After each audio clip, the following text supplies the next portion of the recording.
my son, and his wife said I ruined their vacation.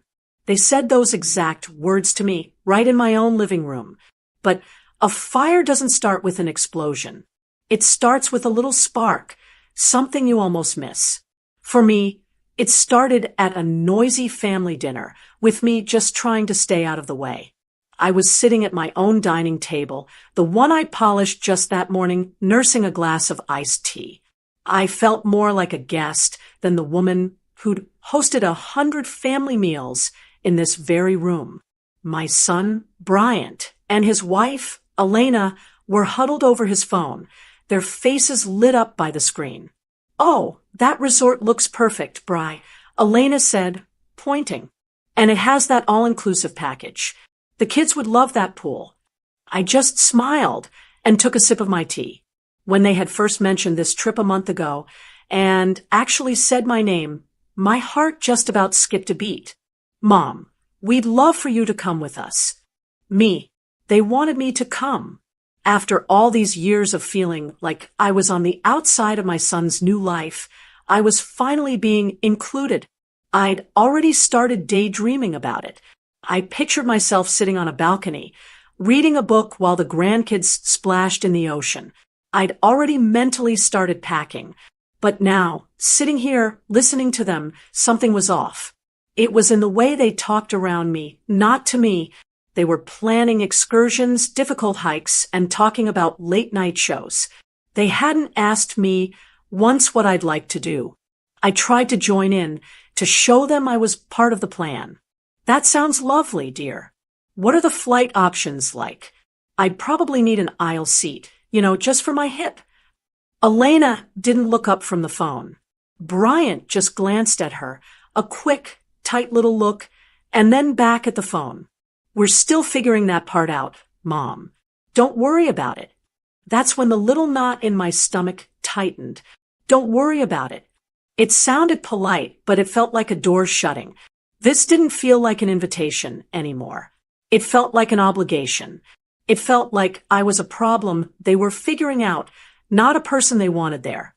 That old, familiar feeling started to creep in, the one where I'm not really a person, just a box they have to check off. The doorbell rang. Thank goodness. It was my daughter, Jillian, and her husband, Matt. They came in like a gust of fresh air, all smiles and hugs.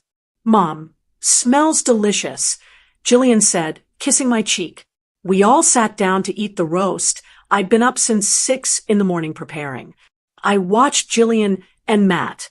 They were talking about their own little weekend trip, laughing about getting lost. They were so easy with each other. Then I'd look back at Bryant and Elena. Their shoulders were tight.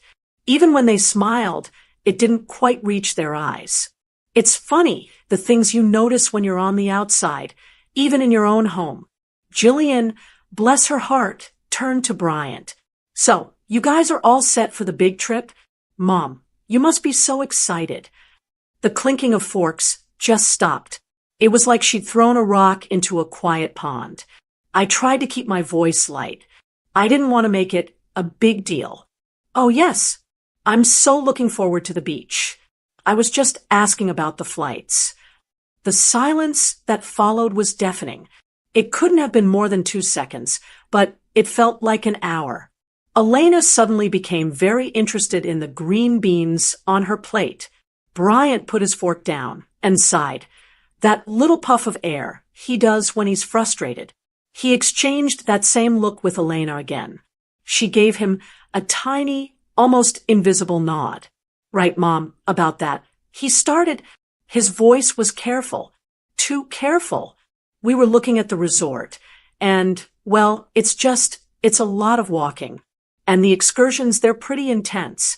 I just stared at him. "I'm perfectly capable of sitting on a patio with a book. Bryant, I don't need to go mountain climbing." "I know, Mom, I know. It's just, we were thinking it might be a bit much for you. With your hip, we wouldn't want you to be uncomfortable." "Uncomfortable." He said uncomfortable, but what I heard was inconvenient. Jillian was looking back and forth between us, her eyes wide. The unspoken words just hung there in the air over the cooling roast potatoes. You're a burden. You'll slow us down. We don't really want you there. My cheeks were burning. I felt the heat rise up my neck. Here I was at my own table, being told I wasn't welcome on a trip I was supposedly invited on. But what do? You do what you've always done. You make it easy for them. You smooth it over. I picked up my glass of tea and took a long, slow sip. I forced a smile. It felt brittle, like it might crack my face. "Oh," I said with a little laugh. "Oh, goodness, no. You mustn't worry about me. I wouldn't want to get in the way of your plans." Bryant let out a breath, his whole body slumping in relief. "Right. Thanks, Mom. I knew you'd understand." Elena looked up, smiling at me now. A real smile, this time. "Exactly, Regina. We just want you to be comfortable. Maybe we can do a nice, quiet lunch when we get back." "That sounds lovely," I said. The conversation started up again. They went back to talking about snorkeling and rental cars. Jillian kept shooting me worried looks, but I just focused on my plate.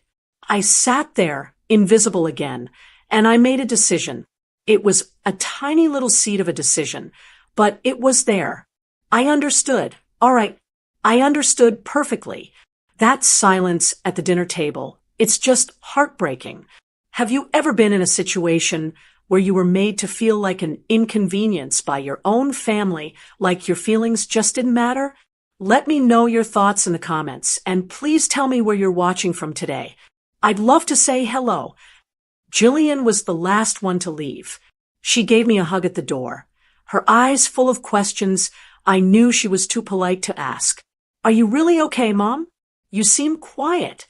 I just patted her arm, forcing another one of those brittle smiles. "I'm just tired, dear. It was a long day. You get home safe." The door clicked shut, and the silence in the entryway was so heavy it felt like a blanket. I stood there for a long moment, just listening to the hum of the refrigerator. The noise of the dinner party was gone, and all I was left with was the echo of Bryant's words. "We were thinking it might be a bit much for you." I walked back into my kitchen, my spotless kitchen. Tonight, it was a war zone of half-empty glasses and plates smeared with leftover gravy. The roast, the one I'd babed all day, was just a carcass on its platter. I started running the water, making it as hot as I could stand, and plunged my hands in. The sting of it felt good, like it could wake me up. I've spent my entire life being the reliable one. Hasn't that always been my job? When the kids were little and had the stomach flu, it was my couch they slept on. It was my hands that wiped their foreheads. When they needed money for the class trip, I always had a $20 bill tucked away in my sock drawer, even when your father and I were pinching pennies. And the holidays, my goodness. For 35 years, Thanksgiving and Christmas happened in this house. Not once did we go anywhere else. I'd be up at 5 in the morning stuffing the turkey, and I wouldn't sit down until 9 at night, usually after everyone else was already in the living room watching the football game. I'd be left alone with a mountain of greasy pans. I never minded. Or did I? No, I always told myself I didn't. That was the price of being the mom. That was the glue that held everyone together. If I stopped, the whole thing would fall apart. I raised 3 children, Jillian, Hannah, and Bryant. But Bryant was my only son. He was the baby, even though Jillian's older. He always needed more. More of my attention. More of my help. More excuses. I scrubbed at a stubborn spot on a casserole dish, scrubbing hard enough to make the pot squeak. When he was 16, the trouble he got into. That time he dented his father's car, I was the one who said a deer ran out. His father, God rest his soul, believed it. When Bryant failed that big class in college, I was the one who secretly sent him money from my grocery budget so he could retake it over the summer. I was always smoothing his path. always running interference. I thought I was protecting him, but standing here with my hands in the greasy water, I had a sick feeling. Maybe I was just teaching him that I was the one who would always cave.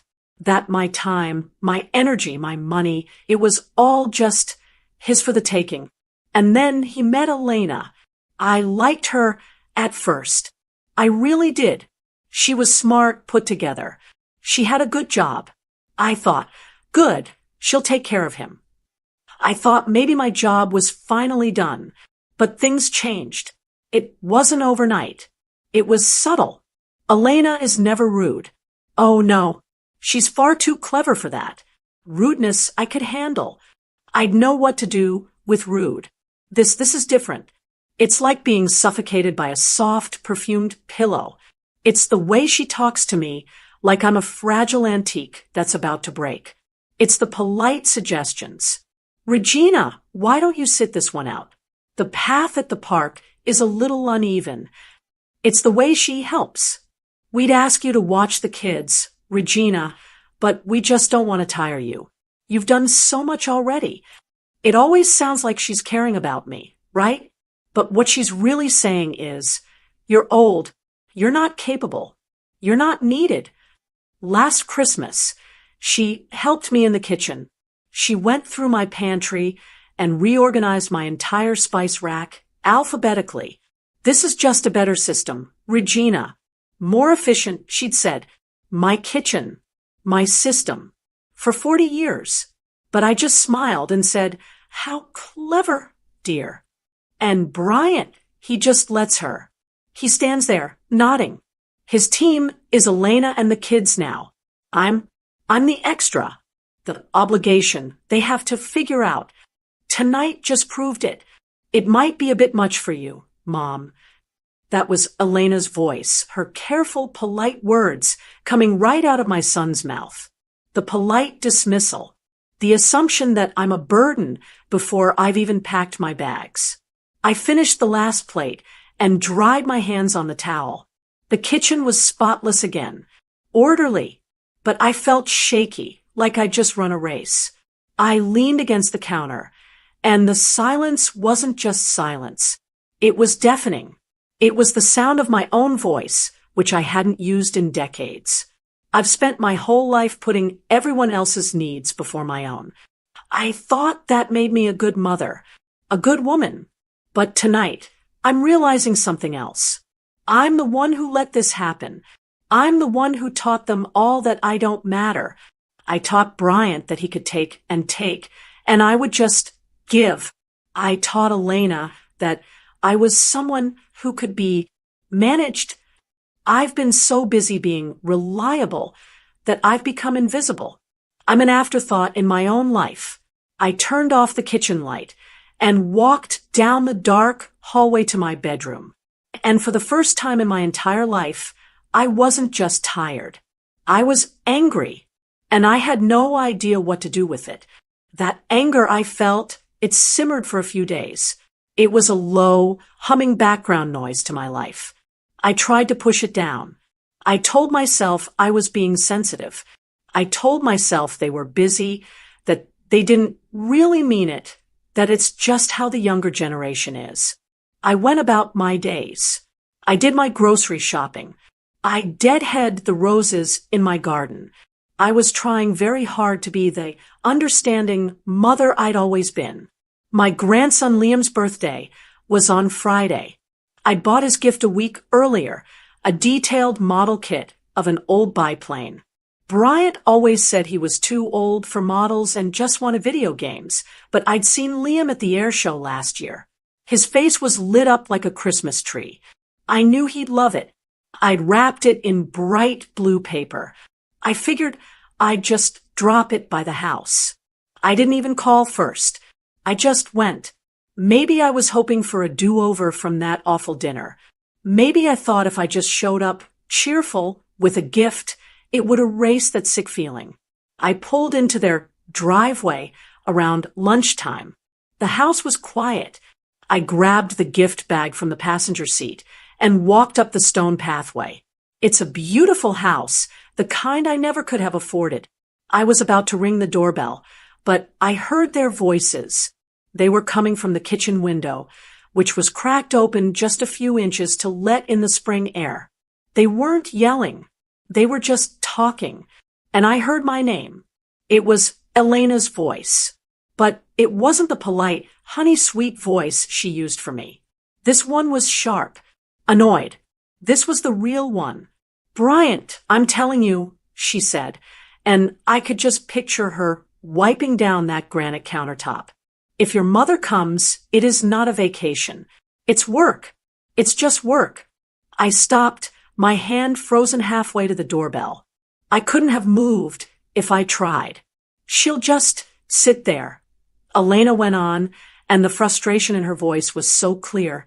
"She'll sit there expecting us to, what? Entertain her? And I'll be the one making sure she's comfortable getting her water, cutting up her fruit. I'll be waiting on her hand and foot. It's too much. It's supposed to be our family time." There was a pause. I waited, holding my breath for Bryant to defend me, to say, "Elena, that's my mom. Be nice." I heard him sigh, that same tired, frustrated sigh from the dinner table. "I know, El," he said. His voice was so weak. "I know. I'll handle it." I told her it was a lot of walking. I thought she got the hint. Well, she didn't. Elena snapped. "You need to be clear. I am not spending $2,000 on a vacation just to be her babysitter. I'm not." The colorful paper of the gift bag crinkled in my hand. I was gripping it so tight my knuckles were white. It wasn't just anger this time. It was a sting. A cold, sharp, physical sting that went right through my chest. It was like being slapped in the face. All those little polite dismissals. This was the truth behind them. Work. Waiting on her hand and foot. Babysitter. This whole time, I thought I was a mother. A grandmother. It turns out I'm just a job. A chore they're trying to get out of. My eyes started to burn, but I refused to cry. Not here. Not on their perfect stone pathway. I didn't knock. I didn't ring the bell. What was the point? I just turned around. My feet felt like lead, but I made the move, one after the other. I walked quietly back to my car, got in, and shut the door. I sat there for a full minute, just staring at the steering wheel. My hands were shaking. The bright blue gift bag was sitting on the passenger seat, a stupid, cheerful reminder of how wrong I'd been. I put the car in reverse, and I just drove. I had no idea where I was going. I just drove. I got on the highway and just kept going. I passed the exit for the mall, the exit for Jillian's house. I thought about calling Jillian. I could picture the whole conversation. She'd gasp, "Oh, Mom, she didn't. That's awful." And then the inevitable but, Mom, Elena's she's very high-strung. She's stressed with the kids. She probably didn't mean it like it sounded. Jillian would listen. She would sigh, but she wouldn't fix it. She would just make me feel, once again, like I was the one who had to be the bigger person, the one who had to understand and forgive and smooth it all over. And my other daughter, Hannah, she's 3 states away, so busy with her own life I'm lucky if I get a call once a month. I looked at myself in the rearview mirror. My hair was flat. There were lines around my eyes I'd never noticed before. And the clearest, coldest thought I've ever had just popped right into my head. No one is coming to save you. All my life, I'd been the one saving everyone else. Smoothing the path. Fixing the problems. Making it all okay. And now, here I was, the one who was drowning, and there wasn't a single hand reaching out for me. It was the most terrifying thought I'd ever had. And then it was the most freeing. If no one was coming to save me, then I was just going to have to save myself. I turned the car around. I drove home. That cold, shaky feeling was gone. In its place was something hard. Something I hadn't felt in a very, very long time. It felt like resolve. I walked into my house, past the kitchen, and straight into the spare bedroom, the one I use as an office. I sat down at my little desk, the one covered in framed pictures of the very people who'd just broken my heart. I opened my laptop. I went to my bank's website. I looked at my savings account. The money I'd been saving for a rainy day. The money I'd always just assumed I'd leave to them. I thought, well, it's raining. I opened a travel website. I didn't look at Florida. I didn't look at cruises. I typed in the name of a little town on the coast of Maine, a place I'd seen in a magazine 20 years ago, and cut out a picture of a little, rugged, foggy town with cliffs and a lighthouse, a place I'd always wanted to go. I found a little cottage for rent right on the water. It was available for 2 weeks, starting the day after tomorrow, the same day their vacation was supposed to start.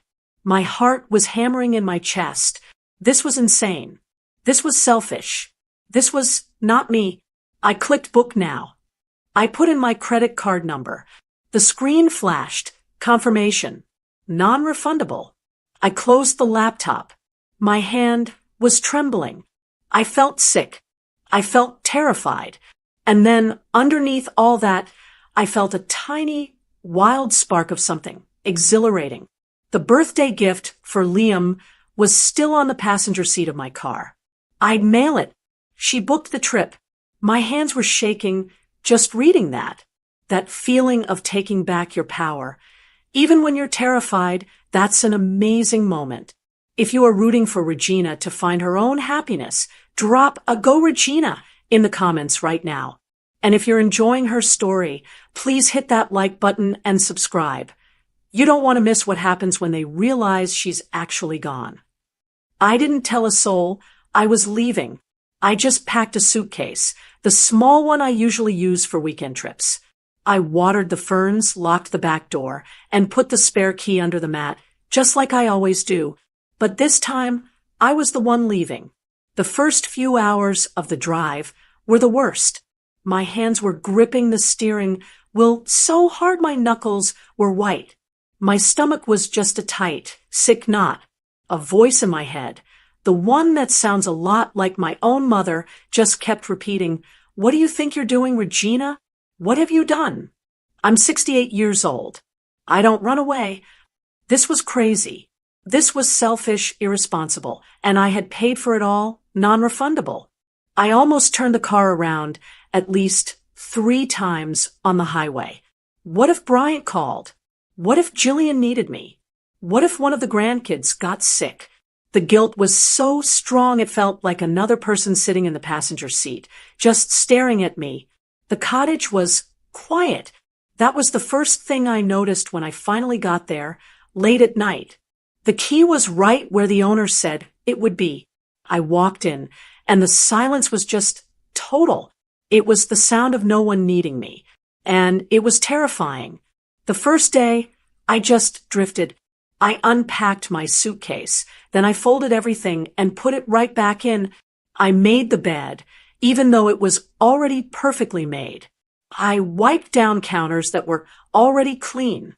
I've spent my entire life doing things for people. I am a mother, a wife, a grandmother, a volunteer. I am a list of tasks for others. Standing in that little kitchen, with its blue and white curtains, I realized I had absolutely no idea what to do with myself when the only person I had to take care of was me. It felt wrong. It felt empty. And I felt foolish. The second day was just as bad. I sat on the little porch, wrapped in a sweater, and I watched the ocean. The waves just crashed and crashed and crashed. I was just waiting. But I didn't know what I was waiting for. For someone to notice I was gone? I checked my phone. Nothing. No missed calls. No worried texts. I'd read the same page of a book 4 times and not remember a single word. I was so used to being the center of the family's needs. I'd forgotten I was even a person outside of them. On the third day, I woke up and I was just angry. I was angry at myself. I'd driven 10 hours. I'd spent my savings. I'd done this big dramatic thing just to sit in a different room and feel sorry for myself. No, that was not going to be the end of the story. I'd seen a nice restaurant when I drove through the little town. A proper place with white tablecloths, right on the water.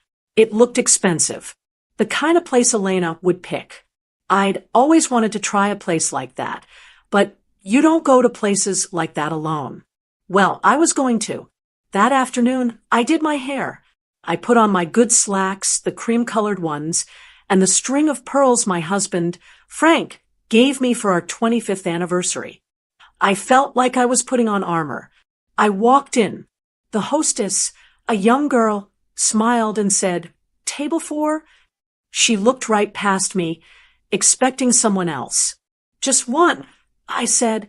My voice was small, but I said it.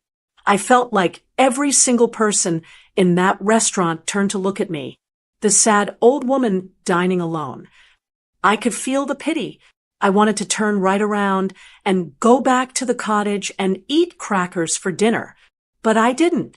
I made myself walk to that little table by the window. I ordered a glass of white wine.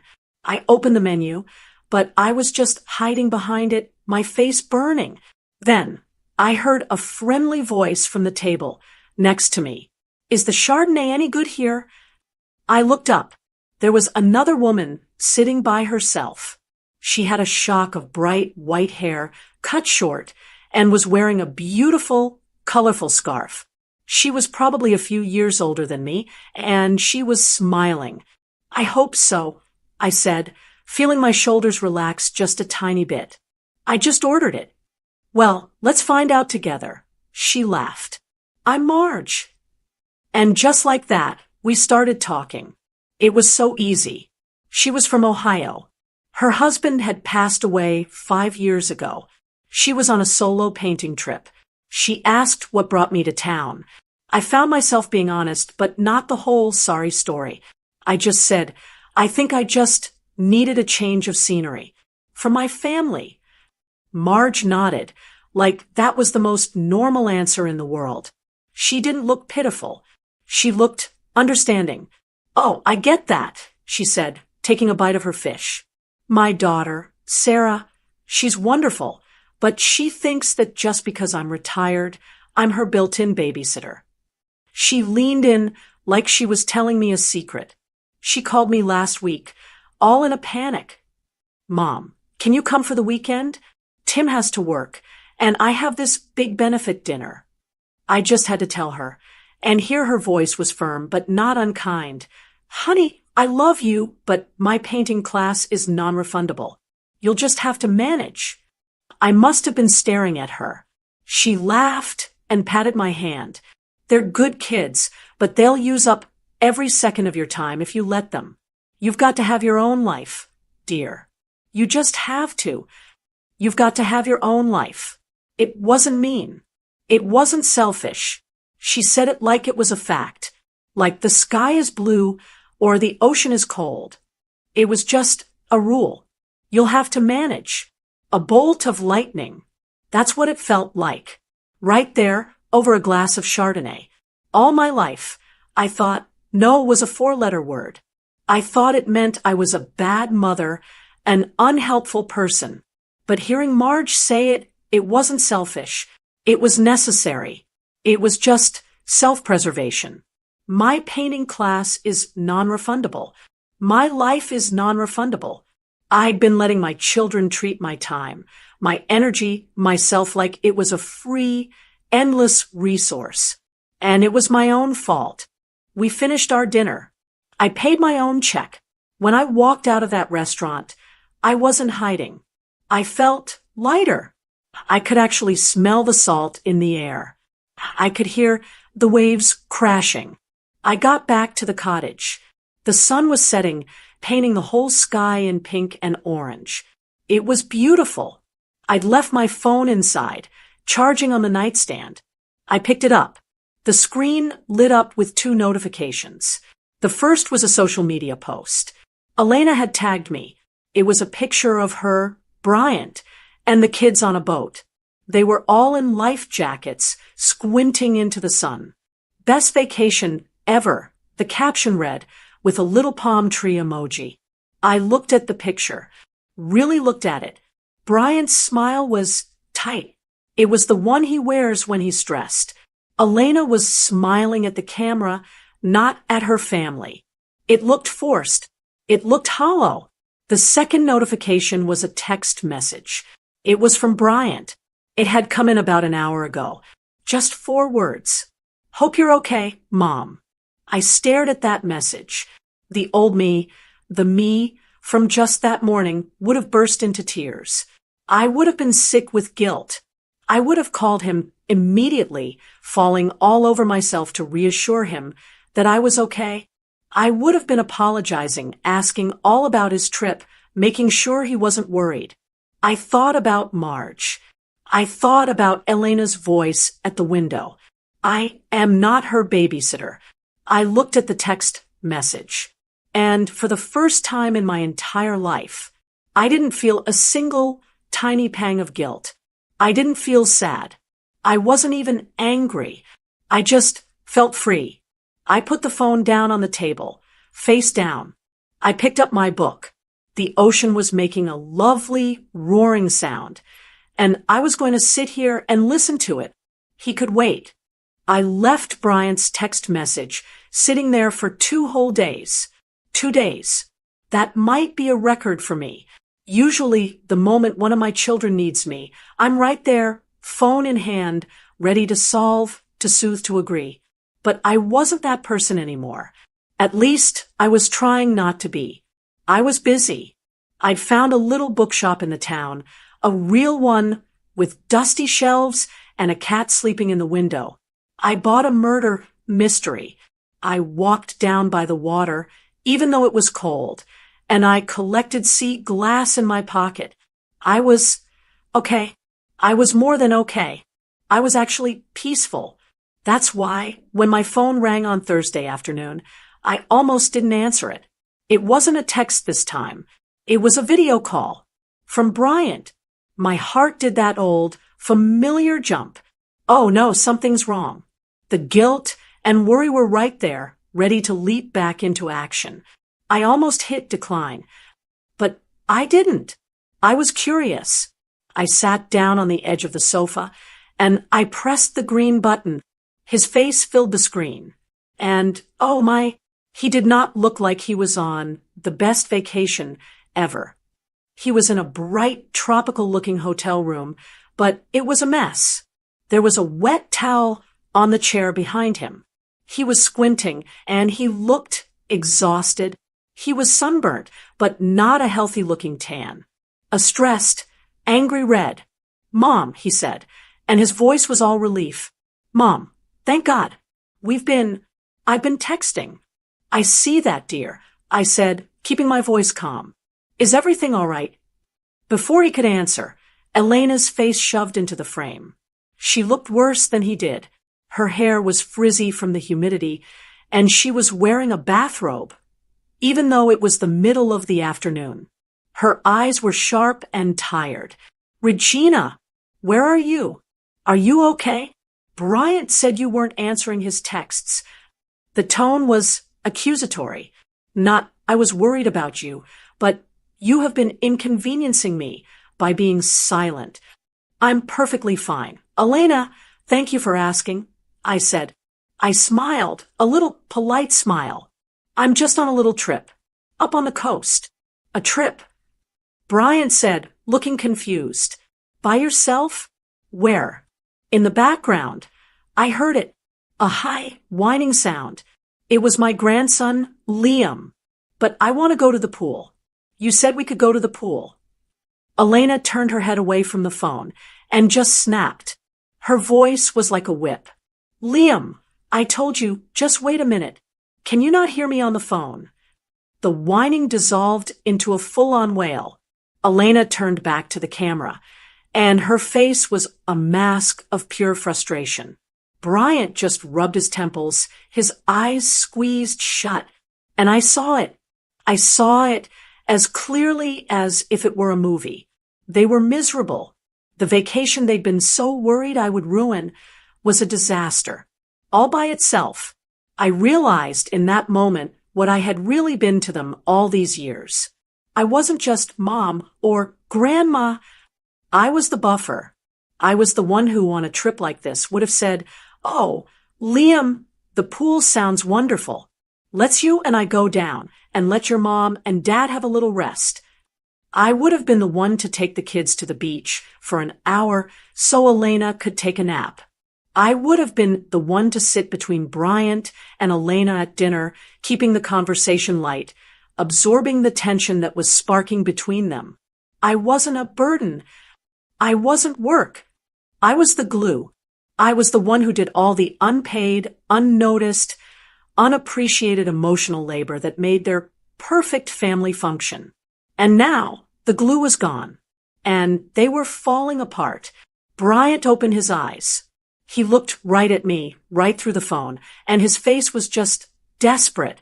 "Mom," he said, and his voice was different. It was the little boy voice, the one he used when he'd failed a class or dented the car. "Mom, we miss you." Elena's head snapped around. She looked at him, surprised. Then she looked back at me, her expression shifting. She was trying to look soft. "He's right, Regina," she said, attempting a smile that didn't reach her eyes. The kids really miss you." I heard the translation in my head. "The kids are driving us insane, and we want you to come and handle them. We miss you. We miss the peace and quiet you provide. We miss you. We miss the free babysitter." The old me, the old me would have melted. I would have felt so guilty, so needed, so important. I would have said, "Oh, Bryant, honey, what's wrong? I'll come right now. What's your flight number? I'll see if I can get a flight." I would have given up my cottage, my savings, myself in a heartbeat just to rush back and fix their problems. But I looked at them, strained, miserable, and I thought about Marge. "You've got to have your own life, dear." I smiled, a real smile this time, not a brittle one. It was warm. It was calm. "That's so sweet, Bryant," I said. My voice was kind. "It's so lovely to hear you say that. Thank you." There was a pause. This was not the answer they were expecting. Bryant frowned. "So, where are you? When are you coming back?" "Oh, I'm just enjoying my time," I said, looking past the phone, out the window at the ocean. "I'm up on the coast. It's just beautiful. I found the most wonderful little bookshop today." Elena's face was hardening. The soft look was gone. This wasn't working. "But, Mom," Bryant started, "we were thinking—" I held up a hand, still smiling. "Oh, dear, I am so sorry," I said, injecting a little bit of energy into my voice. "But I was just about to step into a little antique shop I found before it closes. You know how I love those. I'm going to have to let you go. But I hope you all have fun on the rest of your vacation." I said brightly, "It looked so lovely from those pictures you posted. You all have fun now. Talk soon." And before he could say another word, I pressed the red end call button. I clicked it. The screen went black. The cottage was silent again, except for the ticking of the clock on the mantelpiece and the sound of the waves outside. My heart was hammering, but not from fear. It was, I don't know, power? I had just hung up on my son, who was in the middle of a manufactured crisis. I had not offered to fix it. I had not apologized. I had not caved. I had simply ended the call. I was no longer passive. I wasn't available for their drama. I stood up. I grabbed my purse. I was going to that antique shop. Wow. Just wow. She ended the call. The old Regina would have been on the next flight, but she just hung up. She heard that panic in her son's voice, the exact sound that used to control her, and she still chose herself. Have you ever had to make a choice that difficult, to hold your boundary even when it felt like you were disappointing someone you love? Let me know your thoughts below. This is a powerful moment. I came home 2 weeks later. The cottage was hard to leave, but it was time. When I pulled into my own driveway, my house looked different. Smaller, maybe, but it was mine. I walked inside carrying my one small bag. The air was still and quiet, but this time the silence didn't feel lonely. It felt peaceful. I felt rested. I'd bought a new blue sweater at one of the little shops, and I felt good in it. I felt solid. I'd been home for about a day, just unpacking and enjoying my own coffee in my own kitchen, when the phone rang. It was Bryant. "Mom, you're home," he said. His voice was flat, not relieved, just flat. "I am, dear. I got in late last night." I said, Elena and I, we're coming over. We need to talk." It wasn't a request. It was a statement. The old me would have started flapping around, offering to make coffee, worried about what I'd done wrong. The new me just said, "All right, I'll be here." 20 minutes later, their SUV pulled up. I watched them walk up the path from my living room window. They looked terrible. They were back from their best vacation ever, and they both looked like they'd been through a ringer. They were tense, their shoulders were high, and they weren't talking to each other as they walked. I opened the door before they could knock. "Bryant, Elena, come in." They walked past me into the living room. They didn't hug me. They didn't even say, "It's good to see you." They just stood there in the middle of my rug, looking at me like I was a problem to be solved. Bryant was the first to speak, and his voice wasn't filled with relief. It was cold. He was angry. "Mom." He started crossing his arms. "What was that?" I just looked at him. "What was what, Bryant?" "What was that?" he repeated, his voice rising. "You just disappeared. You didn't answer your phone. We were worried, Mom. I texted you. We called you. You just vanished." "I wasn't lost, Bryant," I said, keeping my voice perfectly calm. "I was on a trip." "A trip?" he scoffed. "You didn't tell anyone. You just left. We had no idea where you were. We were on vacation, trying to relax, and we had to spend the whole time wondering if our mother was okay. Do you have any idea how much stress that caused?" I saw it then. He wasn't worried about me. He was angry that my actions had interrupted his peace of mind. He was angry that I had, for the first time in my life, not been exactly where he expected me to be. But before I could even answer, Elena stepped forward. Her face was pinched. The polite, sweet mask was completely gone. This was the woman I'd heard through the kitchen window. "Honestly, Regina," she said, and her voice was sharp. "It was pretty selfish." There it was. The word. Selfish. "You knew we were leaving," she went on, her words like little ice picks. "You knew this was our one family vacation this year. And you pull a stunt like this?" It was incredibly manipulative. "You couldn't just talk to us. You had to make a big dramatic scene and just leave. You really put a damper on our vacation, Regina. You ruined our vacation." She didn't use those exact words. Not yet, but she might as well have. "You put a damper on our vacation." My son and his wife were standing in my living room after uninviting me from their trip, blaming me for their bad time. Something inside me just clicked. It wasn't loud. It was a quiet, final click, like a lock falling into place. I looked at my son, my boy, the one I had protected, the one I had made excuses for, the one I had always put first. His face was angry, just angry at me, and I was done. I didn't yell. I didn't cry. My voice, when it came out, was so quiet, so steady, it surprised even me. "I'm tired," I said. They both just stared at me. That wasn't the response they wanted. They wanted me to cry, to apologize, to make excuses so they could be angry and then forgive me. I'm just tired, I said again, looking right into Bryant's eyes. I am so tired of being the one who always makes the effort. I'm tired of being the one who hosts every holiday, who watches every child, who remembers every birthday, and who never, ever gets so much as a thank you for it. Elena opened her mouth, probably to tell me that wasn't true, but I didn't let her. I am tired, I said, my voice getting a little stronger, of being overlooked and undervalued in my own family. I am tired of being treated like a piece of furniture, a very convenient, very reliable piece of furniture that you can just manage and handle. Elena's face went pale. She knew I'd hurt her. And I said, turning back to Bryant, am tired of being expected to be grateful for scraps of attention. I'm tired of being the obligation, the burden you all have to figure out. Mom, that's not. Bryant started, but his voice was weak now.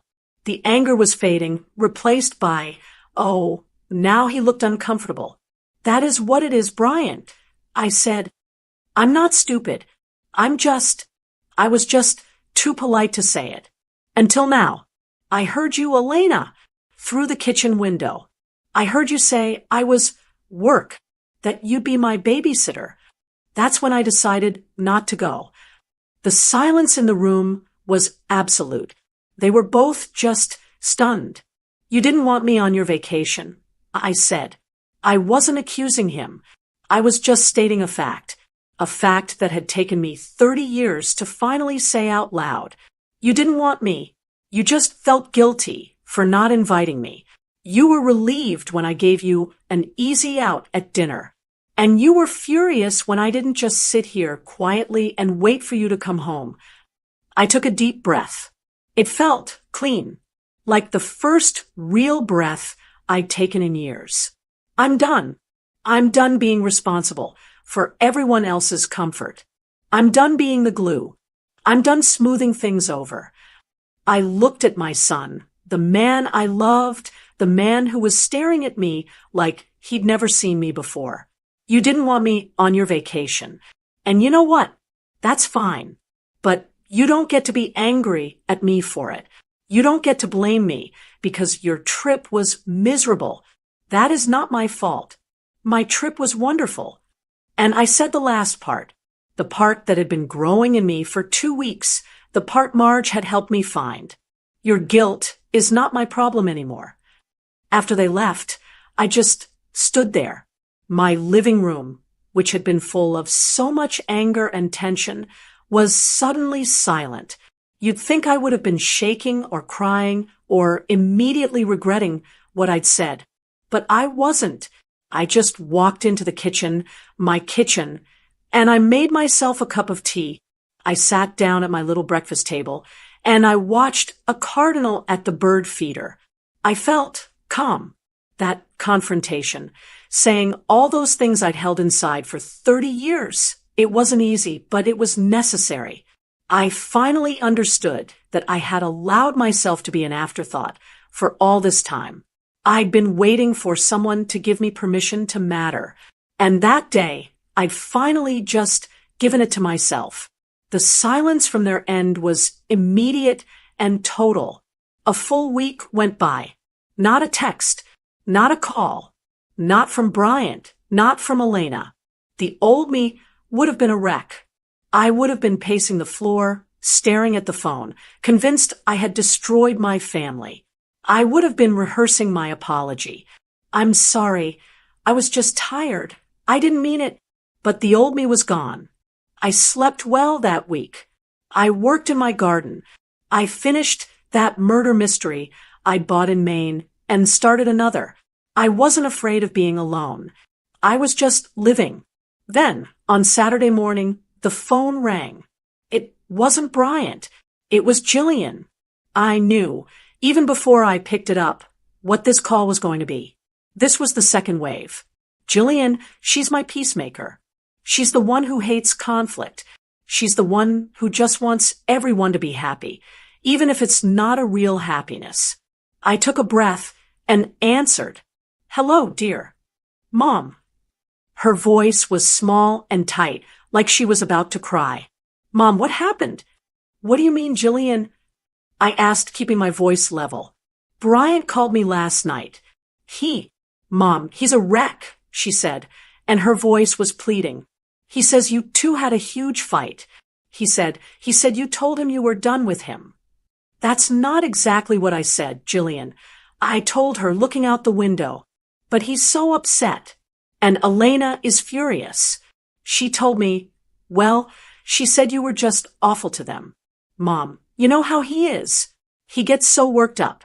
He's your son. You know how he is." There it was. The family excuse. The little phrase that has run my life for decades. "You know how he is" meant you are the one who has to fix it. "You know how he is" meant his feelings are more important than yours. "Jillian," she went on, her voice getting desperate, it's tearing everything apart. It's so uncomfortable. Can't you just call him? Please? Just smooth it over. For me?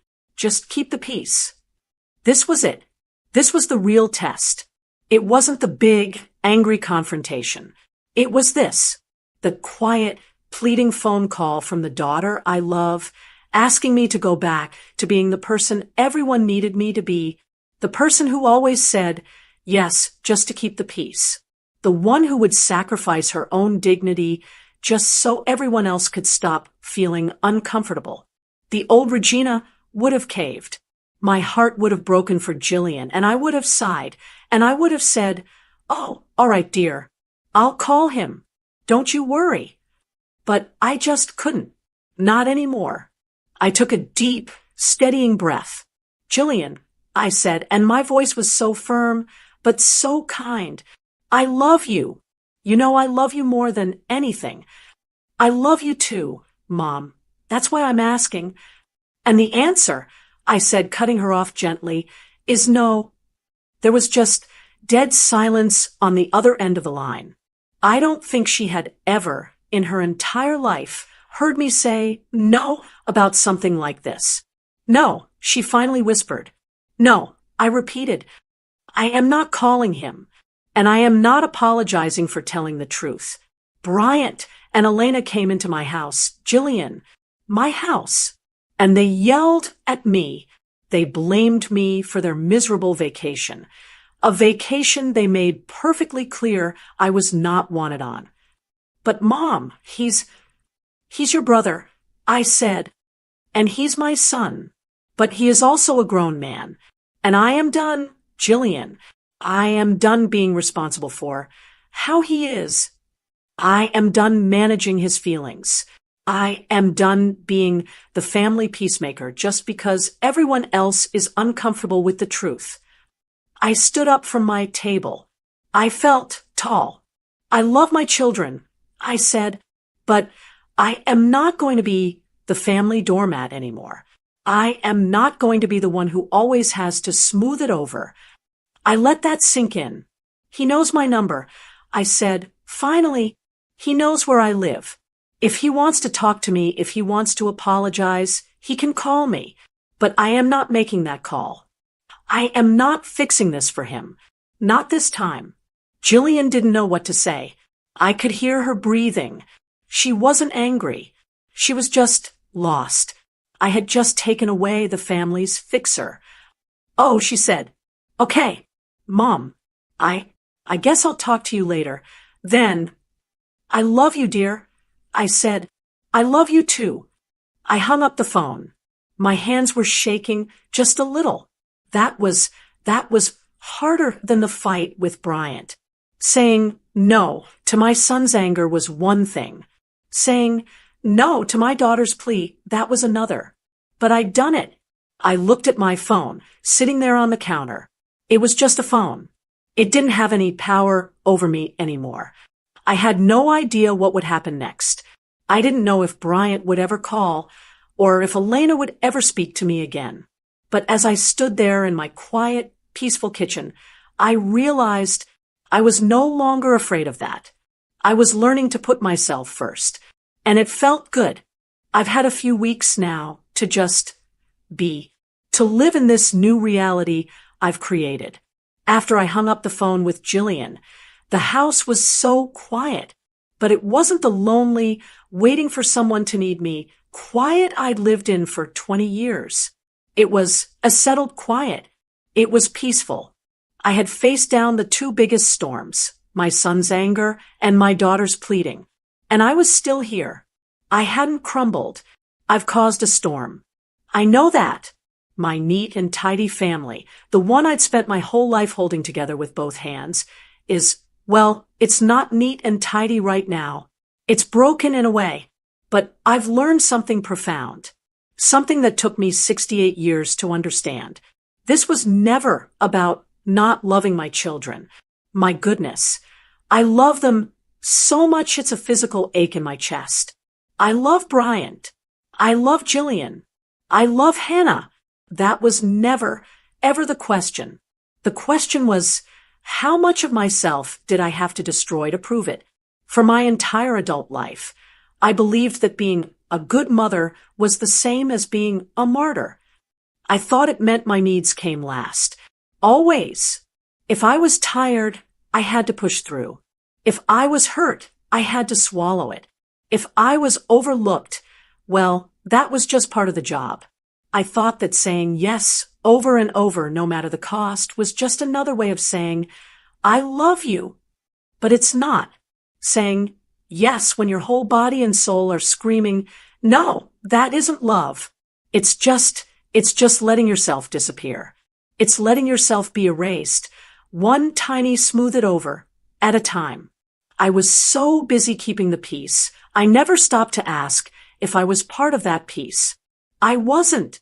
I was the price for it, and I'm just not willing to pay that anymore. This whole experience, my son and his wife saying I ruined their vacation, it was the wake-up call I never knew I needed. It was an earthquake. It shook my whole life down to the foundations.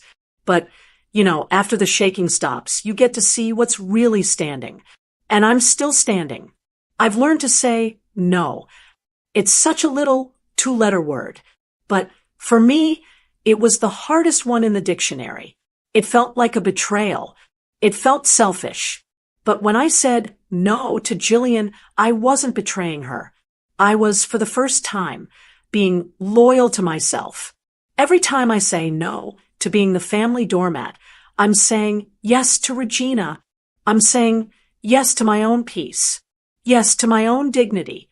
Yes to the woman who got lost somewhere back in the 1980s, buried under carpools and bake sales and endless, thankless holiday dinners. So what happens now? This isn't a movie. Bryant and Elena didn't show up on my doorstep a week later with a big bouquet of flowers, crying and apologizing. Bryant hasn't called. I haven't heard a single word from him since he stood in this living room and called me selfish. And here's the part that still surprises me. Even now, I'm okay with that. The old me would be a wreck. I'd be desperate. I'd be calling Jillian every day, whispering, "Have you heard from him? Is he still mad?" I'd be sick with guilt, convinced I'd destroyed my family. But I'm not. I'm sad. I'm truly, deeply sad that this is where we are.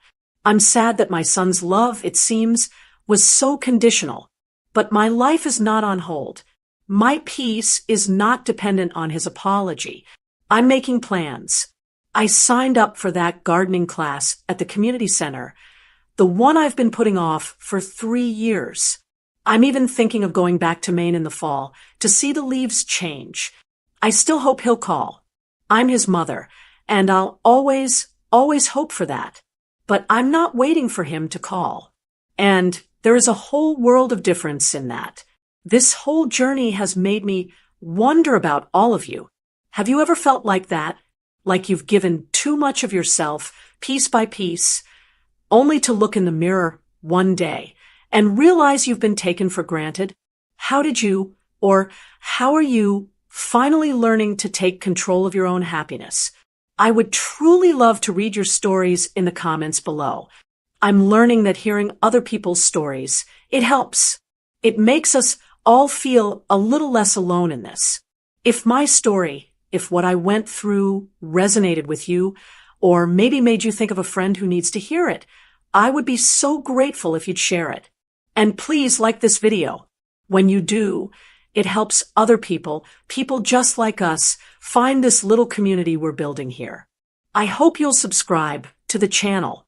In fact, there's another story ready for you to watch right after this. The house smelled like everything Christmas is supposed to. You know, that mix of roast turkey, fresh pine needles from the tree, and a little bit of cinnamon. My son, Clinton, and his wife, Tanya, always did Christmas right. Their home in Silver Springs, Maryland, was just beautiful, decorated like something out of a magazine. I'm Vanessa. I'm 68, and at that moment, all I wanted was a quiet, happy holiday with my only son. I was helping Tanya's mother, Carrie, carry some side dishes to the table. The dining room was full of laughter.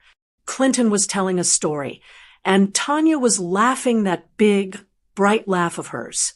Everything felt normal, perfect, even. And that's when it happened. Carrie, a woman I'd always found to be a little quiet but perfectly pleasant, put her hand on my arm. Her grip was surprisingly strong. She wasn't looking at me, but at the happy couple at the end of the table. "Vanessa," she said, her voice barely a whisper, but so cold it cut right through the warmth of the room. "I need to speak with you. Privately." I was a little confused. "Oh, Carrie, can't it wait? The turkey is about to be." "No," she said. Her eyes finally met mine, and they were filled with an urgency that, I'll be honest, it scared me. "Not in here. Meet me in the garage." Now, she didn't wait for an answer. She just turned and walked toward the kitchen, leaving me standing there with a bowl of mashed potatoes in my hands. A dozen things ran through my mind. Was she sick? Did she want to complain about the food? It just felt odd. I set the bowl down, gave Clinton a little wave he didn't see, and slipped out the door to the garage. The cold hit me instantly. It was a stark contrast to the warmth of the house. The garage was dim, lit by a single bare bulb, and smelled like gasoline and old boxes. Carrie was standing by a workbench, her arms crossed, not even looking at me. "Carrie, what on earth is going on?" I said, trying to keep my voice friendly. "You're scaring me." She finally turned. Her face was pale, and she looked like she hadn't slept in days. "I'm scared too," she said, and then she said the words that just, well, they changed my entire life in an instant. "My daughter doesn't deserve you," she said, her voice flat and dead. "And she doesn't deserve your son. You need to leave. You need to take Clinton and get away from her before she ruins your life, just like she ruined mine." I just stared. I think my mouth was open. This is her mother. Her own flesh and blood. Mothers don't say things like that. Not about their own children. "Carrie, that's a terrible thing to say." I stammered. "Tanya is a wonderful girl. Clinton adores her. Is this some kind of joke? Do I look like I'm joking, Vanessa?" She reached into the large purse she had slung over her shoulder. I was expecting, I don't know, tissues? Maybe a bottle of wine. She pulled out a thick, worn manila envelope. "I've been carrying these for 6 months, she said, her hand shaking as she held the envelope out to me. "I've been praying for the courage to show you. I love my daughter. I do. But I can't. I can't watch her do this again." I took the envelope. It felt heavy. "What is this?" I asked. "Open it." I fumbled with the clasp and slid the papers out. And my blood it turned to ice. The first page had a letterhead, Silver Springs Police Department. The second one, a different precinct, Montgomery County. They were police reports. I don't understand," I whispered, but I was already reading. My eyes were scanning the pages, and words were just jumping out at me. stalking, domestic dispute, harassment. There were names. A man named Ethan, another named Lucas. These were reports filed by men from Tanya's past. Men I had never even heard of. Ethan was her first husband. Carrie said quietly, watching me, he was a good man, good family, had a great job. She drained his bank accounts, and when he tried to leave, she accused him of hitting her. She ruined his reputation. He almost lost his job. I looked up, horrified. Lucas was after, she continued, her voice gaining a sharp edge. They dated for a year. When he tried to break it up, she wouldn't let him go. Stalking, following him to work. He had to get a restraining order. I felt sick. I had to lean against the workbench. This wasn't Tanya. This couldn't be the same woman who brought me flowers last week, the woman who was in there laughing with my son. She finds good men. Vanessa, Carrie said, taking a step closer. Kind men. Men like your Clinton. And she latches on. She drains them. Their money, their spirit. And when she's done, she destroys them so they can't fight back. Why? Why are you telling me this? I whispered, because I'm her mother, Carrie said, and for the first time, I saw tears in her eyes. And I'm telling you, she's a monster. I've enabled her. I've cleaned up her messes. I've lied for her. I can't do it anymore. I'm giving you these. She pushed the envelope into my hands. What you do with them, that's on you. But I couldn't live with myself if I let another family be destroyed. I'm done. And just like that, she turned, opened the door, and walked back into the warmth and the light, as if she'd just gone to get a coat. I was left alone in that freezing garage, holding this poison. I could hear them. Through the door, I could hear Clinton laughing. I could hear her laughing. I had to go back in. I had to go back in there and sit at that table next to her, next to my son, and pretend I didn't know that the woman he loved was a predator. I stuffed the envelope into my purse, my hands shaking, so hard I could barely zip it. I took one deep, cold breath. I opened the door. The warmth and the laughter hit my face, and it felt like a slap. Tanya looked up as I came in. There you are, Vanessa. We were worried. Come on, sit down. Clinton's about to carve the turkey. She smiled at me, that big, bright, perfect smile. And I've never felt so cold in my entire life. I sat down at the table, my legs feeling a little weak. My purse, with that terrible, heavy envelope inside it, was on the floor by my feet. Tanya's smile. That's what I couldn't get out of my head. It was the same bright, wide, perfect smile she had given me when we first met. My mind just snapped back.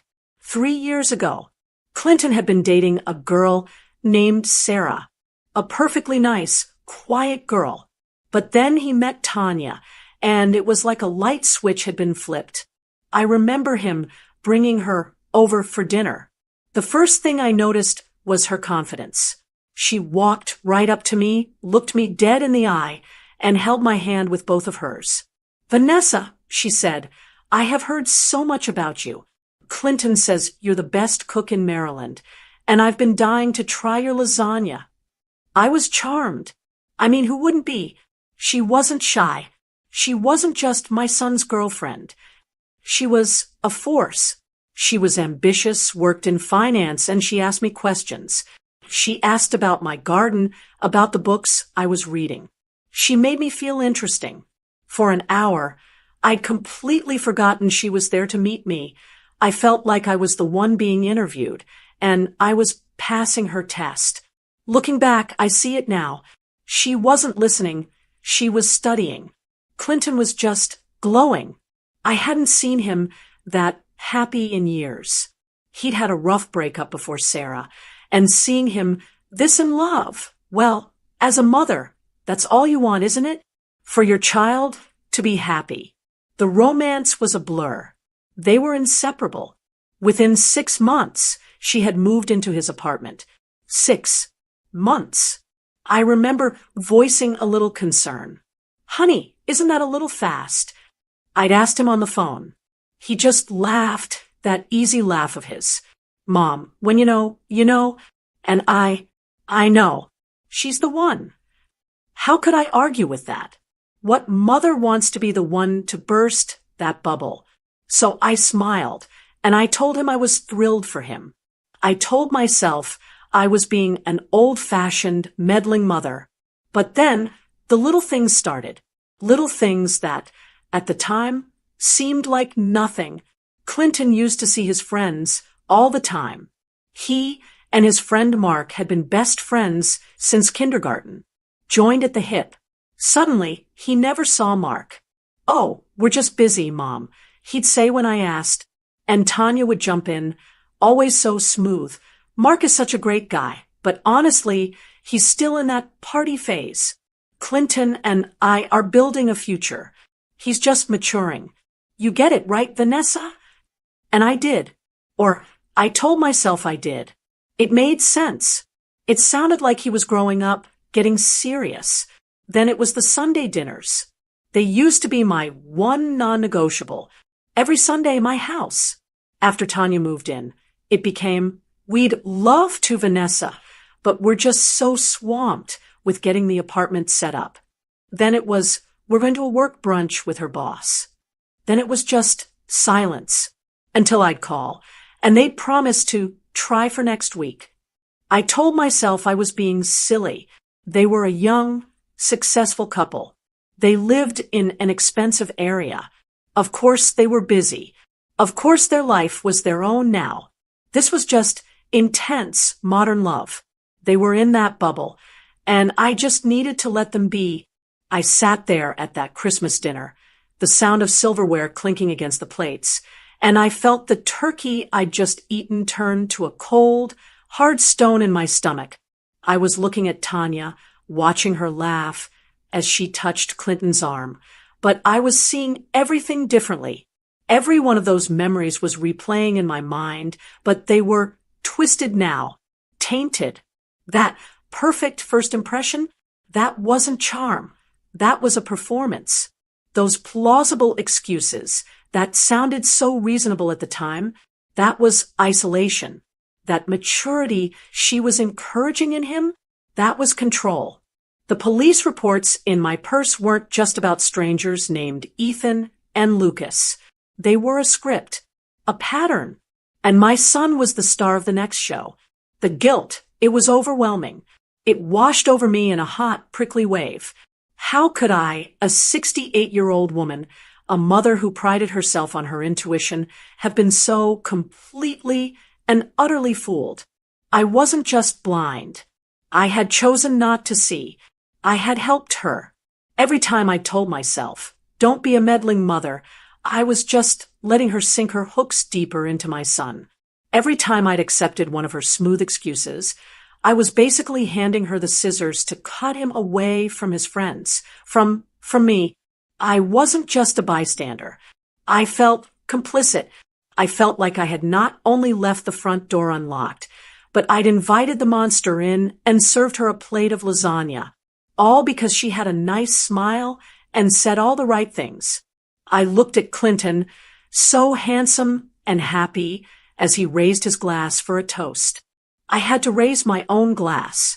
I had to smile back at him and at her. And that smile, that lie, it was the hardest thing I've ever had to do.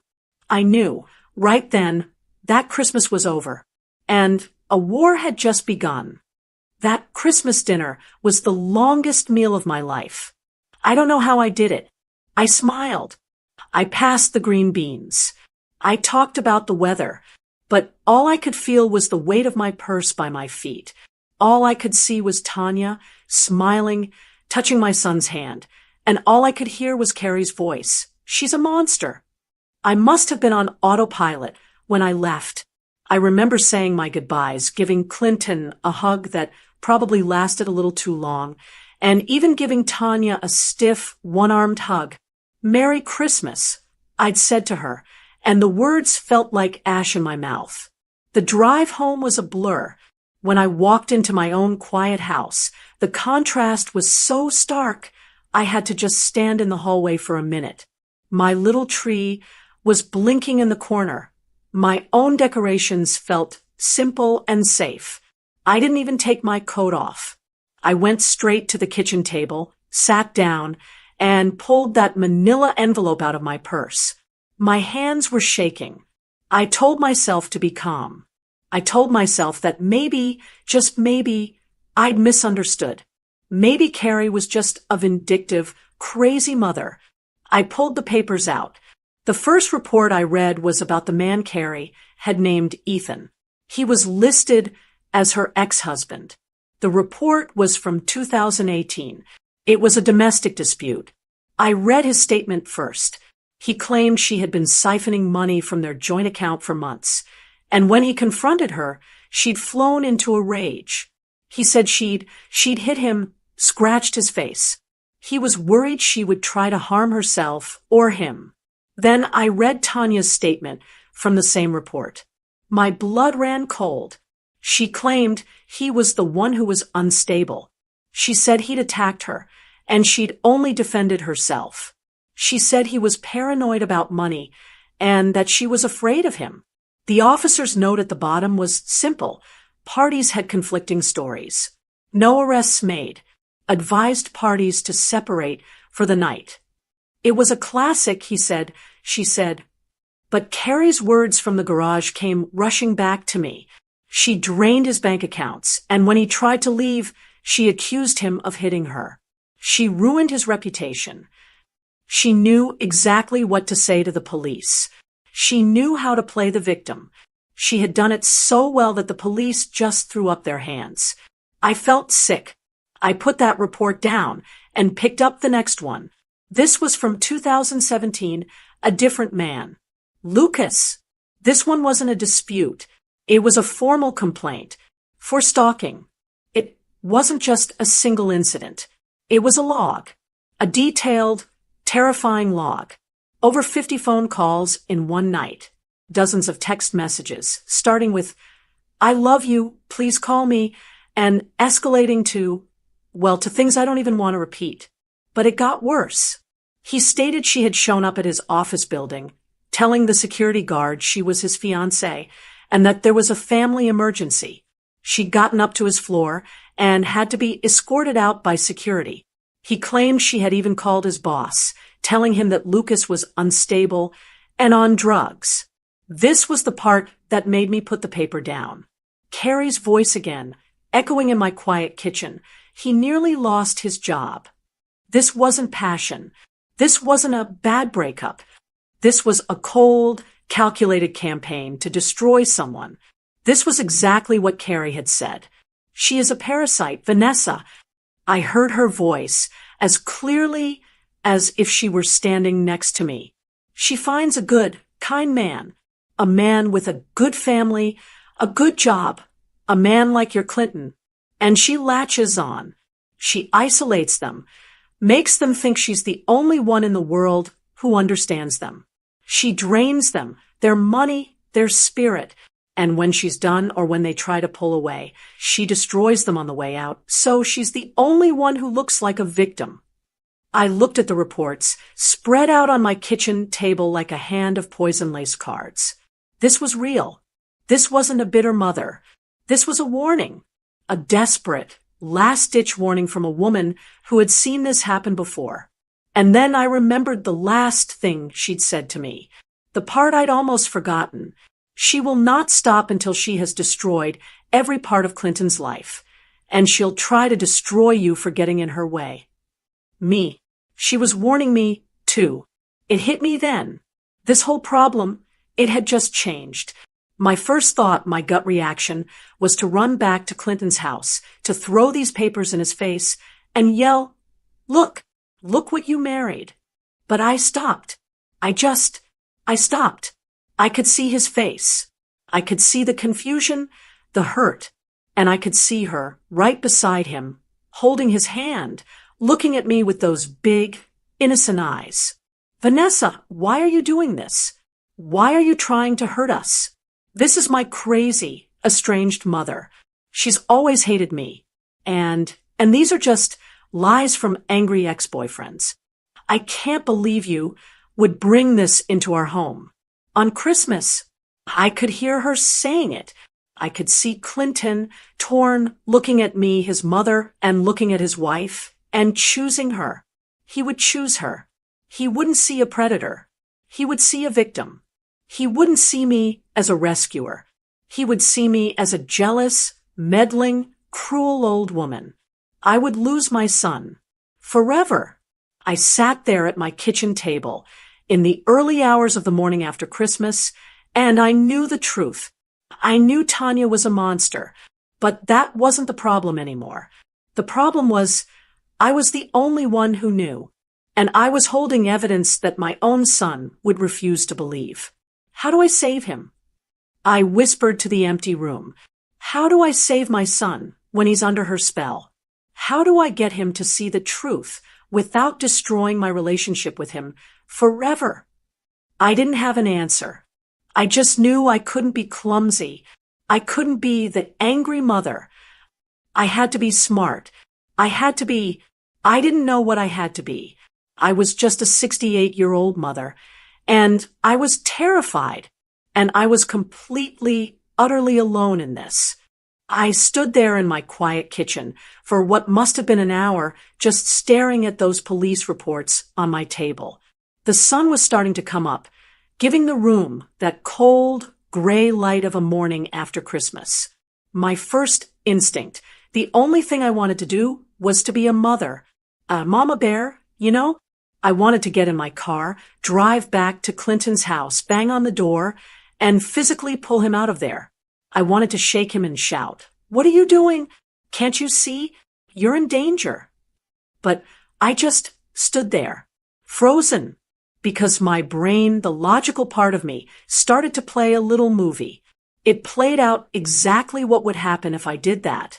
I'd show up at his door, frantic, my face red, coat half on, waving that manila envelope. He'd open the door, confused. "Mom, what's wrong?" It's 7 a.m. Tanya would be right behind him, in her silk robe, looking concerned. "Vanessa, is everything okay?" And I pushed past him. "Clinton, you need to see these. You need to see what she is." And what would Tanya do? She's not stupid. She wouldn't scream. She wouldn't fight. She'd burst into tears. She'd look at Clinton, her eyes wide with this perfect, practiced betrayal. "Honey, what is this?" "Oh, no." She talked to my mother, didn't she? I told you my mother was unstable. I told you she was vindictive."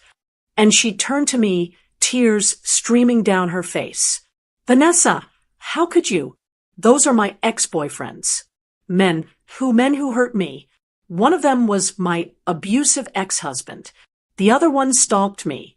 And you're using my deepest trauma against me on the day after Christmas." I could see the whole scene, clear as day. And Clinton, my son, my kind, good, wonderful son, who has always been a protector, he would wrap his arm around her. He would turn to me, and his face wouldn't be filled with understanding. It would be filled with disappointment and anger.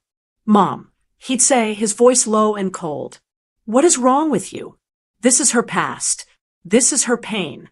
And you're bringing it here, like this? You're listening to her crazy mother. I think you need to leave. I can't believe you're doing this." And in that moment, I'd be the monster. She'd have him. She would have won. She would use my clumsy, frantic rescue as the final, absolute proof that I was the jealous, toxic mother-in-law. "You see, baby," she'd say to him later, I told you. She was trying to break us up. Now you see it, don't you?" And he would. He'd believe her. I would lose my son. I wouldn't just be cut off for a while. It would be the end. She would make sure of it. She would use my love for him as a weapon against me. And I'd have been the one to hand it to her. I sat back down at the table, the adrenaline gone, just this cold, heavy dread in its place. Those police reports, they were everything. And they were nothing. They were everything to me. They were the truth. But to Clinton, they were worse than useless. They were just words on paper, words from angry exes and a crazy mother, words that Tanya, his beautiful, charming wife, could twist and turn into a story of her own victimhood. Carrie's evidence was my warning, but it could not be my weapon. I knew, in that cold kitchen, that this was not going to be a quick, dramatic rescue. This was a war I couldn't even admit I was fighting. I needed something else. I needed proof that wasn't from 3 years ago. I needed something that wasn't from a stranger. I needed something new, something personal, something irrefutable. I needed something that Clinton could see with his own eyes or hear with his own ears, something that she couldn't twist. I needed to catch the real Tanya, the one Carrie warned me about in the act. And to do that, I couldn't be a frantic mama bear. I had to be patient. I had to be watchful. And I had to be a whole lot smarter than I'd been so far. I stood up, my body aching like I'd run a marathon. I gathered those police reports. I didn't throw them away. I walked into my little den, pulled open the bottom drawer of my filing cabinet, and I put that manila envelope right at the bottom, underneath my old tax returns from the 90s. I closed the drawer. They were my secret, my terrible, heavy secret. They were my why. Now, I just had to figure out the how. I had to just go on. Be Mom. Be Vanessa. I had to smile, and I had to wait. I had to wait for her to slip up. And I promised myself in that quiet, empty house, next time, I'd be ready. Next time, my eyes would be wide open. I spent the next 2 weeks living a lie. On the surface, everything was normal. I was just Mom. I called Clinton to see how his week was going. I asked about the big project at his firm. I even had a 5-minute, perfectly pleasant phone call with Tanya about a new rose bush I was thinking of planting. Every single word out of my mouth felt fake. My stomach was in a permanent, tight knot. Every time I heard her cheerful, easygoing voice on the phone, all I could hear was Carrie's warning. She's a parasite. Every time Clinton said, "Things are great, Mom," I wanted to scream, "No, they're not." But I didn't. I just waited. I watched. And I saw nothing. She was flawless. She was the perfect, busy, supportive wife. There were no slips. There were no cracks. I started to feel crazy. Maybe Carrie was just a bitter mother. Maybe I was the one making this all up in my head. But then I'd look at that bottom drawer in my filing cabinet. I knew what was in there. I realized after 2 weeks of this that she was never going to slip up. Not where I could see. She was too smart. She was a professional. If I just waited for her to make a mistake, I'd be waiting until she had already drained my son and moved on.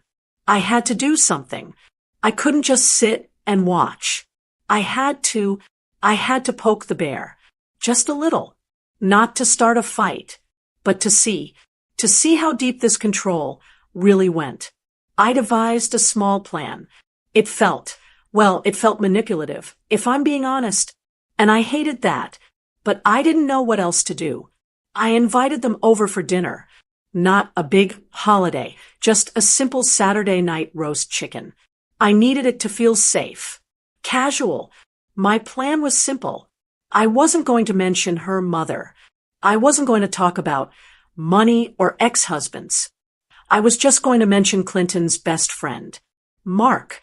Mark was like a second son to me. He and Clinton had been joined at the hip since kindergarten. They were the ones who broke my window with a baseball. They were the ones who went on their first double date together. Inseparable. And in the last year, since Tanya had become a permanent fixture, Mark was just gone. I'd actually run into his mother, Brenda, at the grocery store. That part was true. And she had mentioned that Mark was having a barbecue next weekend. That was my opening. That was my test. Dinner started off perfectly. Almost too perfectly. Tanya loved the chicken. She asked Clinton about his day, hanging on his every word.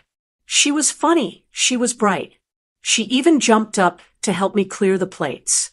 "Oh, Vanessa, you sit down," she said, that bright smile in place. "You've done everything. Let me handle this." She was the picture of the perfect daughter-in-law. My stomach turned. This was it. "You know," I said as casually as I could while I got the dessert out of the fridge. "I ran into Brenda at the store on Thursday. Mark's mom." I was watching Clinton. His face lit up just a little. "Oh, yeah? How is she? I haven't talked to her in a while." "She's great," I said, putting the pie on the counter. "She was saying Mark is having a little barbecue next weekend. Just some of the old neighborhood gang. She made a point to say how much they've missed you." I turned, pie in hand, and looked at them both. I gave them my most gentle, hopeful smile. "She specifically asked if you two would come. It sounds so lovely. I know you've both been working so hard. Maybe it would be nice to just relax and see your old friends." I looked right at Tanya when I said it. "What do you think, Tanya? It could be fun." I was ready for an excuse. "Oh, we're busy. We have a work thing." I was even ready for a little flash of annoyance in her eyes. I got neither. Tanya, she didn't get angry. She didn't get defensive. She just deflated. Her smile faded. She looked down at the table. She put her fork down on her napkin. She let out the softest, saddest little sigh. Then she reached across the table and put her hand on top of Clinton's. "Oh, honey," she said, her voice just above a whisper. It was so full of, was that pain? That is so sweet of Brenda to think of us. Clinton, who had been looking at me with a spark of interest, immediately turned to her. His whole face changed. "What's wrong, T?" he asked, his voice low and concerned. She looked up at him, and then she glanced at me just for a second with these big, watery, wounded eyes. "It's just, Vanessa," she said, her voice so fragile. "You know Mark has never really supported our relationship." I was stunned. "What? Tanya, that's not true. Mark adores Clinton." "I know he loves Clinton," she said, and she actually gave my hand a little sad pat, like I was the one who didn't understand. "But he told Clinton I was moving too fast from the very beginning. He said I was too ambitious for him. He's just never liked me. He's never given me a chance." She turned her full attention back to Clinton, her thumb rubbing circles on the back of his hand. "And it's okay. It really, really is. I've made my peace with it. I have. But it's just so hurtful when people, try to push us at people who just want to tear us apart. It feels like they're trying to prove some kind of point." I couldn't speak. I was watching a performance worthy of an Oscar.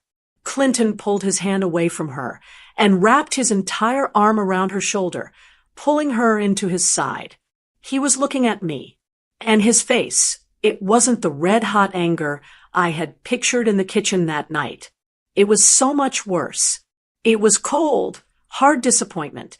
"Mom," he said, and his voice was sharp. "Why are you doing this? Mark hasn't returned my calls in 6 months. We're not in that place anymore. And he was rude to Tanya. I told you that. Had he? I had absolutely no memory of that. Had she told him that? Or had she twisted some long-ago memory to fit her story? I didn't mean to." I stammered. "We are happy, Mom," he said, cutting me right off. His voice was like a wall. "We are building a life. Why can't you just support that? Why do you keep bringing up people from the past who clearly don't want us to be happy?" He turned his back to me, physically turning to comfort Tanya. "Hey, it's okay. Don't listen to it. It's fine." He was comforting her from me. I had walked right into her trap. I'd wanted to poke the bear, but the bear had just sat there looking sad and wounded, and my son had jumped in to protect it. I felt not just horrified. I felt stupid. I was a 68-year-old woman, and this girl, this child, she had just run circles around me in my own dining room without ever raising her voice. She had taken my little test, twisted it, and made me the villain. She had just proven to Clinton, beyond a shadow of a doubt, that she was the loving, supportive partner, and I was the meddling, troublemaking mother-in-law. The rest of dinner was awful. The silence was thick and cold. They left early. At the door, Tanya, of course, was the gracious one. She gave me a hug. "No hard feelings, Vanessa," she whispered, her voice full of that fake, sweet forgiveness. "I know you meant well." I just nodded. I couldn't speak. I closed the door behind them and leaned my head against the wood. I hadn't just been blocked.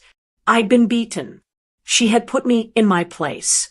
And I knew, with a certainty that chilled me to the bone, she knew I was a threat. She hadn't just deflected my little test.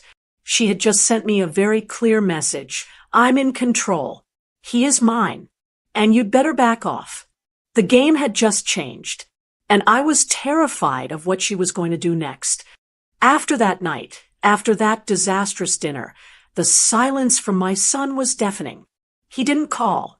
When I sent him my usual just checking in text, I got a one-word reply. Fine. He was angry. And Tanya, I knew she was on the other side of that, whispering in his ear. "See? I told you. She's trying to cause problems." I had played right into her hands, and now I had been put in a timeout just like a naughty child. I was cut off. The wall she had been building brick by brick for 3 years was now complete, and I was on the outside of it. I spent 3 days just grieving. I walked around my house in a fog. I had not only failed to help my son, I had pushed him further away, further into her arms. Then, on the 4th day, my phone rang. It was Tanya. My hand actually shook. I almost didn't answer. But I knew I had to. If I rejected her call, it would just be more proof that I was the problem. I took a breath and picked up. "Hello, Tanya." Her voice, it was like butter. So warm, so cheerful, as if nothing had ever happened. "Vanessa, hi. I was just calling to see how you were. We felt so bad about how dinner ended the other night. I think we were all just a little stressed." I had to close my eyes. She was that good. She was taking the high road. She was the peacemaker. "Oh, it's fine, dear," I said, my voice sounding strained. "Good, because Clinton and I were just saying, we haven't had you over to our place in ages. Why don't you come by this afternoon? Just for coffee? No big dinner, no stress. Just us." It was a command dressed up as an invitation. She was pulling my leash just to see if I'd come. And I absolutely knew that I had to go, and I had to smile. I had to get back in. "That sounds lovely, Tanya," I said. "What time?" I showed up at their door at 2:00. My heart was pounding so hard, I was afraid she'd hear it. Clinton gave me a stiff hug at the door. "Hey, Mom." "Hi, honey." Tanya, of course, was all smiles. "Vanessa, so glad you could make it. Come on in. I just made a fresh pot of coffee." The air in their living room was thick with all the things we weren't saying. I sat on their expensive sofa, my purse on my lap, feeling like I was in an enemy's camp. "I'll be right back," Tanya said, smiling. "I just have to grab the cream from the kitchen." Clinton's phone buzzed in his pocket. "Ugh, sorry, Mom," he said, pulling it out. "It's my boss. I have to take this. I'll be in the office." He walked down the hall, and just like that, I was alone in the living room. I just sat there, my hands clutched around my purse, listening to the clock tick. And then I saw it. On the coffee table, next to a stack of magazines, was Tanya's phone. She must have been texting right before I arrived because she hadn't just set it down. She'd left it unlocked. The screen was still on. I wasn't trying to snoop. I promise you, I wasn't. My eyes just went there. It was a text message conversation open on the screen. The name at the top just said SIS. Her sister. My eyes just scanned the last message she had sent. I read it, and the world it stopped. He's completely under my control. A little bit longer, and we'll have everything we need. I read it again. He's completely under my control. A little bit longer, and we'll have everything we need. My breath it left my body. I couldn't breathe. It wasn't just, I love him. It wasn't, your mom is annoying me. It was under my control. And everything we need. Need. Not want. Need. This wasn't a marriage. It was a plan. A financial plan. This was an operation. All those pieces. Carrie's warning, the police reports about draining her ex-husband's money, the stalking, the isolation, it all just crashed together in my head. This was the proof. This was the smoking gun. This was the thing I said I needed. And it was so much worse than I ever could have imagined. Here we go. I jumped, my heart flying into my throat. Tanya was walking back in, holding a tray, with coffee mugs. I snapped my head up. I must have looked like a ghost. Vanessa, are you okay? She asked, her brow furrowing with that fake concern. You look like you've seen a ghost. Oh, I said, my voice coming out as a squeak. No, I think I'm just a little lightheaded. I fumbled for my purse, standing up on legs that felt like jelly. You know, I'm so sorry. I think I just remembered. I have a prescription I need to pick up before the pharmacy closes. I'm so sorry. I have to go. She just stared at me. She knew I was lying. She glanced at her phone, still lit up on the table, but she couldn't call me out, not without admitting what was on it. We were frozen, just staring at each other. Oh, she said, her voice a little colder now. Well, that's a shame. I'll tell Clinton you said goodbye. I was out the door. I don't remember walking to my car. I don't remember starting the engine. All I remember is sitting at a red light, shaking so hard I couldn't hold the steering wheel. He's completely under my control. This wasn't a bad relationship. This wasn't a manipulative wife. This was a con artist. I got home. I fumbled with my keys. I locked the door behind me. And I broke. I slid down the wall in my entryway and I sobbed. I cried for my son. I cried because I was so stupid. I cried because I was so terrified. What do I do? What do I do? I couldn't call Clinton. He wouldn't believe me. He'd say I was lying, that I'd snooped. I couldn't call the police. I saw a text message. They'd laugh at me. I was alone. And I was breaking. I pulled out my phone. My hands were shaking. I scrolled through my contacts. Not Clinton. Not my friends. They wouldn't understand. Jill. My daughter. My smart, level-headed daughter who lives in Chicago. I pressed the button. She picked up on the second ring. Hey, Mom. What's up? Jill. I whispered, and my voice it cracked. I started crying all over again. Mom, what's wrong? You're scaring me. It all came out. All of it. In this hysterical, rambling flood. Christmas.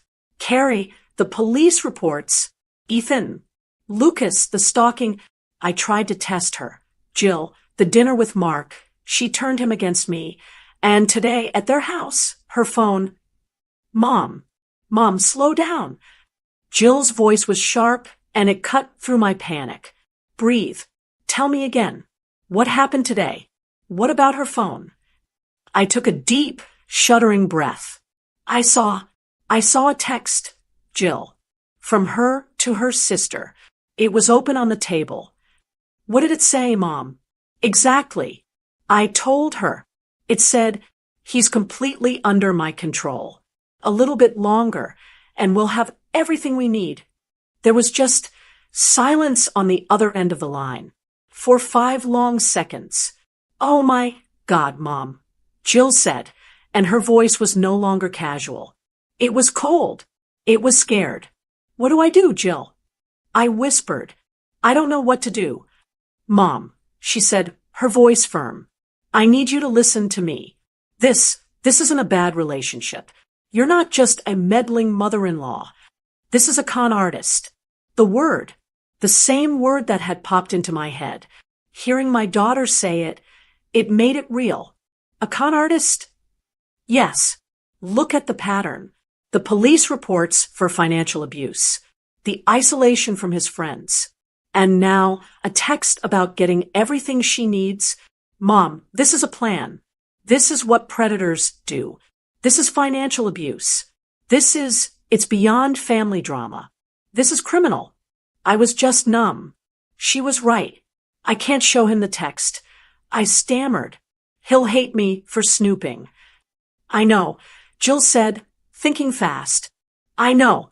You can't just tell him. Mom, this is out of our league. You need a lawyer. A lawyer, I said, my voice small. Jill, I can't sue my son. No, not to sue him, she said, her voice urgent. To protect him. You need legal advice. You need to know what your options are. You need to know if what she's doing is illegal. How to document this. What if she's forging his name on things? What if she's opening credit cards? You don't know. I hadn't even thought of that. Mom, Jill said, and her voice was dead serious. You can't just be Mom anymore. You need to be smart. You need to call a lawyer. Tomorrow. I didn't sleep that night. Not 1 minute. I just sat on my sofa, in the dark, staring at the phone in my hand. Jill's words just kept echoing in my head. Con artist. Lawyer. It felt so cold, so extreme. Lawyers were for divorces, for car accidents, for wills. They weren't for your own son's marriage. But that text message, he's completely under my control. A little bit longer, and we'll have everything we need. That wasn't a marriage. That wasn't love. Jill was right. That was a business plan. The next morning, I didn't call my usual family lawyer, the one who'd handled my husband's will. It felt too close, too personal. I went online, and I found a woman, a lawyer named Mrs. Davis, whose office was in a small, brick building on the other side of town. Her website said family law and domestic disputes. It didn't feel like a big corporate firm. It felt safer. Somehow, I sat in her waiting room, my hands clutching my purse, feeling like I was going to be sick. I felt foolish. I felt like a crazy, meddling old woman about to waste this professional's time with my feelings. When she called me in, I just told her everything. I told her about that awful cold night in the garage at Christmas. I told her about Carrie, Tanya's own mother, giving me that warning. I told her about the police reports, the ones I had hidden in my filing cabinet. I told her about the stalking and the ex-husband, Ethan, and the accusations of financial ruin. I told her about my failed test, the dinner with Mark, and how Tanya had twisted it, painting me as the villain. And then, my voice barely a whisper, I told her about the text message I'd seen on the coffee table. I finished, and I just sat there, waiting for her to pat my hand and tell me to just try and talk to my son. She didn't.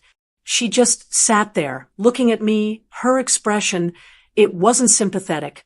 It was angry. She folded her hands on her desk. Mrs. Harper, she said, and her voice was so firm it made me sit up straight. I need you to understand something, right now. You are not a meddling mother-in-law. You are a witness. That word, witness. It just hit me So hard. Let's be very clear, she said, pulling out a yellow legal pad. Given the documented history, the prior police reports showing a pattern, and this text message, which you saw with your own eyes, your son is not in a bad relationship. He is the target of a financial predator. She said it so plainly. Predator. This is classic coercive control. Mrs. Harper, she went on, and I just listened. She isolated him from his friends. She's isolated him from you. She has established a pattern of being the victim in every scenario. And now she has referenced a financial endgame. Everything we need is not an emotional statement. That is a goal. I don't know what to do, I whispered. He won't believe me. Of course he won't, she said, not unkindly. He's the victim. He's been manipulated for years. You can't just show him a light and expect him to see. It doesn't work that way. She leaned forward.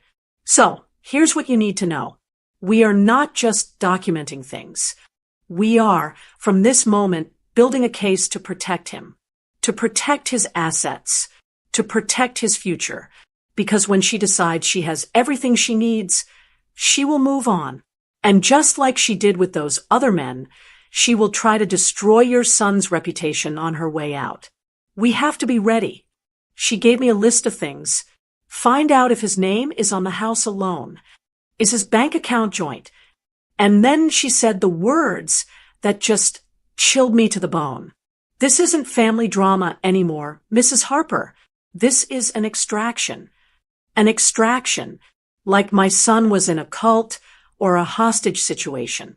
I walked out of that office into the bright afternoon sun, and I felt validated, and I felt sicker than I've ever been in my life.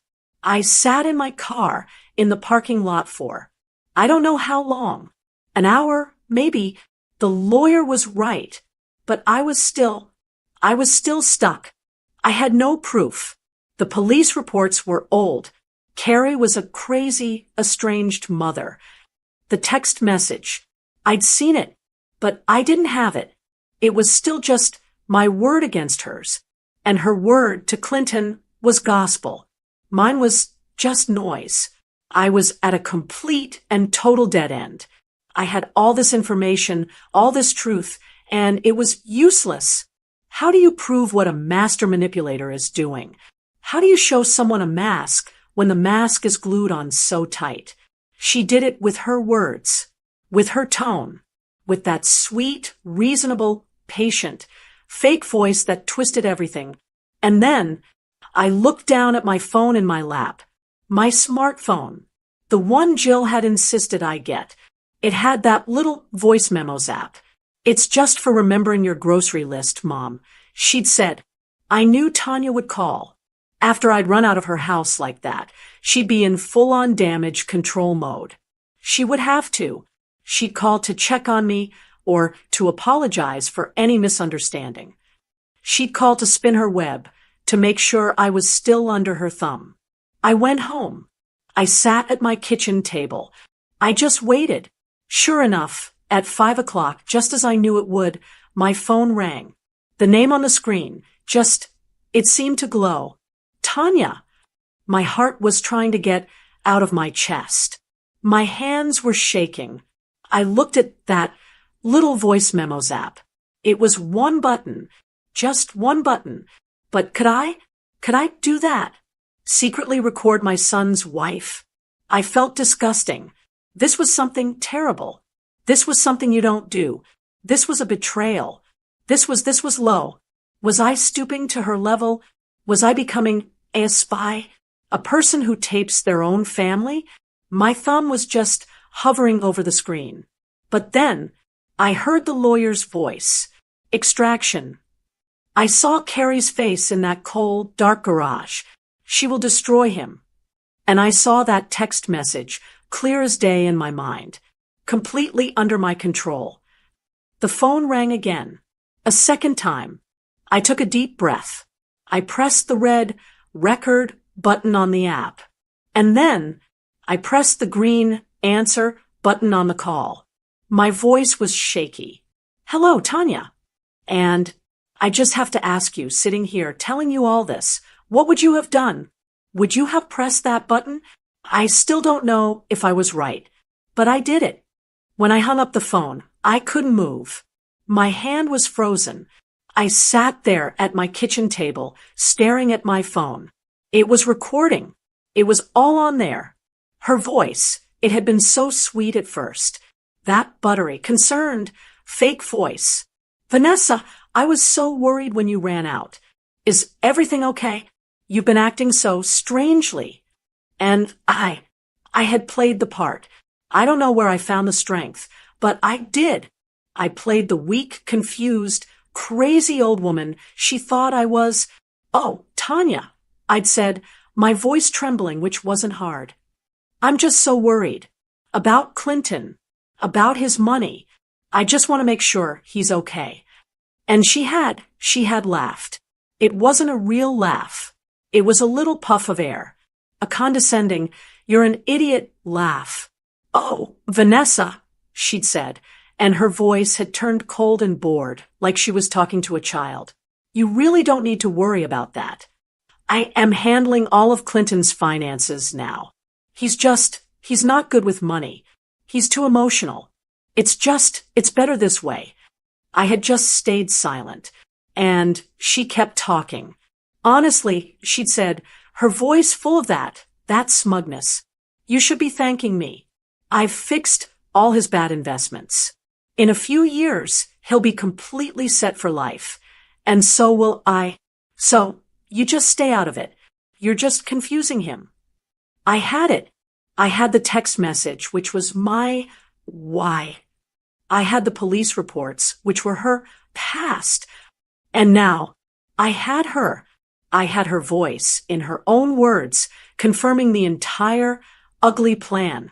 It was the final piece. The lawyer had called it an extraction, and I knew this was my only chance. But I knew I couldn't just show this to Clinton. I couldn't just play it for him. He'd still be angry. He'd be furious at me. You recorded my wife, Mom. You set her up? That's entrapment. That's disgusting. He'd still find a way to make her the victim. No, he couldn't just hear it. He had to see it. He had to see the mask come off with his own eyes. So I set the trap. It was the hardest phone call I've ever had to make. I called Clinton, and I just cried. Mom, what's wrong? Clinton, I sobbed. I think I'm having a breakdown. I'm so confused. I'm not thinking straight. I think I'm ruining everything. Mom, what are you talking about? He sounded scared. Scared for me. I said, I've done terrible things. I just let it all out. I've been awful to Tanya. I think I'm just jealous. And I need to fix it. I need to apologize. To both of you. Can you just please come over? Please? I just need to clear the air. Yeah, Mom. Yeah, of course. He'd said, his voice full of concern. We'll be right there. I hung up. I knew they'd come. He'd come because he was worried. She'd come because she'd want to see it. She'd want to be there for my surrender. She'd want to sit there, holding Clinton's hand, as I, the crazy old woman, finally admitted defeat. I sat in my living room. I put my phone on the coffee table. I didn't hide the police reports. I put that manila envelope right on the table next to my phone. And I waited. They walked in 20 minutes later. Clinton looked worried, his arm around Tanya. Tanya had that sad, sympathetic smile on her face. The one I'd seen in my dining room. Mom, Clinton said, rushing over. What's wrong? Are you sick? Vanessa, Tanya said, her voice so soft and kind. It's okay. We're not angry. We're just worried about you. Sit down, I said. My voice was surprisingly steady. Please, both of you, sit on the sofa.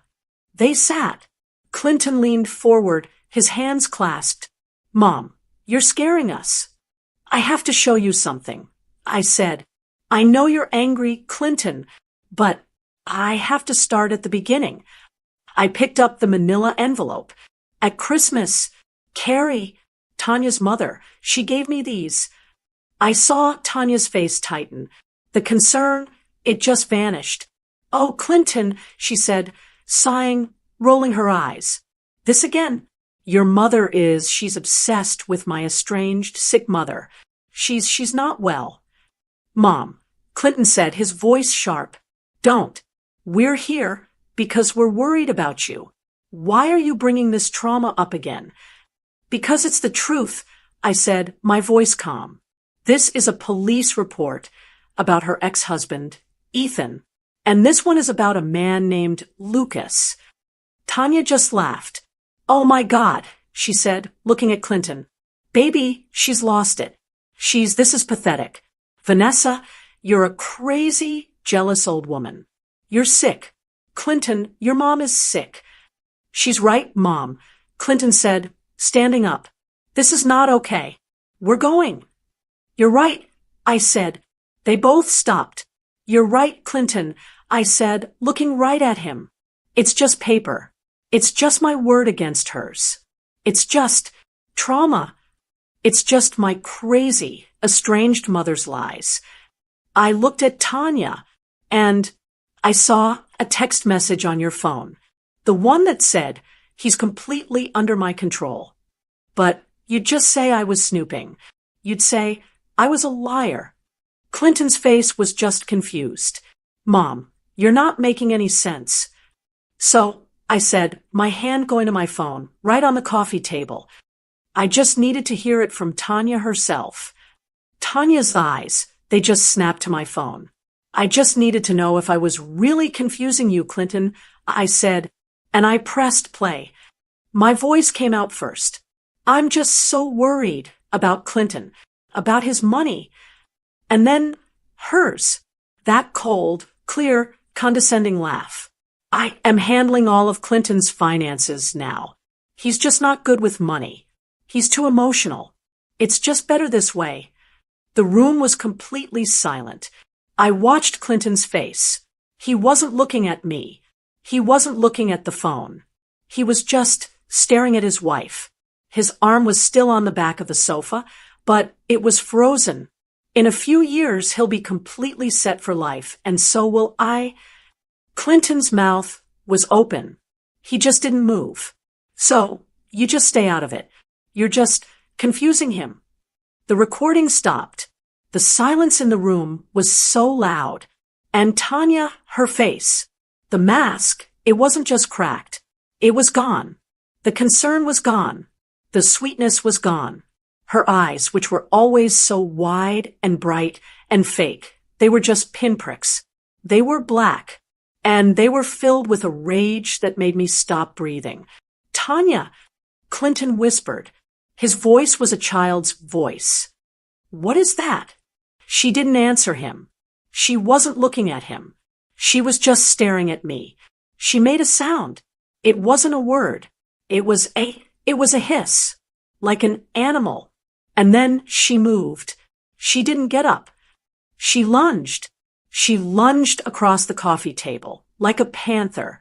She wasn't just angry. She was violent. She was trying to get to the phone. She was trying to get to me. She screamed it. It wasn't even a word. It was just a shriek of hatred. You OB*TCH. You're dead. Give me that. She was on me. She was clawing at my hands.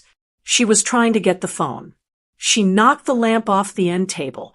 A picture frame, my wedding picture, it just crashed to the floor. I was just holding on to the phone. Tanya! Stop. It was Clinton. His voice, it wasn't a whisper anymore.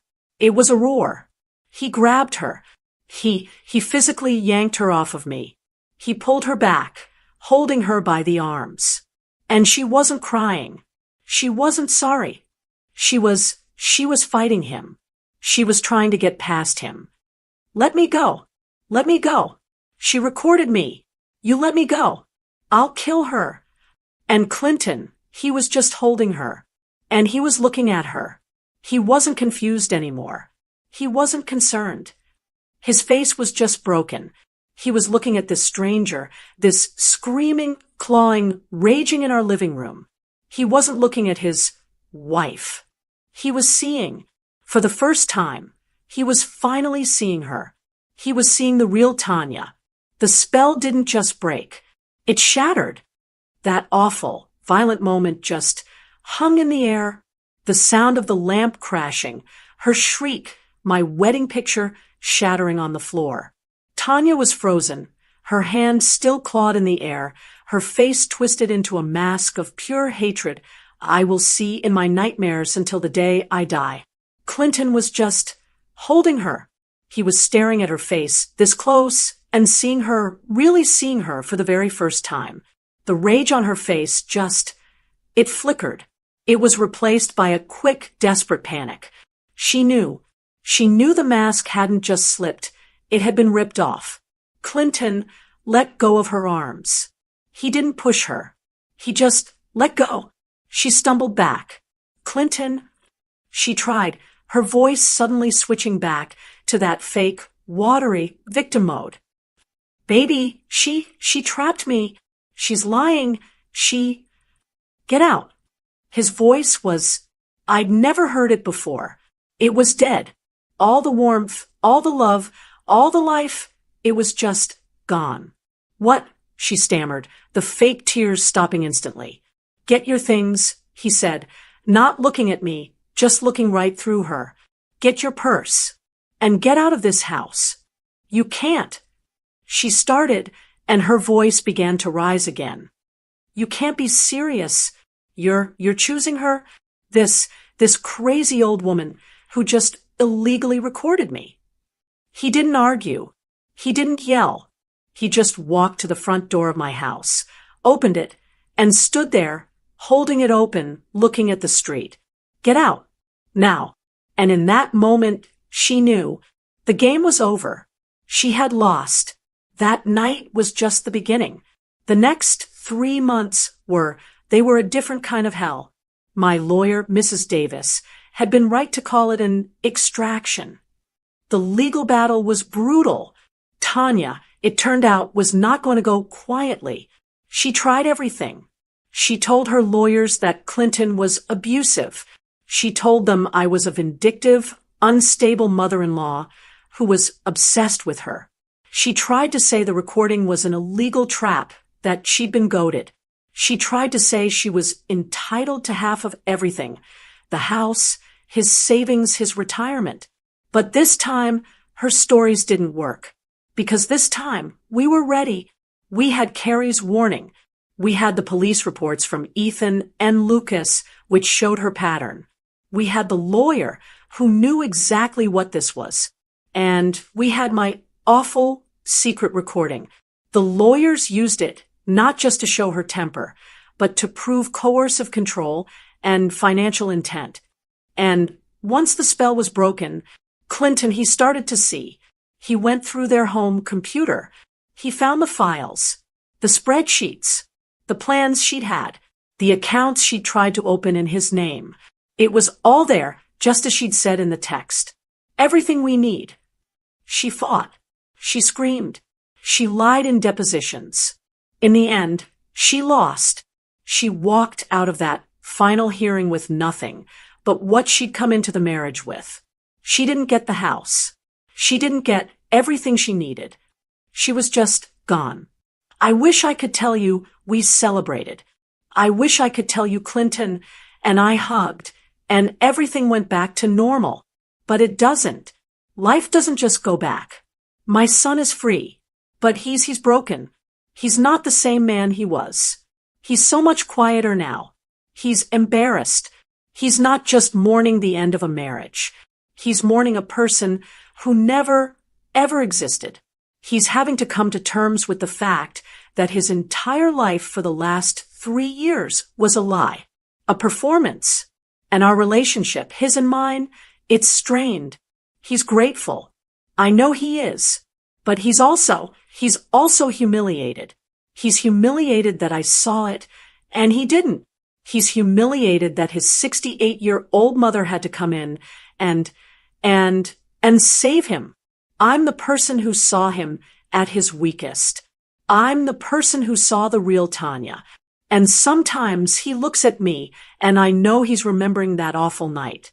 That awful, screaming woman in my living room.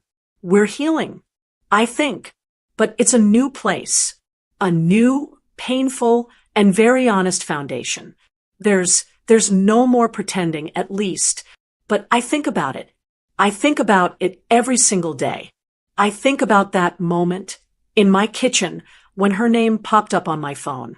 I think about my hand shaking as it hovered over that record button, that awful, morally gray, terrible decision. And I just have to ask you, did I do the right thing? I ask myself that every night. Was it my place?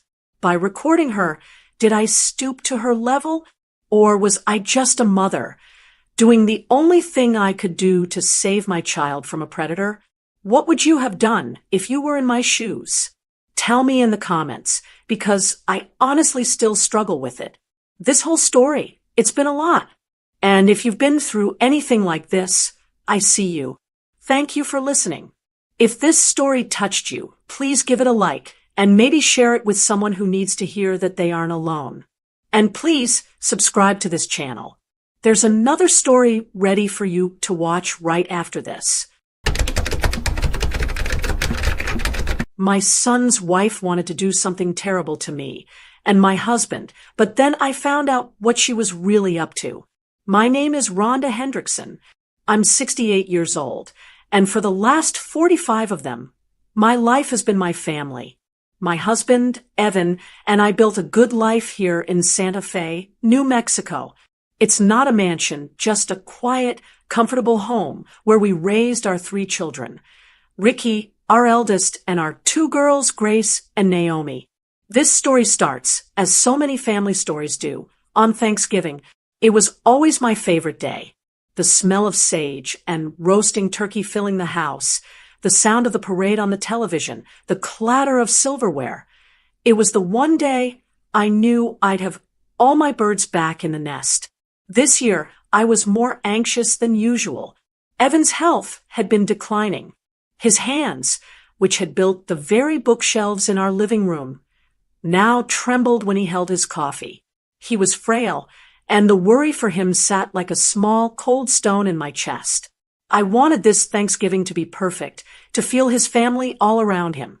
Our daughters, Grace and Naomi, were set to arrive with their families for the main dinner, but my son, Ricky, had come over early with his wife, Frances. Ricky, he was always my perfect son. The firstborn, the one who always did the right thing. I was so proud of him. But his wife, Frances, well, she was a different story. From the day Ricky brought her home, there was just something cold about her. She wasn't mean, not in a way you could ever call her out on. It was more in the things she didn't do. She didn't offer to help in the kitchen. Her compliments about my home always felt like she was sizing it up. She smiled with her mouth, but never her eyes. For years, I told myself I was just being a critical mother-in-law. I chalked it up to her being from a different background. A little more polished, maybe. I tried hard to love her because Ricky loved her. "Mom, that smells incredible," Ricky said, kissing my cheek as he came into the kitchen. He went right over to his father in the living room, and I heard them start talking about the football game. "It really does, Rhonda," Frances said, standing in the doorway, scrolling on her phone. "You always go to so much trouble." I wiped my hands on my apron. "It's no trouble, dear. It's Thanksgiving." She gave me that thin smile, and then, holding up her phone, she said, "I just need to take this call. I'll be right back." She slid open the glass door to the back porch and stepped out, pulling it almost closed behind her. I turned back to the stove, stirring the gravy, my heart feeling full. Ricky was home. Evan was comfortable. In just a little while, the girls would be here. Everything was going to be all right. I gave the gravy one last stir and went to check the turkey.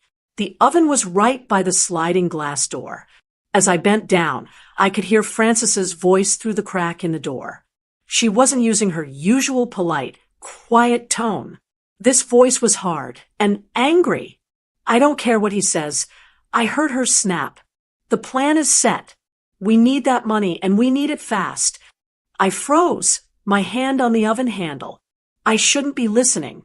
This was a private conversation, but my feet felt like they were nailed to the floor. What plan? What money? I remembered how she and Ricky had been living lately, the new car, the fancy vacations. I'd assumed Ricky's job was going well. Her voice dropped lower, and I had to strain to hear. "Look, he's dragging his feet on the care facility. It's taking too long." My blood ran cold. Care facility? And then she said the words that stopped my heart. "He needs to understand we can't wait. We have to get her into the care facility soon, one way or another." Her. My head went light. I grabbed the counter to steady myself. Her. She was talking about me. They were planning to put me in a home. I suddenly couldn't breathe. The warm, sage-scented kitchen felt like it was closing in on me. I heard the click of the porch door handle. I stumbled away, pretending to be busy at the sink, my back to her. My hands were shaking, so hard I could barely turn on the faucet. "BRR, it's getting cold out there," Frances said, walking back in. I stared down at the drain, trying to get my voice to work. "Rhonda, are you all right?" I could feel her eyes on my back. "You look like you've seen a ghost." I turned around, forcing the muscles in my face to pull into a smile.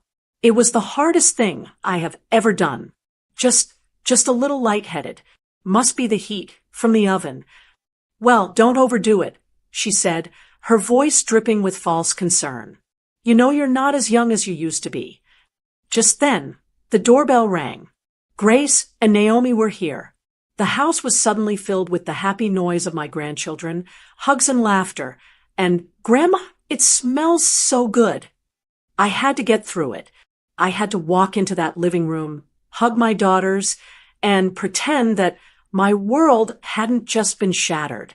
I had to sit at my own Thanksgiving table, passing the mashed potatoes to the woman who was planning to kick me out of my own home, the woman who wanted my inheritance money. I looked over at Evan, smiling weakly at our grandchildren, so frail.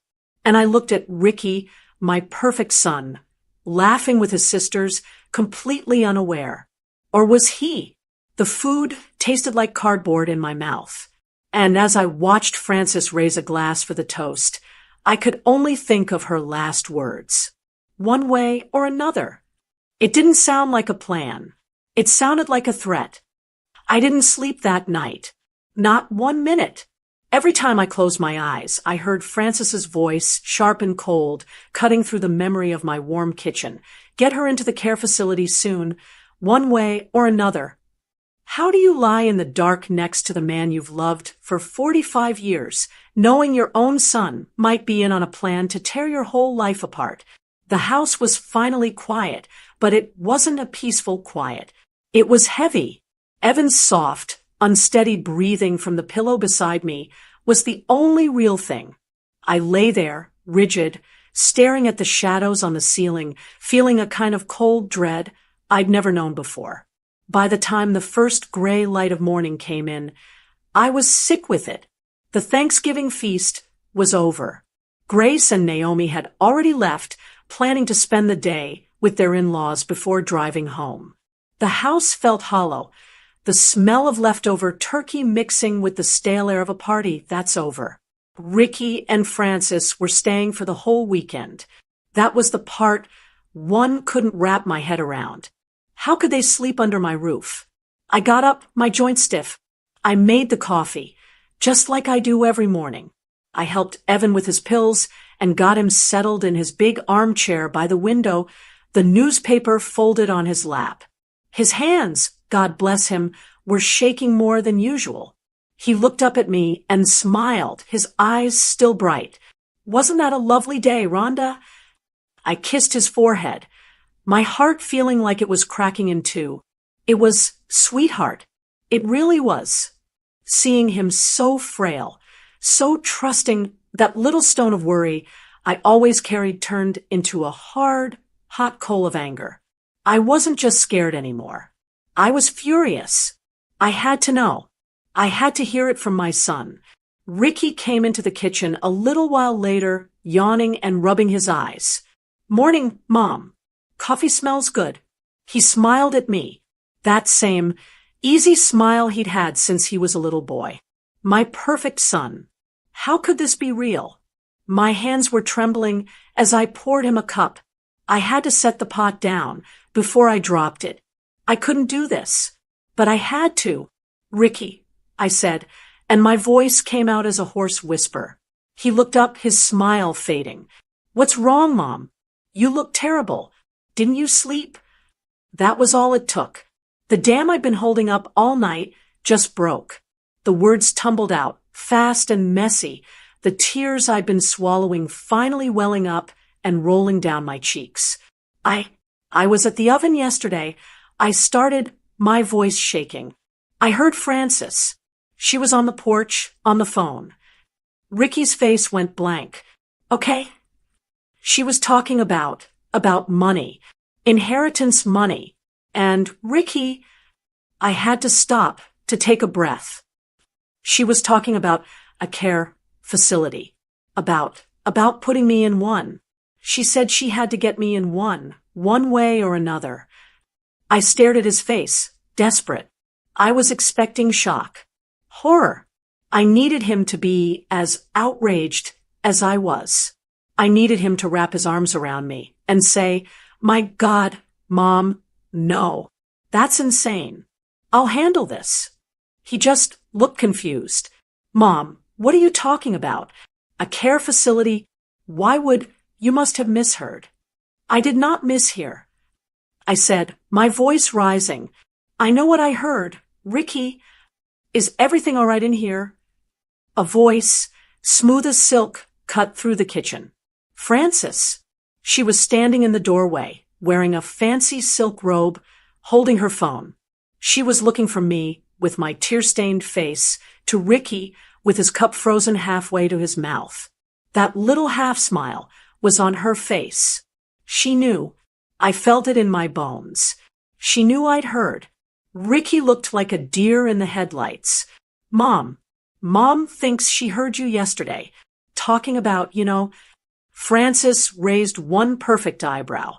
She let out a small, tinkling laugh. It was the most horrible, cruel sound I had ever heard. "Oh, Rhonda," she said, walking past me to get her own coffee. She was so calm. "Is that what this is about? I should have known you were listening at the door." I was not listening at the door, I said, my cheeks burning. I was checking the turkey. The door was open. "Of course," she said. She turned, her eyes all full of fake sympathy. "Rhonda, I wasn't talking about you. I was talking about my Aunt Clara, my poor aunt back in Ohio. She's not doing well. We've been trying to find her a good facility." She turned to my son. "That's what I was telling you about last week. Remember, honey, the nightmare with Aunt Clara's finances and her inheritance." I watched my son's face. I saw the exact moment he made his choice. He looked at her, then at me, and he nodded. "Yeah," he said, clearing his throat. "Yeah, that's right. Aunt Clara. See, Mom? I told you. You just misheard. You only heard part of the conversation." I just stared at them. "No," I whispered. "That's not what I heard. She said her. Not Aunt Clara. She said her." Ricky let out an exasperated sigh and put his arm on my shoulder. His touch felt wrong. "Mom, come on. You're getting all worked up over nothing. You've been under a lot of stress with Dad's health. You're exhausted." "I am not exhausted," I said, pulling away from him. "I am not confused, Ricky. I know what I heard." "Rhonda, please," Frances said, her voice dripping with pity. It was the pity that broke me. "You're getting hysterical. It's normal. At your age. people get things jumbled. At your age. There it was. The two words that can turn a woman invisible. I was old.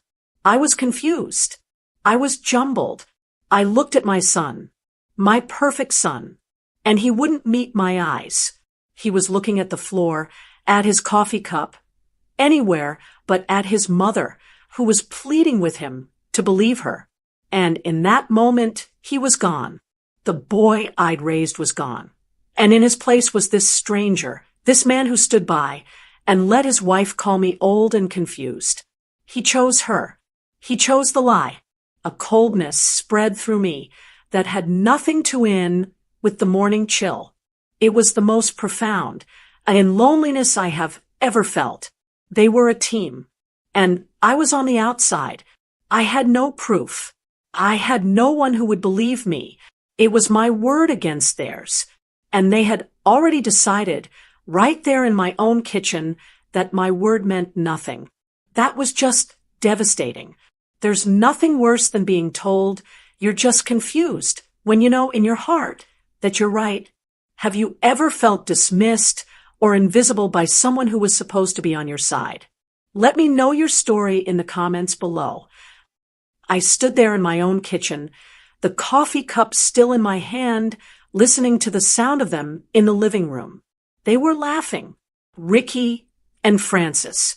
They had just finished tearing me to pieces, calling me old and confused. And now they were in the other room, watching football with my husband, like nothing had happened. The rest of that weekend was the quietest kind of torture. Ricky and Francis stayed until Sunday afternoon, just like they'd planned. But the air in my home, my safe, warm home, had turned toxic. It was all fake smiles and sentences that stopped when I walked into a room. Francis would put her hand on my arm and ask, "Are you feeling better, Rhonda?" Her eyes shining with a victory that made me want to scream. Ricky was worse. He was too cheerful, too loud. "More pie, Mom." "Let me get that for you, Dad." He was acting. He was trying so hard to be the perfect son that he just looked like a bad actor on a stage. He still wouldn't meet my eyes. Not really. When they finally packed their car to leave, Frances hugged me. She squeezed me tight and whispered in my ear, "You take care of yourself, Rhonda. We worry about you." It was a threat, clear as day. The second I heard their car pull away from the curb, I locked the front door, a thing I never do in the daytime, and I grabbed the phone from the kitchen wall. My hands were shaking again, but not from fear this time. It was anger, cold, sharp anger that burned away all the tears and the self-doubt. They thought I was jumbled. They thought I was a confused old woman. I was about to show them how wrong they were. I called my oldest daughter, Grace, first. She was always the sensitive one. "Mom, hi, was it a good visit?" I just couldn't small talk. "Grace, honey, I need to tell you something. And I need you to just listen. Don't interrupt." I told her every word I heard on the porch. And then I told her what happened Friday morning in the kitchen, how they'd teamed up on me, how they'd called me confused. There was a long silence on the other end of the line. "Mom," Grace said finally, and I could hear the but in her voice before she even said it. "Mom, that's awful. But are you sure? I mean, a care facility? Ricky loves you. And Frances, I know she's difficult, but to do that, maybe you did just misunderstand. I mean, she does have an Aunt Clara. I've heard her mention her." My heart sank. "Grace, I know what I heard." I know, she said, trying to soothe me. "But it's a huge accusation, Mom. Maybe you should just rest. You've been so stressed with Dad." I felt the at your age all over again. I got off the phone, my anger now mixed with a fresh wave of that terrible loneliness. I tried Naomi, my practical daughter. She was even worse. "Mom, let's be logical," she said after I'd told her the whole story. You heard a piece of a conversation. Francis gave you a perfectly reasonable explanation. You're accusing Ricky of what? Trying to steal from you? This is our brother. This is Ricky. It's not the Ricky I know. I insisted. Exactly, she said, and her voice was so logical it cut me to the bone. So maybe the problem isn't Ricky. Look, Mom, just let it go. Don't cause a rift in the family over a misunderstanding. A rift in the family, as if I was the one holding the hammer. I hung up the phone. The house was silent again. I walked into the living room and looked at Evan, who had dozed off in his chair, a blanket pooled in his lap. His face was so peaceful. This wasn't just about my hurt feelings. This was about him. This was about our home. The home we'd worked for. The nest egg we'd saved. The life we had left together. And they were going to come for it. They were going to call me confused until they could sign me away. And then what would happen to Evan? That's when the last bit of watery fear in me dried up. It left something hard and clear in its place. Resolve. I was not crazy, and I was not going to let it go. The thought of spying on my own son, my firstborn, made me feel sick to my stomach. It was a betrayal. It was an awful, ugly thing to do. But then I heard Francis's voice in my head, one way or another.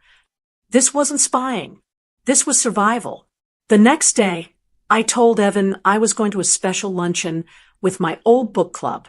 It was a lie, and I hated it, but it was necessary. Instead, I went to the bank. I walked up to the counter, my heart pounding, and I withdrew $5,000 in cash. It was a huge chunk of our savings, the money we'd set aside for a care facility, ironically, for a day, when one of us really needed it.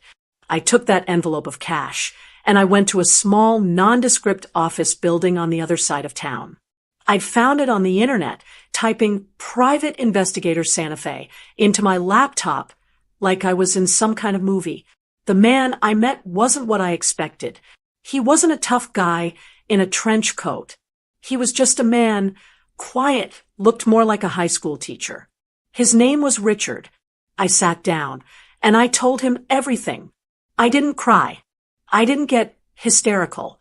I just laid out the facts, from the Thanksgiving conversation to the gaslighting in the kitchen. I told him about their new car, the fancy vacations, and the way Francis's eyes sized up my home. He listened, just nodding, not judging me, not looking at me like I was a confused old woman. When I was finished, he just looked at me for a long moment. "What do you want to find out, Mrs. Hendrickson?" I pushed the cash-filled envelope across the desk. "I want to know if I'm crazy or if my son and his wife are planning to destroy me." I took a deep breath. "Follow them. I want to know about their finances. I want to know who Francis was talking to on that porch. I need to know the truth, no matter how ugly. Yes, she's fighting back. That's the Rhonda we were waiting for. She's not just a confused old woman. She's a warrior. Drop a Go Rhonda in the comments if you are cheering for her right now. And if you're enjoying her story, please don't forget to tap that like button." I spent the next 2 weeks living a lie. On the outside, I was just Rhonda. I was Evan's wife. I helped him get dressed. I made sure he took his pills on time. I read the newspaper to him when his eyes got tired. I was the 68-year-old woman who waved to my neighbors and went to the grocery store. But on the inside, I was a coiled spring. I was a woman waiting. Every time the phone rang, my heart would try to climb out of my chest. Every car that slowed down on our street made me jump. I'd be in the middle of a perfectly normal day, washing the dishes, folding the laundry, and the words would just hit me again, one way or another. I'd stop, my hands deep in the soapy water, and just stare out the window, a cold, sick feeling rising in my throat. Then I'd have to shake my head, take a deep breath, and go on, just so Evan wouldn't see, just so he wouldn't worry. The call finally came on a Wednesday. I was in the kitchen, making a shopping list. Mrs. Hendrickson? It was his voice. Richard. Flat. Professional. Yes, I said, my hand gripping the receiver, so hard my knuckles were white. I have what you asked for. The information is complete. I think you need to come to the office. He didn't say, I have good news. He didn't say, I have bad news. He just said, the information is complete. That, more than anything, terrified me. I looked at Evan, who was dozing in his chair. Evan, sweetheart, I said, my voice just a little too bright. I forgot I have an appointment with Dr. Evans for a prescription refill. I'll be back in a little while. He just nodded, murmuring, all right, dear, don't be long. The lie tasted like ash in my mouth. I grabbed my purse and walked out, feeling like a spy in my own life. The drive to Richard's office was a blur. When I walked in, he was waiting for me. He didn't smile. He just nodded toward the chair I'd sat in before. Please, he said, closing the door behind me. The snick of the lock sounded so final. Well, I said, my voice coming out shaky. Am I crazy? No, Mrs. Hendrickson, he said, sitting down across from me. You're not crazy. He started by laying out a thin folder of papers. First, the financials, he said. Your intuition was spot on. Ricky and Francis are in serious trouble. I'm talking about drowning. He laid it all out. Their credit cards were all maxed out, every single one. They had taken a second mortgage out on their own home, one I never even knew about. The fancy car Francis drove. It was a lease, and they were 3 months behind on the payments.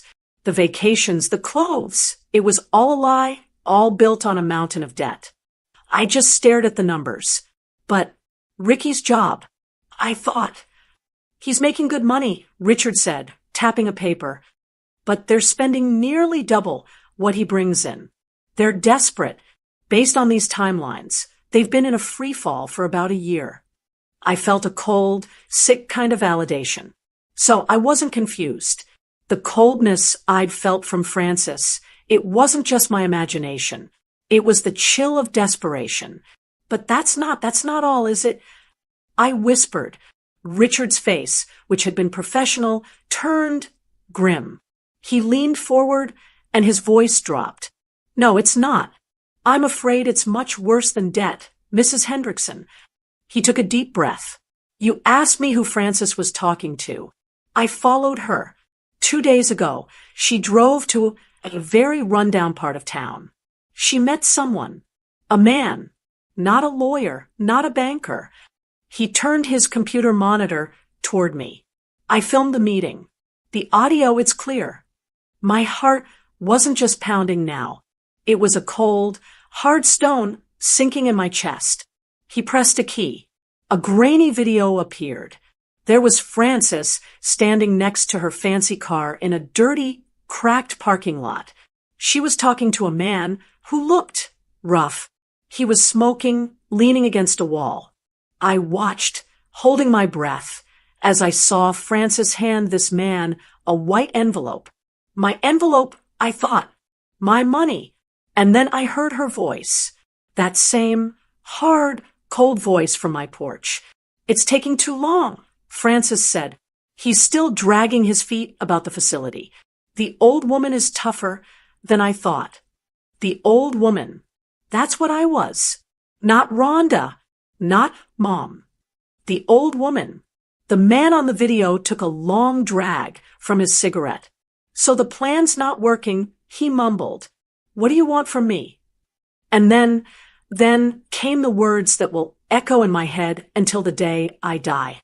Frances looked around the parking lot, her face twisted in an ugly, impatient snarl. The plan is too slow. I need a faster way. We need a permanent way to dispose of her. Richard hit the pause button. The man's grainy face froze on the screen. The world just stopped. The room was dead silent. I could hear the buzz of the fluorescent light above us. Dispose. Dispose of her. Like I was a bag of garbage. like I was a problem to be erased. This wasn't about putting me in a home. This wasn't about stealing my money. This was about killing me. My daughter-in-law, the wife of my perfect son, was hiring a man to murder me. I couldn't breathe. A wave of icy cold washed over me. So fast, I thought I was going to be sick right there in his office. I gripped the arms of the chair. I finally managed to look at Richard. I'm sure my face was a horrible sight. My son, I whispered. My throat was so tight, I could barely get the words out. Ricky, is he? I don't know, Mrs. Hendrickson, Richard said, and his voice was gentle for the first time. He wasn't at this meeting. He wasn't in any of the footage, but he's tied to all the debt. How much he knows? I just can't tell you. He turned the monitor away. He took a small black USB drive and put it in a little envelope. He slid it across the desk. This is your copy. It's everything. The financials, the photos, and the video. I don't remember leaving the office. I don't remember the drive home. I just remember sitting in my car in my own driveway for what felt like an hour, staring at my front door. My home. The place I was supposed to be safe. The fear I'd felt on Thanksgiving was a joke. This was terror. It was real, and it was sitting in a little envelope on the passenger seat next to me. But as I sat there, shaking, something else was happening. That cold, hard anger from before, it was coming back. But it wasn't just anger. It was something else. Something harder. They thought I was a confused old woman. They thought I was a problem to be disposed of. I finally took a deep breath. I picked up the envelope, and I walked into my house. They had no idea who they were dealing with. I walked into my house, and the quiet was deafening. Evan was still asleep in his chair, oblivious, save for this one single moment. I looked at his frail, peaceful face, and the words from that video, a permanent way to dispose of her, crashed over me again. I went straight to my bedroom and hid the little envelope from Richard. I put it in my sewing box, tucked under a spool of green thread. My first thought, the one any normal law-abiding citizen would have, was to pick up the phone and dial 911. I actually had my hand on the receiver, but then I stopped.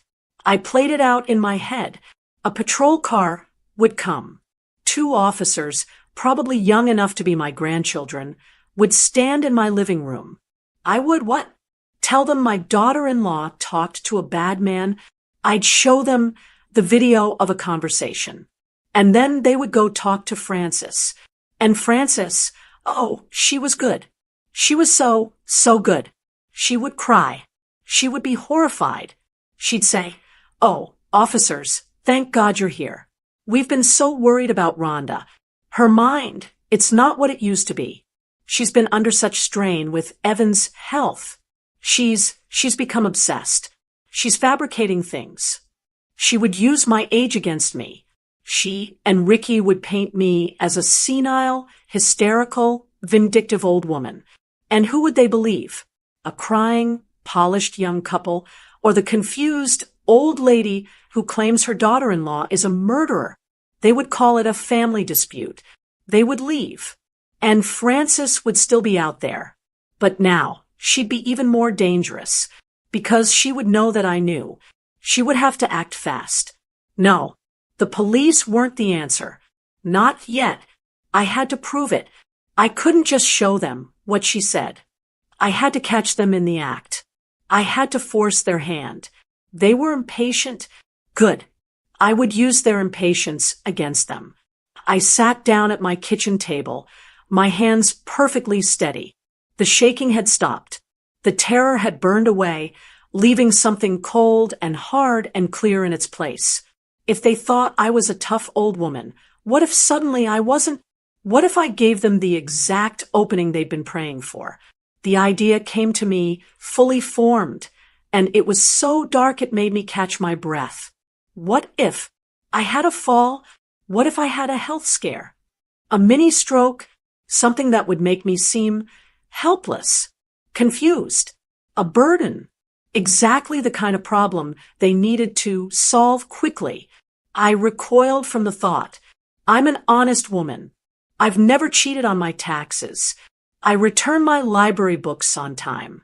The idea of faking something so serious to lie, to manipulate my own family, it felt disgusting. It felt wrong. It felt like something Francis would do. I sat there at my table for a long, long time, at war with myself. The Rhonda who baked for the church bake sale. The Rhonda who raised her children to always tell the truth. She was horrified. She was screaming, "No, Rhonda, you're better than this. Don't stoop to their level. Go to the police. Go to your daughters. Tell the truth." But the truth hadn't worked. Had it? The truth got me called confused and hysterical. And then I thought about Evan, asleep in his chair. I thought about the words, dispose of her. This wasn't a game. This wasn't a test of my morals. This was a war. And I was a 68-year-old woman fighting for my life and the life of my husband against people who wanted me dead. A cold resolve settled over me. This wasn't a lie. It was a trap. And they were the ones who had built it piece by piece with their greed and their cruelty. I was just going to spring it. I knew I couldn't do it alone. I needed an ally. My daughters had failed me, but that was before.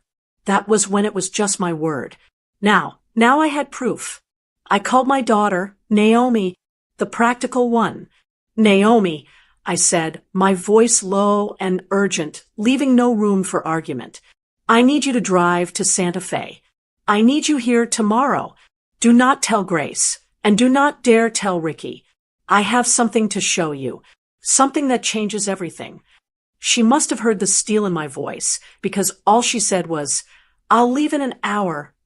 When she arrived the next day, her face was a mask of worry. "Mom, what is this? You're scaring me." I didn't waste time. I didn't cry. I took her to my bedroom, shut the door, and put the little USB drive from my sewing box into my laptop. I hit play. I watched my daughter's face. I saw it go from confusion to disbelief to a pale, chalk-white horror. When she heard Francis say, "A permanent way to dispose of her," a terrible, choked sound came from her throat. She finally believed me.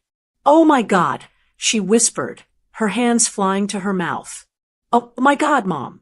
She's planning to kill me, honey," I said, my voice calm. "And now we're going to stop her." I looked my daughter in the eyes. "Tears won't help us. Anger won't help us. I have a plan, and you are going to help me." I laid it all out. "This Saturday, I am going to call Ricky. I'm going to be crying. I'm going to tell him I had a terrible fall down the basement stairs, that I might have hit my head, that I'm scared and I'm confused. I will be the exact, helpless old woman they've been waiting for." I pointed at her. "You will be here. You will get on the phone and you will be panicked. You'll tell Ricky that Dad can't handle it, that you can't handle it, that you don't know what to do. We are going to hand them my entire life on a silver platter and see just how fast they try to take it." Naomi stared at me, her eyes wide. "Mom, that's manipulation." "Yes," I said, "it is. Are you in or are you out?" She looked at the frozen image of Francis on the laptop screen. She took a deep, shuddering breath. "I'm in, Mom," she said. "What do we do first?" "First," I said, a grim sense of control settling over me for the first time in weeks. "We set the stage. Okay, this is the big question. Faking a fall, that's a serious lie. But Francis is literally planning to dispose of her. Is Rhonda right to fight fire with fire? Or is she stooping to their level? Let me know in the comments. Would you have set the trap or gone to the police?" The plan was set. My daughter Naomi and I spent the rest of that day and all of Friday just existing. We played cards with Evan. We cooked. We talked about the weather. It was the most normal, most terrifying 2 days of my life. Inside, I was a vibrating wire, but on the outside, I was a block of ice. Saturday morning, I told Evan that Naomi was taking him for a drive to see the autumn leaves. He was so happy for the outing. The second I heard her car pull away, I walked to the phone. My heart was not pounding. My hands were not shaking. I was calm. I was a general. I dialed Ricky's number. He answered on the third ring, his voice casual. "Hey, Mom, what's up?" And then I let my voice crack. I let the tears I'd been holding back for weeks well up. "Ricky," I whispered, letting my voice sound reedy, weak. "Ricky, oh, thank God." Mom, what's wrong?" His voice changed instantly. I had a fall. I sobbed, letting the words come out in a tumble. I think I was on the basement stairs. I hit my head. My head hurts. Ricky, I'm so confused. I heard him swear. "Francis, get in here." He was back on the phone. "Mom, where's Dad? Where's Naomi?" Right on cue, Naomi, who had parked down the street and come in the back door, grabbed the phone from me. "Ricky," she screamed, and her panic sounded so real it almost convinced me. "Ricky, I just got here. I found her on the floor. She's not making any sense. She's talking about the basement. I don't know what to do. Dad's with me, and he's panicking. Ricky, please, you have to come. You have to come now." "We're on our way," he shouted. "We'll be there in 2 hours.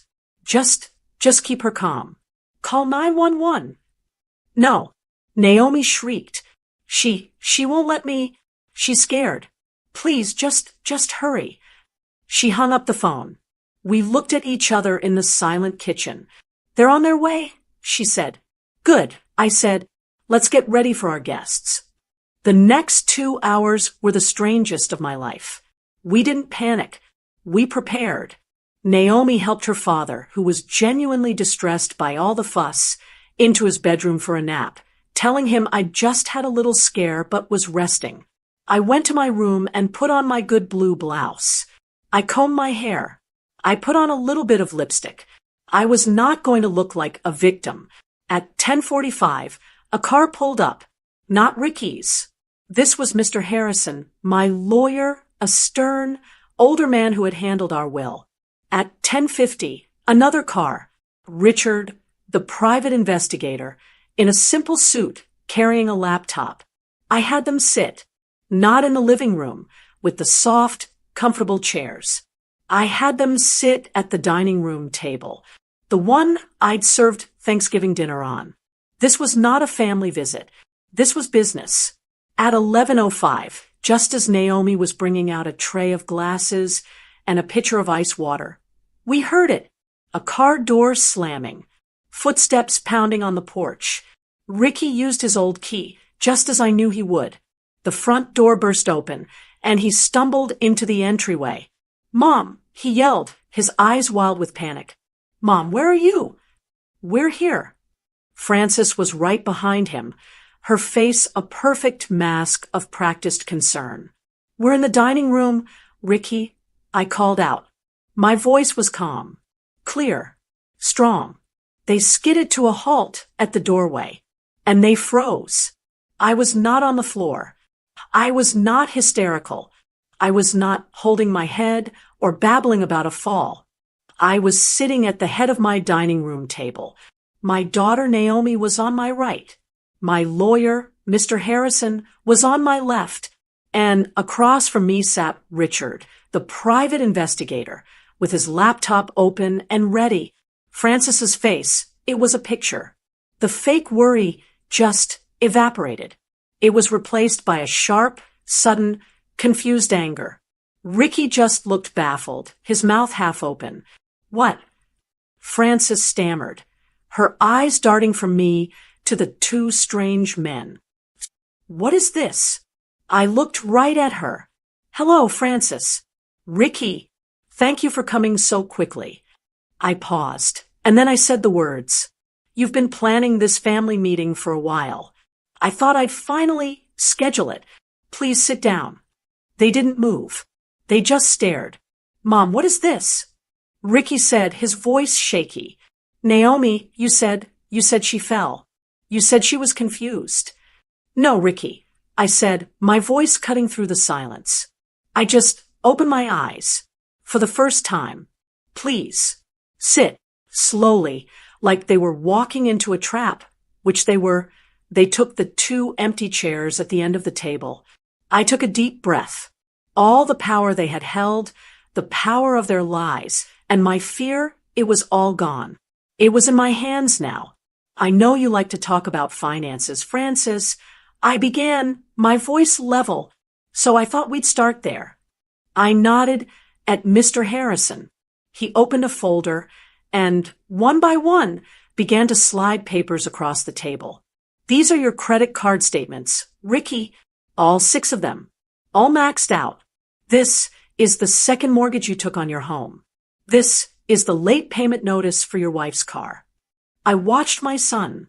His face went from confusion to a sick, pale gray. He knew every bit of it. He had been living this lie with her. Frances, though, she was just angry. "This is an outrageous invasion of our privacy. You have no right. This," I said, my voice like steel, "is a motive. This is why you were on my porch on Thanksgiving, talking about inheritance money. This is why you and Ricky told me I was confused and hysterical when I've never been more clear in my life." Ricky wouldn't look at me. He was staring at the table, his world collapsing. "But the debt, that was just the what?" I continued. "It wasn't until I hired Richard. Here," I nodded at the PI, "that I understood the how. He's the one who found out about your little acquaintance, Frances, the man in the parking lot." Frances's head snapped up. Her eyes. I will never forget her eyes. They were no longer angry. They were the eyes of a cornered animal. "I don't know what you're talking about," she whispered. "Don't you?" I said. "Well, let me refresh your memory. Richard, if you would." Richard didn't play the video. He didn't need to. He simply turned the laptop around, hit a key, and turned up the volume. And in the dead silence of my dining room, Frances's own voice filled the air. Clear as a bell. "The old woman is tougher than I thought. I need a faster way, a permanent way, to dispose of her." The words just hung there, horrible and ugly. Ricky made a sound, a low, strangled noise, like he'd been punched. He slowly turned his head to look at his wife. But I wasn't watching him. I was watching Frances. Her face, her beautiful, cold, polished face, it just collapsed. The color, the pride, the anger, it all drained away, leaving nothing but a hollow, terrified shell. She was caught. Checkmate. The power in that room had flipped so completely, so suddenly, it was a physical thing. The 68-year-old woman they thought was a confused, forgetful, disposable problem was gone. In her place was the woman who had just saved her own life. The silence that followed those recorded words was the loudest sound I've ever heard. It was heavy, suffocating. It was Frances who broke it, surprisingly. She let out a short, sharp laugh. It was a terrible, broken sound. "You," she whispered, looking at me, but her eyes were glassy. "You, old bitch. You set me up." Before I could even react, my son Ricky, my perfect son, slid off his chair. He didn't faint. He just folded. He knelt on the dining room floor, put his head in his hands, and he began to sob. Not crying, sobbing. Deep, ragged, animal sounds of a man whose whole world had just been pulled out from under him. You were going to kill her," he choked out, looking up at his wife. "You were going to, my mom?" "Ricky, no, honey, it's not." She started, her voice desperate. "It was just talk. I was just angry. I wouldn't have." "Enough." Mr. Harrison's voice boomed through the room. He was a lawyer, and he was in charge now. He looked at Frances, his face like stone. "Miss Miller," he said, using her maiden name, "anything you say from this point on can and will be used against you. Richard," he nodded to the PI, "has already provided a copy of this audio to the Santa Fe police. They are, I believe, waiting outside." Frances's face went from pale to a sickly, greenish white. She looked at the front door, and for the first time, I saw pure animal terror in her eyes. "And Ricky," Mr. Harrison said, his voice a little softer, but not by much, "you are in a great deal of trouble. The financial fraud, that's a serious matter. But if you were not aware of this..." He tapped the laptop. "Then you have a choice to make. Right now." Ricky just kept sobbing. I didn't know. Oh God, Mom. I didn't know. I thought we were just getting the money. I didn't know." And that was it. That was his confession. He knew about the plan to steal. He was fine with the care facility. He was fine with the inheritance money. He was fine with gaslighting his own mother. He just drew the line at murder. It was a cold, small comfort. The next part is a blur. There were blue and red lights flashing through my dining room window. There were deep voices. A knock. Frances didn't scream. She didn't fight. She just went limp, a hollowed-out version of the confident woman who had walked in. They led her out in handcuffs. Ricky, they talked to him for a long time. His life was ruined. He wasn't arrested for that, but the financial crimes were real. He lost his job. He lost his house. He lost his family. The weeks that followed were empty. My lawyer handled everything. My daughters, Grace and Naomi, were in shock. Naomi felt guilty for her part in the trap, and Grace was just heartbroken. Our family, the one I had built for 45 years, was fractured, broken. Evan, my sweet Evan, we had to tell him. We told him that Ricky and Frances had been stealing and that Frances had made threats. We told him she was gone and that Ricky was away. He understood in his way. He just held my hand, his own hand trembling, and said, "You're safe, Rhonda. That's all that matters. You're safe." And I was. It's been 6 months now. The house is quiet. Frances took a plea deal.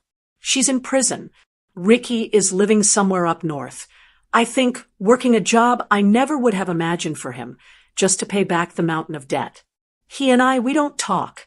I don't know if we ever will. How do you come back from that?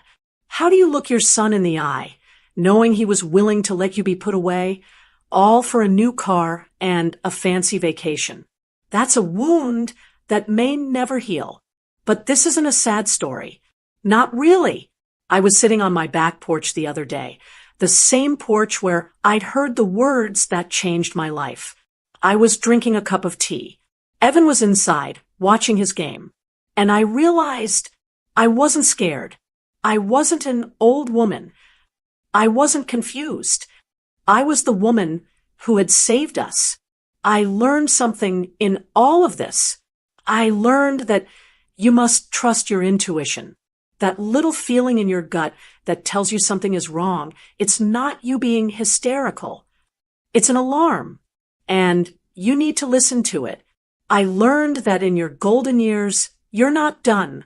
You're not finished. You are not a burden to be disposed of. I found a strength in me at 68 years old that I never knew I had. I became a mastermind in my own survival. And I won. The ending is bittersweet. My family is broken. But Evan and I, we are safe. Our home is our own. And I am not a victim. I am a survivor. Let me ask you, and I want you to be honest, what would you have done? When you found out the truth, would you have called the police? Or would you have done what I did? Would you have set the trap? If it touched you, please take a moment to like this video and subscribe to the channel. Your support means so much. There's another incredible story coming up next, and I think it's one you'll want to see. My name is Christine Nielsen. I'm 68 years old, and my son's wife locked my pantry. It still sounds strange when I say it, even to myself. You think you've seen just about everything in life, and then you come home from a long day of volunteering at the senior center, and there's a brand new hasp and padlock on a door inside your own kitchen. I live in Scottsdale. I've been in this house for over 40 years. My late husband, Paul, and I bought it when our son, Norman, was just a toddler. I raised my boy in this house. I can still see the little pencil marks on the pantry's door jamb, measuring how tall he was getting each year. Now, those marks were hidden behind a fresh slab of metal. That Tuesday, I walked in just like any other day. I put my keys in the ceramic bowl by the door, the one Norman made at a summer camp in 1993. I kicked off my shoes and walked into the kitchen, thinking about a cup of tea and maybe a few crackers. And I just stopped. My feet felt glued to the linoleum. I stared. It wasn't a big, dramatic lock. It was a cheap, shiny silver hasp, the kind you'd put on a garden shed. It was screwed right into the pantry door, and a small padlock held it shut. For a full minute, I didn't feel angry. I just felt confused, like I'd walked into the wrong house. My mind tried to make sense of it. Was there a pest problem? Did Norman mention this?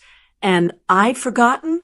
My mind raced, trying to find a reason that didn't feel like a punch to the gut.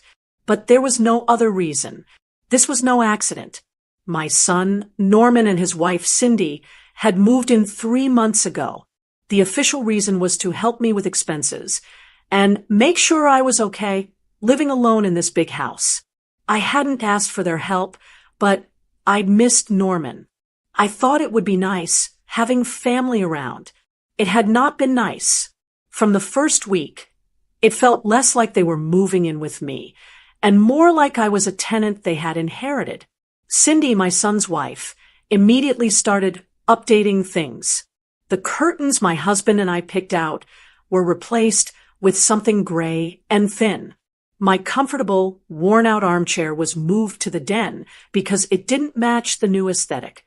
I was told I was being old-fashioned and resistant to change. So, I did what women from my generation often do. I bit my tongue. I smiled. I tried to be accommodating. I told myself it was just their way. I told myself they were young. I didn't want to be the difficult mother-in-law. But this lock, this was different. This wasn't about curtains or furniture. This was about food. My pantry. The pantry I had stocked for 40 years. The one where I kept my flour, my sugar, my canned goods. The one I'd go to when I wanted to bake cookies for the neighbors or grab a can of soup for a simple lunch. They had locked me out of my own pantry. The dread came first, cold and heavy in my stomach. It was the humiliation of it. What did they think I was? A child sneaking snacks? A thief stealing their food from my house? Then I thought of Norman, my son. He let this happen. He either agreed to it, or he was too weak to tell his wife not to put a lock on his own mother's pantry. I wasn't sure which was worse. This wasn't help. This was a hostile takeover, done one update at a time. This lock was the final straw. This was them telling me in no uncertain terms that I was no longer the matriarch of this home. I was just an obstacle, a piece of old furniture to be managed. I stood there in the quiet of my kitchen for a long time. The setting sun was casting a long shadow across the floor, right up to the locked door. I felt the last bit of my go-along-to-get-along spirit just evaporate. I was not a guest. I was not a child, and I was not going to be locked out of my own life. I looked at that cheap, shiny lock, and a new feeling began to bubble up, pushing past the dread and the humiliation. It was a cold, quiet resolve. They had made a very, very big mistake. This would not stand. I didn't sleep. I'm sure you know the feeling. You lie in bed, your mind turning over the same thing again and again, like a stone in a rock tumbler. Every time the house creaked, I thought about that lock. It felt like an insult, just sitting there in the dark. I got up before dawn, the way I always do, and the first thing I did was walk into the kitchen and stare at it. It was still there, of course, cold and real in the pale morning light. My plan was simple. I would wait, and I would talk to Norman, my son, not Cindy. I had to believe this was her idea, and that my son, my Norman, had just gone along. I told myself he was just trying to keep the peace in his own marriage. I had to believe that because the alternative was too painful to consider. I made a pot of coffee, the old-fashioned drip kind, not the new pod machine Cindy had brought into the house. I sat at the kitchen table, the one Paul and I had bought at a yard sale 30 years ago, and I waited. My hands were wrapped around the warm mug. Cindy was usually the first one up, a whirlwind of yoga and green smoothies. But this morning, by some small miracle, Norman came in first. He was in his work shirt, still untucked, his hair a mess. "Morning, Mom," he mumbled, heading straight for the coffee pot. This was my chance. "Norman," I said, keeping my voice as level as I could. "Honey, we need to talk." He stopped mid-pour. He didn't turn around. "About what?" "I'm running late." "About the pantry, Norman." "About the lock." He let out a long sigh. It was the sigh of a man trapped, and it made my heart sink. He turned, leaning back against the counter, and finally looked at me. "Mom, can we not do this right now?" Then, I asked, my voice a little stronger. "I came home to a lock on my own pantry. I think right now is a good time." "Gosh, what's all the fuss?" Cindy's voice. She was standing at the entrance to the kitchen, already in her workout clothes, hair in a high ponytail. She had this bright, tight smile on her face, the one she used when she was about to tell you something you wouldn't like. I felt my stomach clench. The opportunity was gone. "I was just asking Norman about the lock, Cindy," I said. "Oh, that," she said, walking in and grabbing a bottle of water. She laughed, a little tinkling sound that didn't reach her eyes. "Honestly, Christine, I should have mentioned it. It's really no big deal. It's just for our food." Norman was staring into his coffee mug like it held the secrets to the universe. He wouldn't look at me. "Our food." I repeated. "Yes," Cindy said, her tone suddenly very serious, like she was explaining something to a small child. "We've been buying a lot of specialty items. Organic, gluten-free, non-GMO. That stuff is unbelievably expensive. We can't have it getting mixed up." Mixed up. The words just hung there in the air. "Mixed up with what, Cindy?" I asked. "My flour? My canned soup?" "Well, yes, exactly," she said, as if I'd finally understood. "We're on a very specific budget, and we need to keep track of our items. It's just easier this way. It's just to keep things organized." She then glanced over at the open shelving next to the fridge, where I kept my own things. My tins of baking powder, my boxes of pasta, my cans of tomatoes. "Besides," she said, wrinkling her nose just a little, "this whole kitchen is it's a lot. We were hoping to help you clear out some of this clutter." "Clutter?" I felt my face get hot. "Those are my staples. I use those." "Do you, though?" she asked, that bright, brittle smile back in place. I found cans in that pantry that were, I'm not even sure when they're from. And all that sodium, it's just not healthy, Christine. We're trying to help you, too, get you on a healthier track." So I was old. My food was clutter. And I was too foolish to know what was healthy for me. This was my moment. The moment to stand up, to yell, to tell her that this was my house, that I had paid the mortgage, that she was a guest here. But I couldn't, because I wasn't just talking to Cindy. I was talking to my son, too. I looked at Norman. He was still frozen at the counter, his back to me. I just stared at the back of his head, begging him, silently, desperately, to turn around, to say something, to say, "Cindy, that's enough. That's my mother." To say, "We'll take the lock off." To say anything. He cleared his throat, and then he rinsed his mug in the sink, put it in the dishwasher, and walked right out of the kitchen. He didn't say a word. He didn't look at me once. The silence he left behind was so loud it made my ears ring. Cindy's smile softened, but it just looked like pity, which was so much worse. "See? It's fine. He understands. It's just for organization. You'll get used to it." She grabbed an apple from the bowl and walked out, calling over her shoulder, "Have a good day." I was left alone in the kitchen. The smell of coffee was gone, replaced by the sterile lemon scent of Cindy's cleaning products. I had tried to use my voice, and in return, I was told I was a cluttered, unhealthy old woman who didn't understand the price of organic food. I got up from the table, my coffee untouched and cold. I walked back to my bedroom, and I shut the door. The first attempt had failed. It had failed because it was never a fight against Cindy. It was a fight against my own son's silence. And that, I was beginning to realize, was a much harder thing to beat. After that morning, the house became a morgue. That's the only way I can describe it. We were 3 people living under one roof, but we never spoke.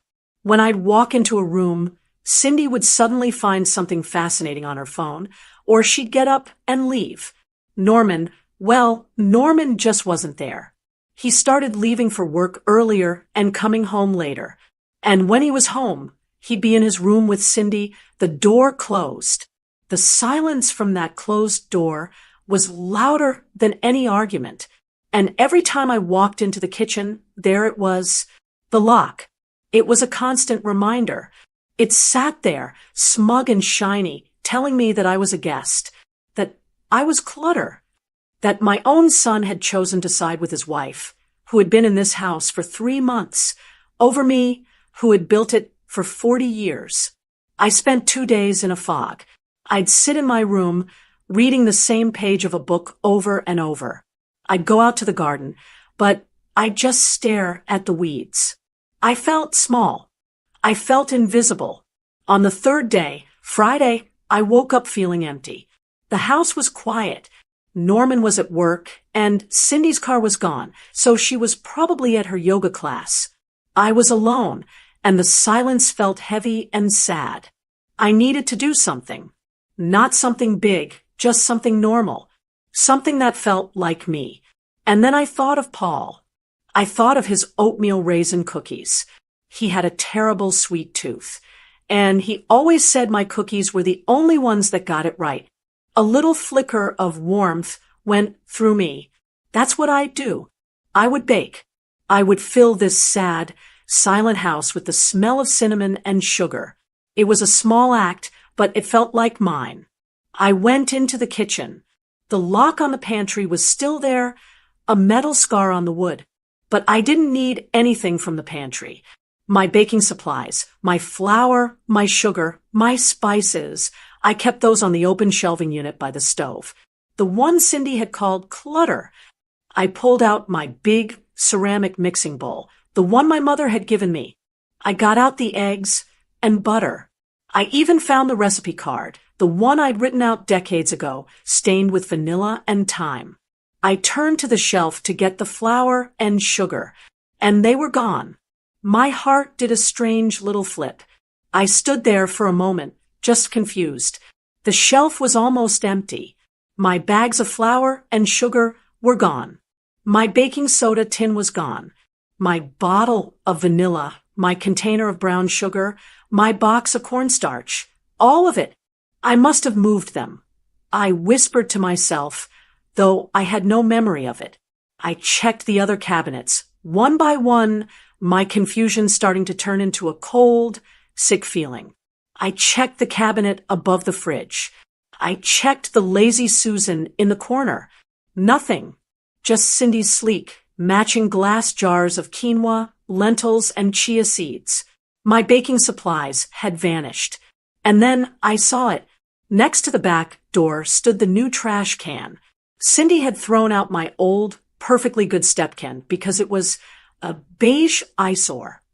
This new one was stainless steel, tall and sleek, and it cost more than my first sofa. The lid was slightly open. The can was full. I walked over to it, slowly, almost like I was in a dream. I didn't even need to touch it. I could see, right on top of the pile, the familiar red and white paper bag of my all-purpose flour. It was half full, and it was just tossed in. My hands started to shake. I used the tongs I kept by the stove to lift the bag of flour out. Underneath, it was my bag of sugar, also half full. And under that, my box of baking soda, my cinnamon, and my little bottle of vanilla extract, all mixed in with coffee grounds, vegetable peels, and junk mail. She had thrown it all away. She hadn't just organized it. She hadn't moved it. She had looked at my things, the things I used to bring comfort to my family, and she had decided they were garbage. This wasn't an accident. This wasn't a misunderstanding. You don't organize perfectly good food straight into the trash. This was a message. This was her telling me that my ways were so old-fashioned, so unhealthy, so much clutter, that they literally belonged in the garbage. She was erasing me. She was throwing out my life, one bag of flour at a time, to make more space for hers. I stood there, in the middle of my kitchen, holding the trash-covered bag of flour. The sting of my son's silence, the humiliation of that lock, it all paled in comparison to this. The lock had barred me. This erased me. All the sadness I'd been feeling for the past 3 days just drained away.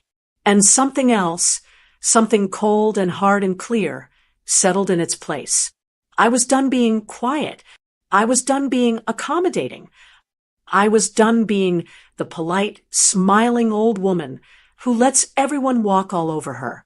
They thought I was just a piece of old furniture, something to be managed and cleaned around. They thought I was clutter. I put the bag of flour on the counter. I looked at the locked pantry, and then at the trash can full of my life. No, this was my home, and I was done. I didn't cry. I was surprised. 10 minutes earlier, I might have. But standing there, looking at my wasted baking supplies, something inside me just snapped shut. It was like a door closing, firm and final. The sadness was gone, and what was left was a stillness I hadn't felt in months. I calmly, methodically took the bags of flour and sugar out of the trash. I wiped the coffee grounds off them with a paper towel. They were ruined, of course, but that wasn't the point. I set them on the counter, one by one, like evidence. My vanilla, my cinnamon, my baking soda. I lined them up. Then I washed my hands. I washed them for a long time, scrubbing under my nails, until the feeling of the garbage was gone. My mixing bowl and the eggs were still on the table, waiting for the cookies that would never be made. I put the eggs back in the refrigerator and the bowl back in the cabinet. I did it all very slowly, very deliberately. When the kitchen was clean, I sat down at the table. I was facing the wall, the one where Paul's picture hangs. It's my favorite one from our 25th anniversary. He's smiling, his arm around me, and he looks so proud. I sat there, and I looked at my husband, and I had my moment of clarity. I finally understood. I had been wasting my energy being angry at Cindy. Cindy was just Cindy. She was selfish and insecure and disrespectful. But she wasn't the real problem. She was just the symptom. The real problem was my son. The real problem was Norman's silence. His weakness. His inability to stand up and say, "That's my mother. You will not treat her this way in her own home." He let her put a lock on my pantry. He sat there and let her call my life clutter. And I had no doubt he knew, on some level, that she was organizing my things into the trash. He let it all happen because it was easier than being a man. Paul would have been furious. My Paul, he was a quiet man, but he was strong. He never would have let anyone mistreat me. He would have been so ashamed of his son. I thought about the life Paul and I had built. We didn't have much when we started. We bought this house with every penny we had. We painted these walls ourselves. We fixed the plumbing with our own hands. Paul put in the shelves by the stove for me, so I'd have a place for my baking things. We sacrificed. We saved. We built this home, this life, this family from nothing, and I was letting my son and his wife tear it all down and throw it in the garbage. I was letting them turn me into a footnote in my own story. I looked at Paul's picture. I looked at the kitchen we'd shared for 40 years. I thought of the lock on my pantry. I thought of my flour in the trash. No, the grief I'd felt, the helplessness, it all burned away, and in its place was this cold, hard strength. I wasn't just sad anymore. I was done. I was done waiting for my son to defend me. I was done trying to be accommodating. I was done being invisible. Cindy thought I was old and useless. Norman thought I was just part of the background. They were both wrong. I was the foundation. I was the woman who had built this life, and I was the only one who could save it. I didn't need to cry. I didn't need to yell. I needed a plan. I stood up. My chair made a quiet scraping sound on the floor.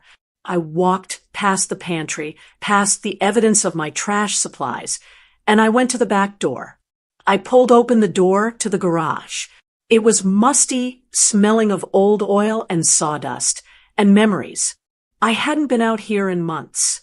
In the corner, under a dusty tarp, was Paul's old toolbox. A big, red metal one. It was heavy. I pulled off the tarp, the dust making me sneeze. I picked up the toolbox. The metal handle was cold and familiar. I carried it back into the kitchen, through the house he and I had built. I set it on the kitchen counter with a solid, heavy thunk. I opened the lid. The smell of metal and oil was strong. All his tools were there, neatly in their places. His screwdrivers, his wrenches, his pliers. I knew exactly what I had to do. I wasn't going to talk. I wasn't going to ask. I was going to act. I sat in my kitchen with that red toolbox on the counter for a long time. I just looked at it. The house was still empty. Cindy's car was still gone. I could have done it right then, in the middle of the day. But this wasn't an act of anger. It wasn't a tantrum. I wasn't going to smash it off. This was a reclamation. It needed to be done with the same cold, quiet intention that they had used to install it. So I waited. I made myself a simple dinner, a piece of toast and an apple. I didn't see Norman or Cindy. I heard them come home, heard their muffled voices from behind their closed door, but I didn't leave my room. I read my book. I watched the clock, and for the first time in months, I felt perfectly calm. I wasn't helpless. I wasn't a victim. I was just waiting for the right time. My alarm was set for 4:30 a.m., but I was awake at 4:15. I didn't turn on my bedside lamp. I slipped out of bed, my feet finding my slippers in the dark. The house was tombs-quiet. The only sound was the low hum of the refrigerator. I walked through the dark hallway. This house and we were old friends. I knew where the floorboards creaked. I knew how to move without making a sound. I walked past Norman and Cindy's closed door. I felt nothing as I passed it. No anger, no sadness, just focus. In the kitchen, the moonlight was just enough to see by. It made a pale blue rectangle on the floor. And sitting on the counter, just where I'd left it, was Paul's red toolbox. It looked like an old, faithful dog waiting for me. I carried it over to the pantry. I didn't kneel right away. I set the toolbox down, opened the lid, and let the moonlight shine on the tools. Paul had kept them so organized. The screwdrivers were all lined up largest to smallest. I picked out a Phillips head. Paul had been so patient teaching me the difference. Righty-tighty, lefty-loosey, Chris, he'd say, his hands covered in grease, guiding mine as we fixed a light switch. My hands were 68 years old. They had spots and raised veins, but they were steady. I knelt. My knees complained with a dull ache on the cold linoleum, but I ignored them. I was eye level with the lock. It really was a pathetic little thing. Cheap metal, poorly installed. The screws were already a little stripped at the head, like whoever put it in had done it in a hurry, with too much force. Norman, probably, rushing to do his wife's bidding. I put the tip of the screwdriver into the first screw. I took a deep breath, held it, and turned.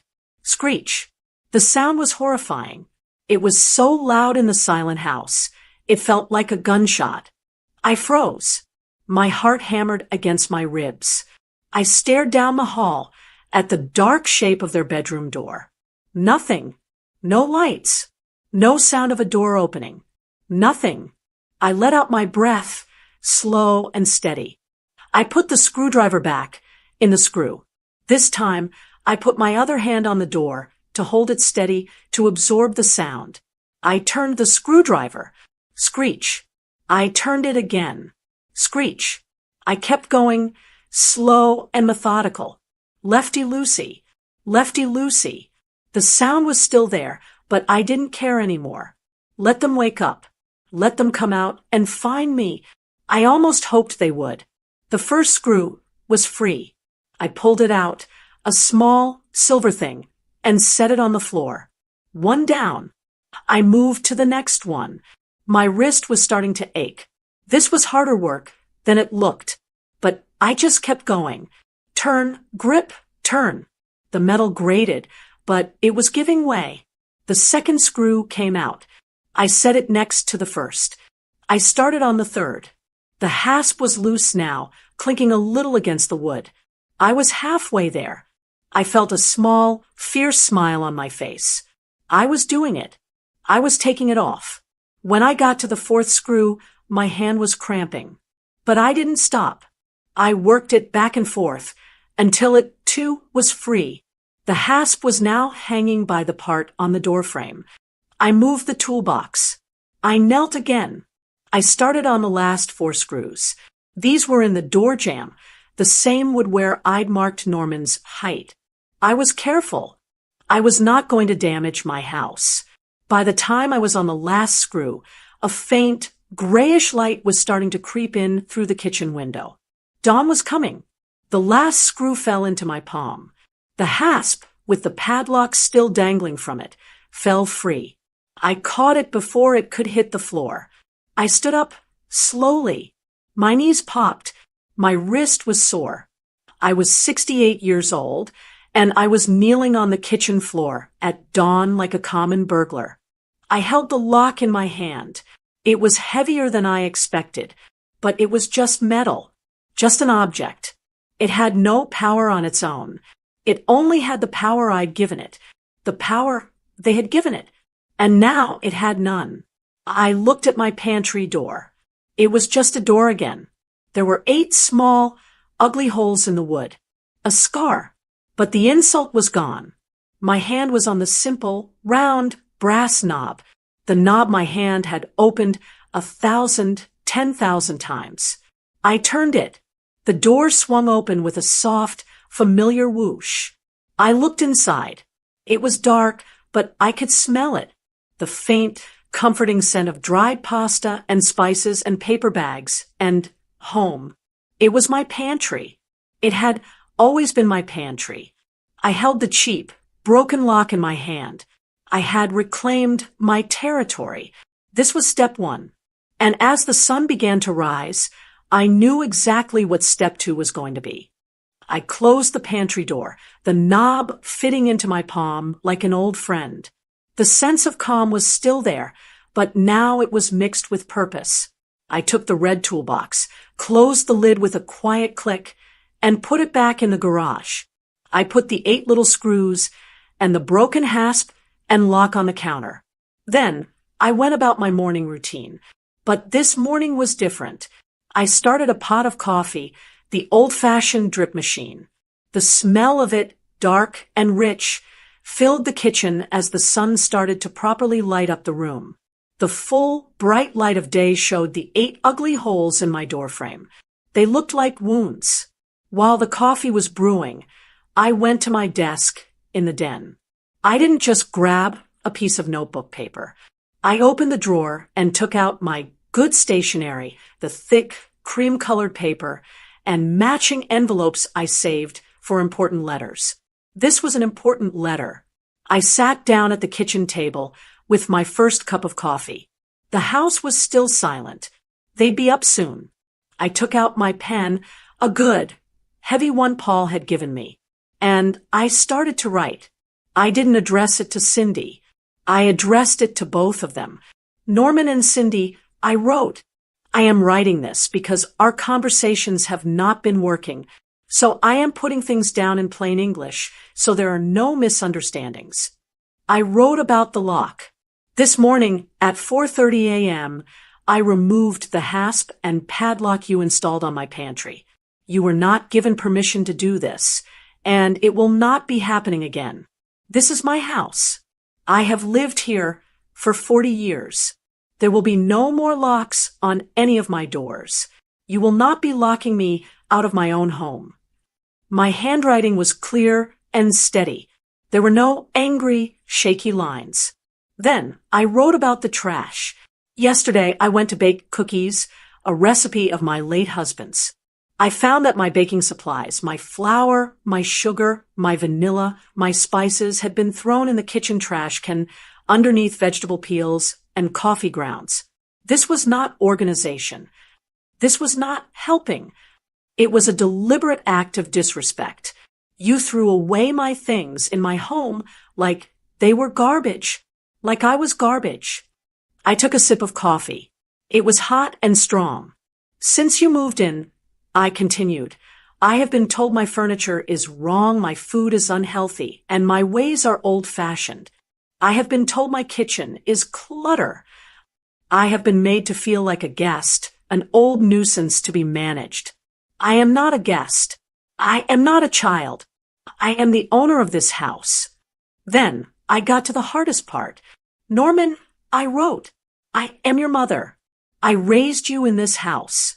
And for 3 months, I have watched you stand by, silent, while your wife disrespected me time and time again. Your silence has been the loudest sound in this house. You let her put a lock on my pantry. You let her call my life clutter. You let this happen. That, more than any lock, has been the most painful part of this.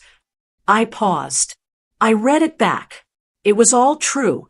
It was all real. But I wasn't finished. This wasn't just about my feelings. This was about the facts. They had moved in to help with expenses. It was time to address that lie.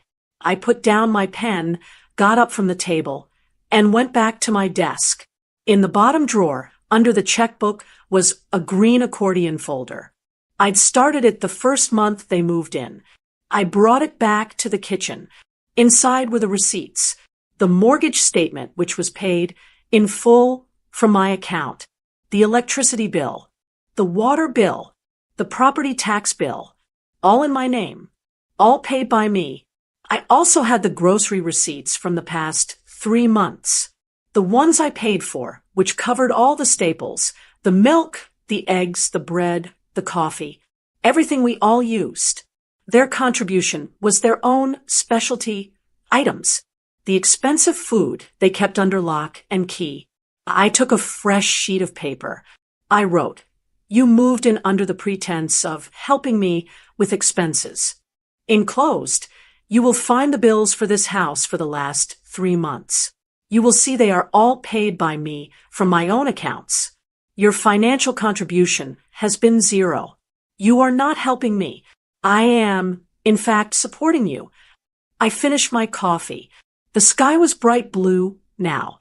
I could hear the faint sound of a shower running upstairs. Cindy, my heart didn't race. I felt ready. I put the 2 pages of the letter into one of the cream-colored envelopes. I wrote Norman and Cindy on the front. I set the kitchen table, not for breakfast. I set it for a confrontation. In the center of the table, I placed the envelope. Next to it, I placed the green folder full of bills and receipts. And on the other side, on a clean paper towel, I placed the hasp, the padlock, and the 8 little screws. I put them all side by side. The letter, the proof, the evidence. I poured myself a second cup of coffee, sat down at the table, and I waited. The trap was set. All I had to do now was wait for them to walk into it. I didn't have to wait long. I was on my second cup of coffee when I heard the shower upstairs turn off, and then the sound of footsteps. Cindy came down the stairs, but she didn't come right into the kitchen. I heard her stop in the living room, probably to check her phone. When she finally walked in, she was looking down at the screen, and she went straight for the pod coffee machine. She didn't even see me. I just sat there, quiet, my hands around my warm mug. She put a pod in the machine, and as she was waiting, she turned around, and she finally saw me. She froze.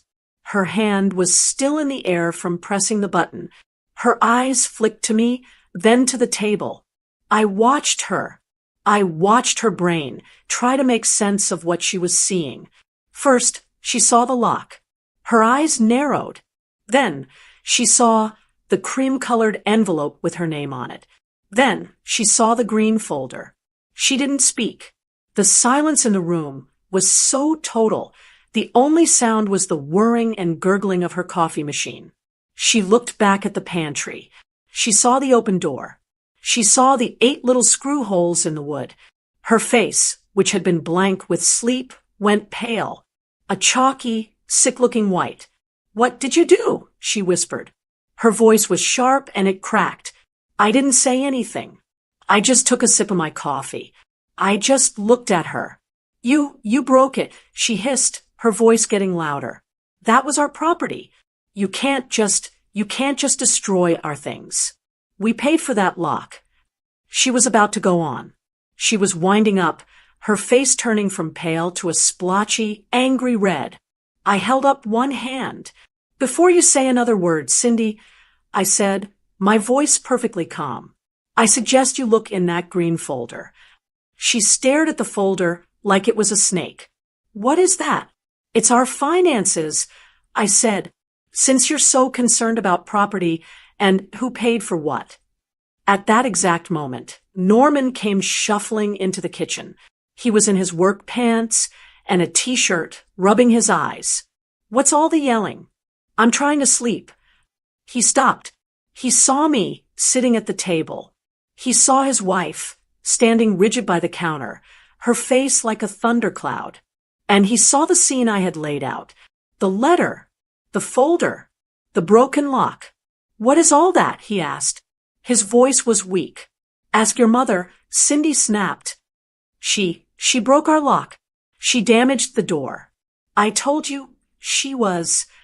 I opened the pantry. "Norman," I said, cutting her off. My voice was still quiet, but it cut right through her anger. "It's my pantry." I took the lock off. "You see," Cindy shrieked. "She's completely out of control." Norman looked at the lock. He looked at the holes in the door. He looked back at me, and his face was just scared. He looked like a little boy caught between 2 fighting parents. "Mom, why would you could have just asked." "Asked," I repeated. The word was so absurd, I almost laughed. "I did ask Norman, and you walked away. I asked, and your wife told me I was clutter. So, no, I'm done asking. This is unbelievable." Cindy was practically vibrating with rage. She'd forgotten all about her coffee. "We live here too. We have a right to protect our things." "You're right," I said. "You're absolutely right, which is why I prepared this." I tapped the green folder. "Norman, come here." He looked at Cindy. He looked at me. He looked like He wanted to run. Norman. Now, slowly, like he was walking through mud, he came over to the table. Open it, I said. His hands were shaking. He opened the folder. The first thing on top was the mortgage statement with my name on it, marked paid. What is this, Mom? He mumbled, but he knew. That, I said, is the mortgage on this house, which I pay. Keep looking. He flipped the page. The electric bill, paid, by me. The water bill, paid, by me. The property taxes, paid, by me.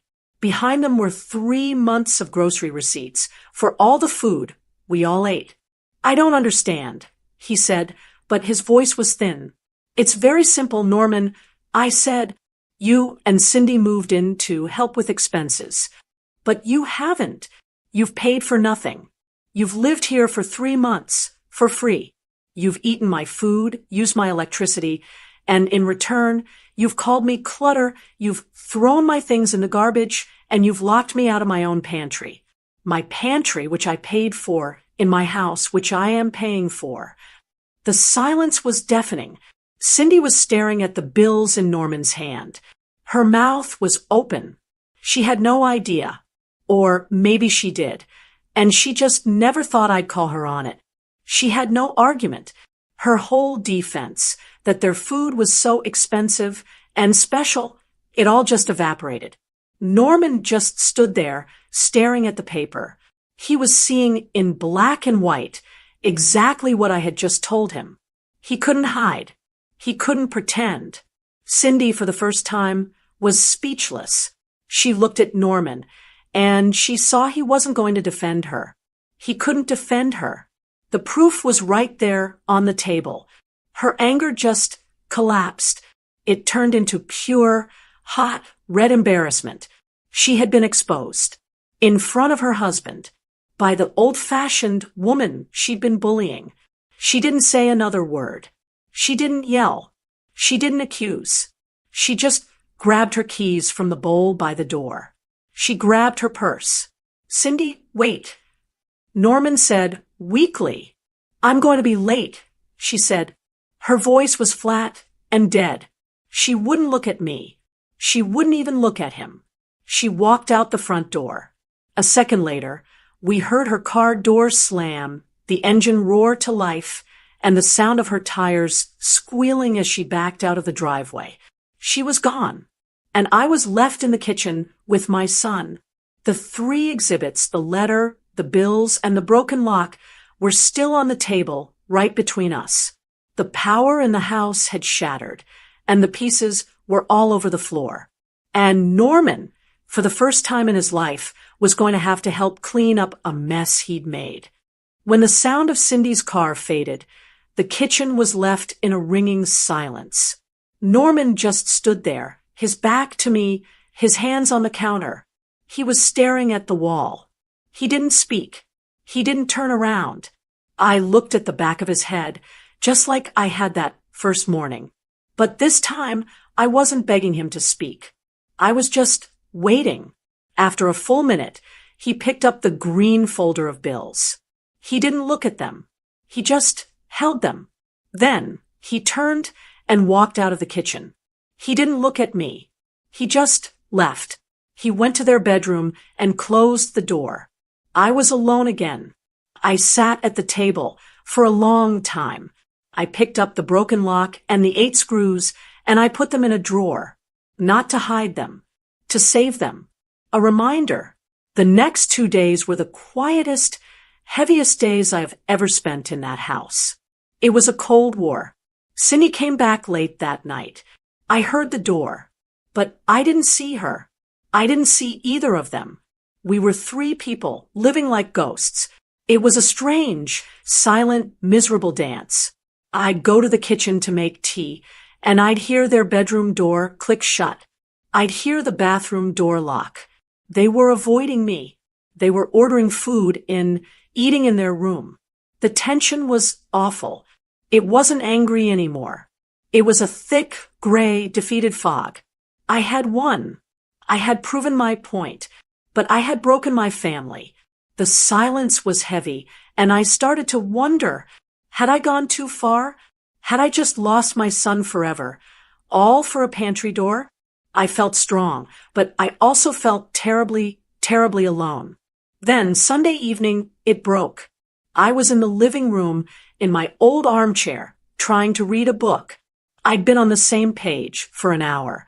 The house was dark, except for my little lamp. I heard footsteps, slow and heavy, on the carpet. Not Cindy's quick, angry steps. Norman's. He stopped in the doorway. I didn't look up at first. I just kept my eyes on the page. Mom. His voice was rough, like he hadn't used it in days. I looked up. He was just standing there. He looked terrible. He was pale. He hadn't shaved, and his eyes were red and raw. He looked exhausted. He looked, for the first time in months, like my son. Like the little boy who used to come to me when he'd broken a window. In his hand, he was holding my letter. The cream-colored envelope was soft and wrinkled, as if he'd been carrying it in his pocket for 2 days. "Can I sit down?" he asked. I just nodded. He didn't take the sofa. He walked over and sat on the little needlepoint stool by the fireplace, the one Paul used to use. He sat low to the ground, his knees bunched up, and he just stared at the letter in his hands. I waited.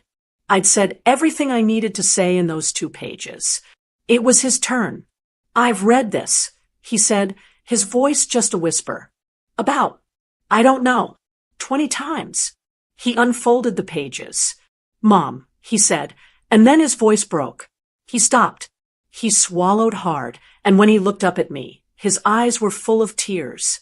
"Mom, I am so sorry." The words just hung in the air.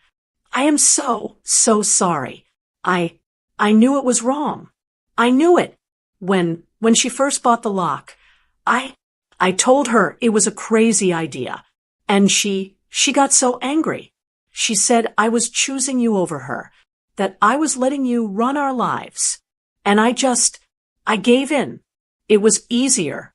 It was easier to fight with you by being silent than it was to fight with her." He looked down, ashamed. I helped her install it, Mom. I drilled the holes. I felt sick the whole time I was doing it, but I did it. I did that to you. The confession hit me, but I didn't say anything. He had to get it all out. And I heard her. He went on, the words tumbling out now. "That first morning, I heard her call your food clutter. I heard all of it. And I walked away because I'm a coward. I'm a coward, Mom." "What about the trash?" I asked.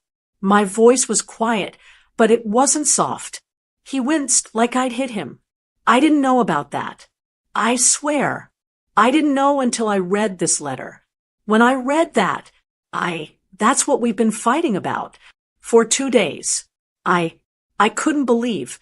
I didn't know I was married to someone who could do that, who could be that cruel. He was crying now, just quiet, miserable tears. But that's no excuse. I let it happen. I let it get that bad. I failed you. I failed Dad. He'd be so ashamed of me. All that cold, hard strength I'd been holding on to for days. It just dissolved. This was my boy.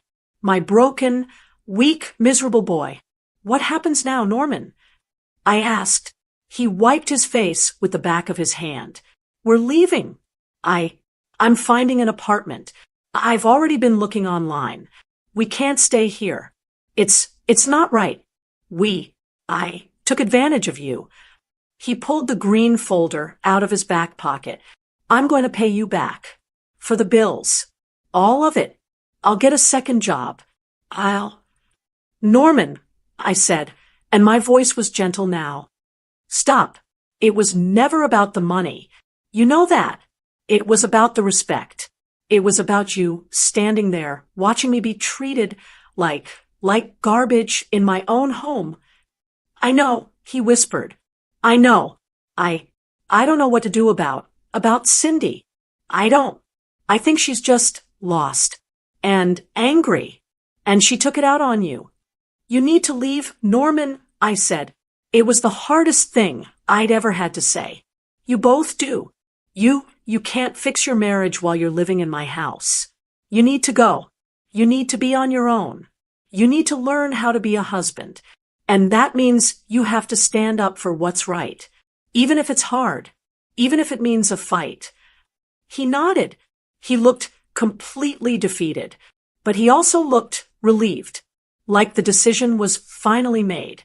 We'll be out by the 1st of the month, he said. He stood up, still holding my crumpled letter. Mom, can you ever forgive me? I looked at my son who had hurt me so badly. But he was here. He was owning it. I love you, Norman, I said. That part never, ever stopped. But forgiveness, that's going to take some time. You really hurt me. I know, he said. He stepped forward, and he hugged me. He put his arms all the way around me, and he put his head on my shoulder, just like he did when he was 10. And I hugged him back. He was still my boy. He was just lost. And this whole awful, ugly mess, maybe it was the only thing that could have ever helped him find his way back. That hug with Norman didn't magically fix everything. It was just a start. A crack in the ice. The last 2 weeks of that month were awkward. The house was quiet, but it was a different kind of quiet.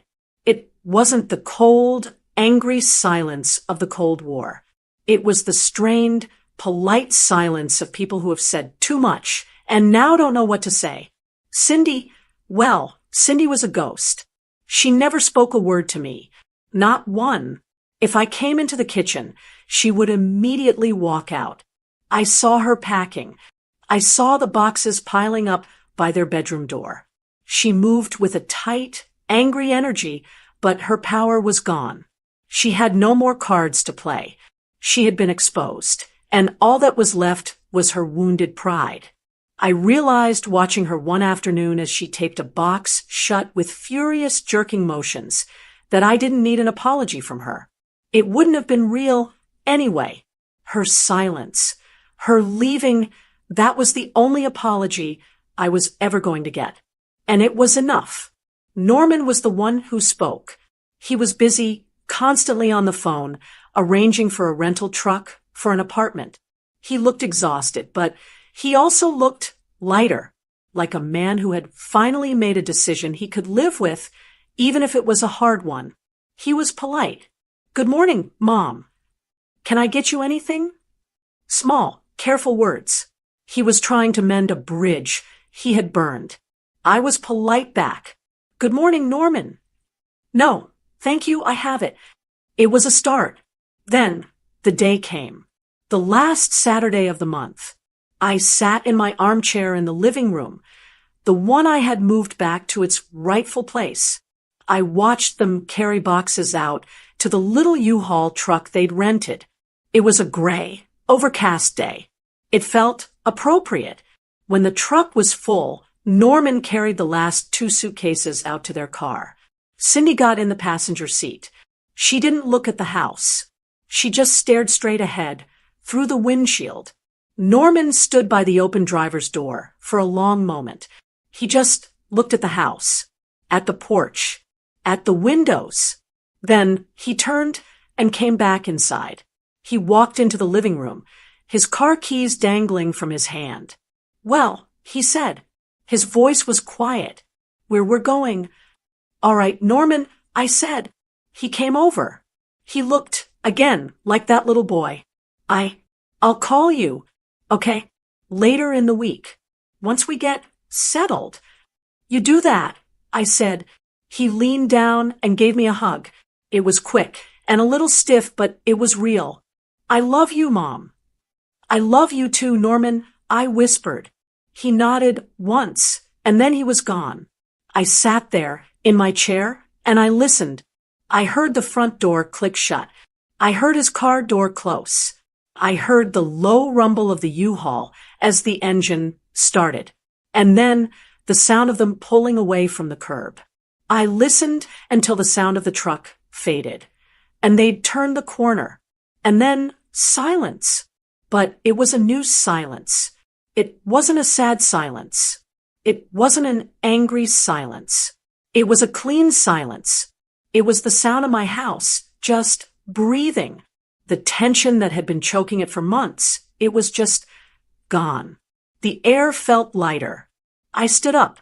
I walked through my house. I went into the den. I went into the dining room. I went into my kitchen. I made myself a pot of tea. I stood in front of the pantry. The door was open. I ran my fingers over the 8 little screw holes. They were ugly. They were a scar, a reminder of what happens when you let your voice be silenced, a reminder of what I had done to take it back. I wasn't going to fix them, not right away. I was going to leave them as a reminder. That afternoon, I went to the grocery store. I took my time. I walked up and down every aisle. I bought a 5-pound bag of flour, a bag of white sugar, and a box of brown. I bought a new bottle of vanilla, a big one. I bought baking soda and cinnamon and a big container of oatmeal. And I bought a bag of raisins. I came home, I put my groceries on the counter, and one by one, I stocked my pantry. Unlocked my pantry. That evening, for the first time in what felt like a lifetime, I baked. I pulled out my mother's ceramic bowl. I got out the eggs and the butter. I used my old, stained recipe card, and I made Paul's oatmeal raisin cookies. The house, my house, filled with the smell of cinnamon and sugar and memory. It smelled like home again. I sat at my kitchen table with 2 warm cookies and a hot cup of tea. I looked at Paul's picture on the wall. He was still smiling. My name is Christine Nielsen. I am 68 years old. I live in my home. It was a hard, painful lesson, but I learned it. I am not invisible. I am not clutter. I am the foundation of this family, and I will never, ever be silent again. My story had a difficult ending, but it was the right one for me.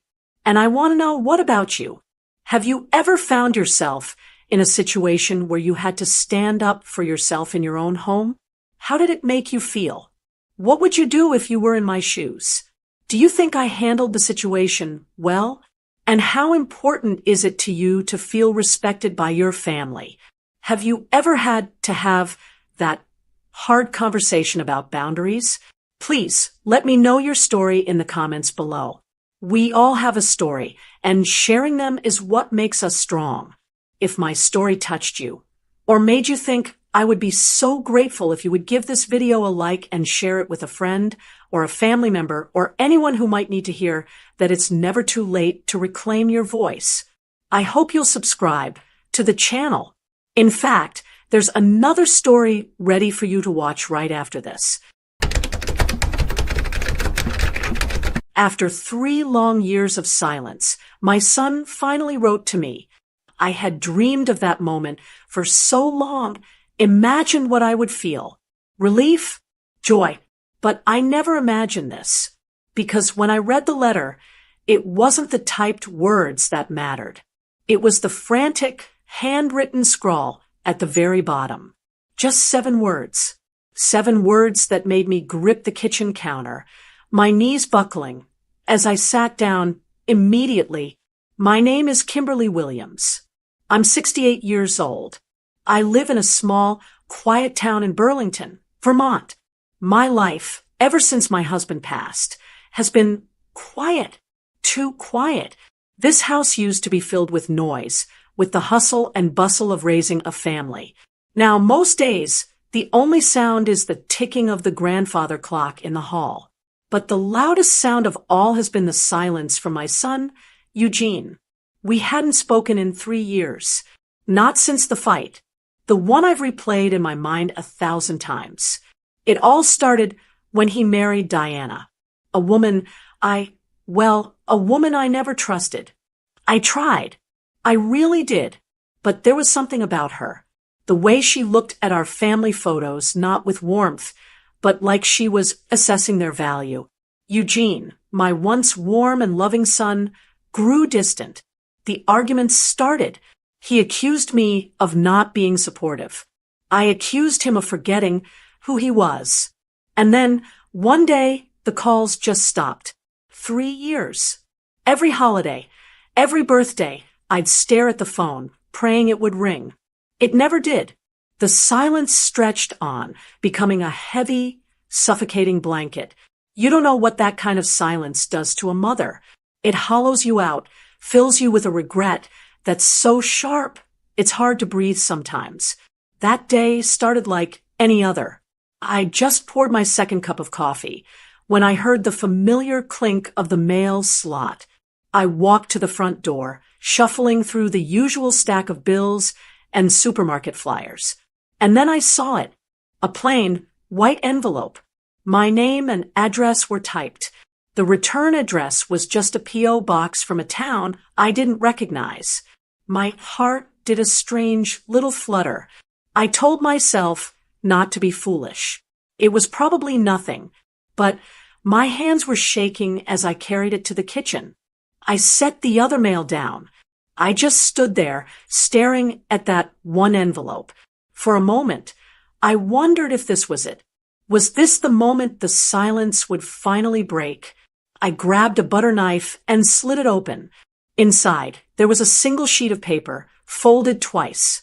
It was typed, "Dear Mom, I know it's been a long time.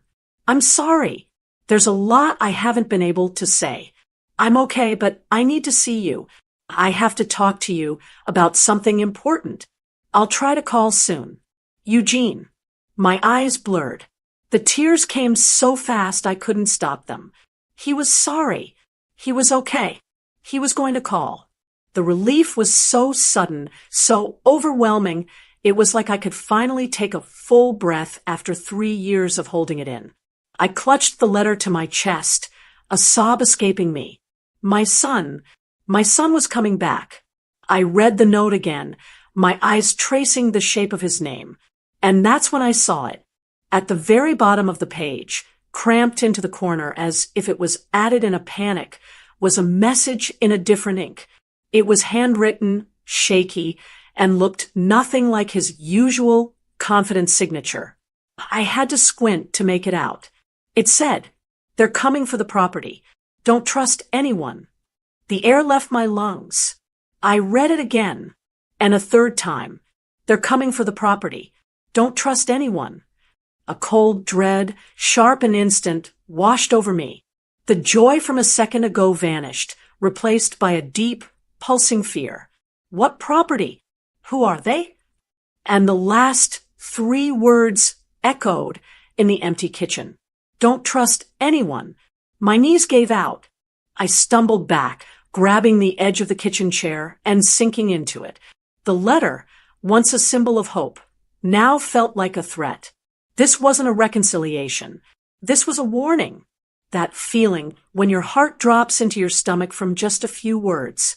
Have you ever received a letter or a text message that just made you freeze? It's a terrible, sinking feeling. Let me know in the comments where you are all watching from today. My mind was a blank, empty space with only those 7 words echoing inside it. They're coming for the property. Don't trust anyone. What property? My mind spun. This house. This house was in my name, paid for. There was nothing to come for. Then it hit me. The old farmhouse.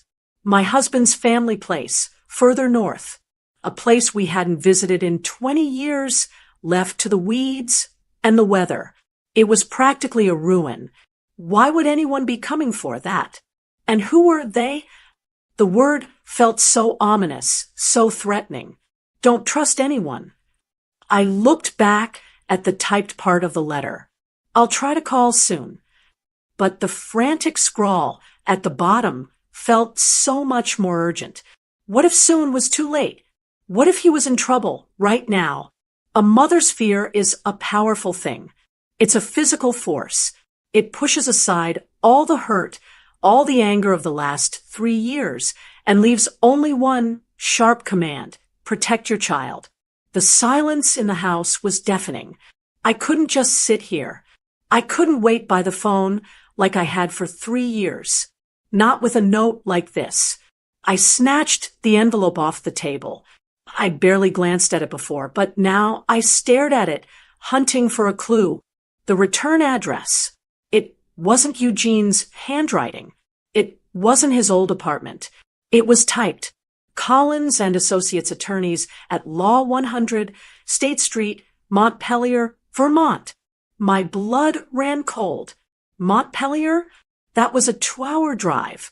And a law firm? Why was my son sending a letter, a secret warning letter from a lawyer's office? This was wrong. This was all wrong. My first instinct was to call the police. But what would I say? That my estranged son sent me a strange note? They would think I was a hysterical old woman. Don't trust anyone. Did that include these lawyers? Was this a trap? I grabbed my phone, my fingers trembling so badly I could barely type. I searched for Collins and Associates, Montpelier. They were real. A professional website popped up. Estate planning, real estate law. I had a choice. I could wait for Eugene's call, a call that might never come. Or I could call the one number I had. The warning in his own handwriting battled with my fear. But what if this lawyer, this Mr. Collins, was the one person Eugene trusted? What if he was trying to help? I couldn't live with myself if I did nothing. I pressed the number. The phone rang. Once. Twice. Each ring sounded like a gunshot in the quiet room. Collins and Associates. This is Carol speaking. How may I help you? The voice was crisp, polite, and professional. Just a normal secretary on a normal day. For a second, I felt foolish. Hello, I started, my voice small and shaky. My name is Kimberly Williams. I received a letter. It has your office's return address on it. There was a short pause. I heard the quiet click-clack of a keyboard. One moment, Mrs. Williams. The silence on the line stretched for an eternity. I gripped the phone, my knuckles white. I was about to hang up, convinced I'd made a mistake, when her voice came back. The tone was different. The cheerful politeness was gone. It was replaced by something else, a careful, deliberate recognition. Ah, yes, Mrs. Williams. She said my name like she knew it, like it was written on a list in front of her. Mr. Collins said you might be calling. A chill, sharper than any Vermont winter, went straight down my spine. This wasn't a random secretary. She knew. I couldn't speak. I just listened as she delivered the final, terrifying line. He's been expecting you. My hand was clamped around the receiver. He's expecting me? I stammered, my voice barely a whisper. The secretary's voice, Carol, was all business again, which somehow made me feel even more unbalanced. Mr. Collins has an opening in his schedule tomorrow morning at 10 o'clock. Will that be suitable, Mrs. Williams? 1,000 questions screamed in my head. What kind of lawyer expects a call from a mother he's never met? How did he know I would call? Yes, I said, my voice thin. 10 o'clock. I'll be there. I don't remember saying goodbye. I just hung up the phone and stood in the absolute silence of my kitchen. The house, which was always quiet, now felt empty. Tomorrow, 10 o'clock. It felt like an appointment for a verdict I was terrified to hear. I didn't sleep that night. How could I? I just sat in my living room, the letter in my hand, watching the shadows grow, my mind replaying every bad memory, every doubt. By 8 the next morning, I was in my car. I'd barely taken a sip of coffee. The drive from Burlington to Montpelier is usually one I love. It's a beautiful stretch of I-89 with the green mountains rising up on either side. It's always been peaceful. But not that day. That day, My hands were locked on the steering wheel at 10 and 2, like I was a brand new driver. The sky was a flat, unforgiving gray, and it felt like it was pressing down on me. With nothing but the hum of the road, my mind did exactly what I'd been trying to stop it from doing for 3 years. It went back. It went back to the last awful fight. It was in my kitchen. The same kitchen I was in last night. Eugene had brought Diana over for Sunday dinner. I'd tried so hard. I'd made his favorite, a pot roast, the one my own mother had taught me to make. I remember Diana picking at her food. She had this way of looking at things, not admiring them, but assessing them.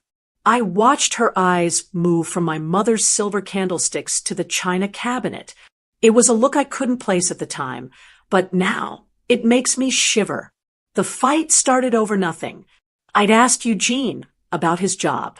He was always chasing some new business idea, never quite finding his footing, especially after his father passed. Before he could even answer, Diana interrupted, placing her hand on his arm. Eugene is doing just fine, Kimberly. We have plans. Plans? I asked, trying to keep my voice light. What kind of plans? She smiled, but it didn't reach her eyes. Plans that don't involve being stuck in this town. She'd waved her hand. A small, dismissive gesture that took in my home, my life, my entire world. That's when I felt it. The sharp, protective instinct. This town is your husband's home, Diana. It's his family. Eugene, who had been silent, suddenly pushed his chair back and stood up. Mom, just stop. Please. You've never liked her. You've never supported me. Eugene, that's not true. I stood up too, my hands clutching the back of my chair. I'm worried. She's what, Mom? He yelled. His face was red. He was my son, but in that moment, I didn't recognize him. And that's the part that's haunted me every single night. I looked past him at Diana. She was still sitting at the table, watching us, and she was smirking. It was tiny. It was almost not there, but it was. A small, satisfied, victorious little smile. She knew exactly what she was doing. She was prying him away, and she was winning. She's pulling you away from everyone who loves you. I shouted, and then he said the words, the awful words, that I was a bitter, lonely old woman, that I was jealous, that I couldn't stand to see him happy with anyone but me. Every word was a knife, and I knew they weren't his words. They were hers. She had polished them and loaded them into his mouth, and he had pulled the trigger. He grabbed her hand. We're leaving, and don't call me. Don't call me until you're ready to apologize to my wife. They walked out. I stood there, shaking. I never apologized. He never called. I must have made a sound in the car, a small sob, because I realized I was gripping the steering wheel so hard my fingers were numb. I blinked, and the image of Diana's smirk was replaced by a green highway sign, Montpelier, 2 miles. My heart was hammering, but something new was mixing with the fear. It was anger, a hot, sharp anger I hadn't let myself feel for 3 years.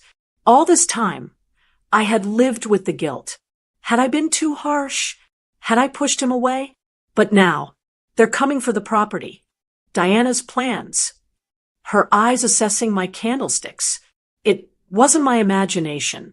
It wasn't me being a jealous mother. It was real. My regret was still there, a dull ache that would never leave. But the fear that had frozen me last night was hardening into something else. Something solid. Resolve. I had been right about her. And my son, my poor, lost son, was in her trap. I pulled into Montpelier. State Street was quiet and respectable, lined with old brick buildings. I found the address, Collins and Associates. I parked the car, my hands shaking again, but for a different reason now. I sat there for a full minute, just staring at the polished brass plaque by the door. For 3 years, I had been the mother on the outside, the one who waited. I grabbed my purse, got out of the car, and walked up the stone steps. I was done waiting. I pulled open the heavy wooden door and walked inside. Wow, that memory of the fight, especially Diana's smirk. Have you ever had that powerful gut feeling about someone in your family's life, but you knew you couldn't say anything without being called jealous or controlling? It is such a lonely and painful place to be. Let me know your thoughts on this below. The office was quiet, the kind of expensive quiet that smells like old books and floor wax. A plush rug covered the floor, and the only sound was the distant, polite tapping of a keyboard. The woman at the front desk looked up. She was the one I'd spoken to, Carol. She gave me a small, tight-lipped smile. "Mrs. Williams?" I just nodded, my throat too tight to speak. "Mr. Collins is ready for you. Please go right in." She gestured to a large, dark wood door at the end of the hall. There was no waiting room, no forms to fill out. I was being led straight in. That, more than anything, confirmed this wasn't a normal legal meeting. My hand was shaking as I pushed the door open. The office was large, lined with shelves of thick, leather-bound books. A man stood up from behind a massive wooden desk. He was just as the outline had described him, in his late 50s, with kind, tired eyes behind wire-rimmed glasses. He wore a simple sweater vest, not an imposing suit. He looked more like a college professor than a high-powered lawyer. "Mrs. Williams," he said, and his voice was gentle. He didn't offer to shake my hand, just motioned to the chair opposite his desk. "Please sit down. Thank you for coming. I know this must be a shock." I sat on the edge of the leather chair. "You're the one," I said, my voice barely a whisper. "You sent the letter." He sat down, lacing his hands on the desk. "I am. My name is Terry Collins. And I'm in a difficult position here. What I'm about to discuss with you borders on breaking client confidentiality. But I believe this is an exceptional circumstance." I gripped the handles of my purse. "My son, Eugene. Is he in danger?" Terry held up a hand. "I don't know if danger is the right word, but trouble? Yes, I believe he is in a great deal of trouble." I waited. The grandfather clock in the hall was the only sound. "Your son and his wife, Diana, came to my office last week," he began. "They made the appointment under the pretense of estate planning." I must have looked confused because he added, "That's what I thought too. It's unusual." But the conversation, it changed very quickly. It wasn't about estate planning at all. He leaned forward, his kind eyes now sharp and serious. "Mrs. Williams, your son wanted to know how fast he could sell a piece of property. He said he needed the money for emergency financial reasons." The breath I was holding came out in a shaky sigh. "The farmhouse," I said. It wasn't a question. He nodded. "The farmhouse." He was in a great hurry. He kept stressing that it had to be sold immediately for cash to clear significant debts. My heart ached. My son, my proud, ambitious boy, was in debt. So much debt that he was willing to sell the last piece of his father's family, a place he'd loved as a child. He was in financial trouble, and he hadn't come to me. He'd gone to a stranger. "But why did you—" I fumbled for the words. "Why did you send me that letter? Why the warning?" Terry Collins looked down at his desk for a moment, as if choosing his words with great care. "Because I've been a lawyer for 30 years, Kimberly," he said, using my first name so gently it almost made me cry. "My job is to read people. And the entire time, your son barely said a word. His wife, Diana, did all the talking." My blood went cold. "Diana!" She was the one pushing, Terry continued. "She had all the answers. She knew the account numbers, the debt figures. Eugene just sat there. He looked lost, trapped. He paused, and his eyes met mine. And he looked scared. He had seen it. A complete stranger had seen in 1 hour what I had been trying to tell my son for years. I had been right. My gut feeling had been right all along. I had my concerns about the whole transaction. Terry said, "It all felt too rushed, too desperate." Diana was pushing for a quitclaim deed to get the property into her name to simplify the sale. It just didn't sit right with me. "So you sent the letter," I said. "Not exactly," he said. "I stalled them. I told them I needed to do a title search, that these things take time. I gave them a folder of standard paperwork to review. And as they were leaving, when Diana's back was turned, your son, he slipped a note onto my desk. A little piece of paper, folded up tiny." Terry opened his desk drawer and took out a folded, sticky note. It was his handwriting. It had your name, your address, and one word, "Please." My hand flew to my mouth. I knew then, Terry said, that my gut was right. He was trying to reach you. He was asking me to help him. So I typed up that simple letter and put his frantic note in it, the one I assume you found. I had to. I couldn't stand by and watch this happen. He slid a small stack of papers across the desk toward me. "And I'm glad I did," he said, his voice dropping, "because after they left Diana, she came back." "She came back?" I asked, my voice barely audible. I felt a coldness in the pit of my stomach that had nothing to do with the weather outside. Terry nodded gravely. He looked angry, not with me, but with the situation. "She returned the very next day. Alone," he said, and he put a small emphasis on that last word. "I was in a meeting, so she spoke with my paralegal. She was, I'm told, very impatient. All business." He paused, then continued. "She told my staff that she had spoken with you, Kimberly, that you were in full agreement with the sale. She said, and these were her words, that you were eager to help them get a fresh start and wanted this done as quickly as possible." The lie was so bold, so shameless, it took my breath away. Eager? I hadn't spoken to my son in 3 years, and this woman was telling people I was eager to help her sell our family's land. The anger that I'd felt on the drive over, the one that had been building on a low simmer, suddenly spiked. She's lying," I whispered, though it came out with more force than I intended. "I know," Terry said, "and I know that now for a fact. But at the time, she was very convincing, and she brought this." He slid the stack of papers he'd been holding across the desk. They were standard legal forms, filled with text I couldn't possibly understand. But I didn't need to. My eyes were drawn, as if by a magnet, to the last page.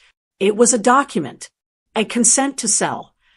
And at the bottom, on the line marked Kimberly Williams, was a signature. I just stared at it. It was my name, Kimberly Williams. But it wasn't my handwriting. It wasn't even close. My signature has a certain loop on the K and the W. My mother taught me that. This was jagged. It was hesitant in some places and too forceful in others. It was the signature of someone who was trying to be me. A clumsy, ugly imitation. It felt, I don't even have the words for it.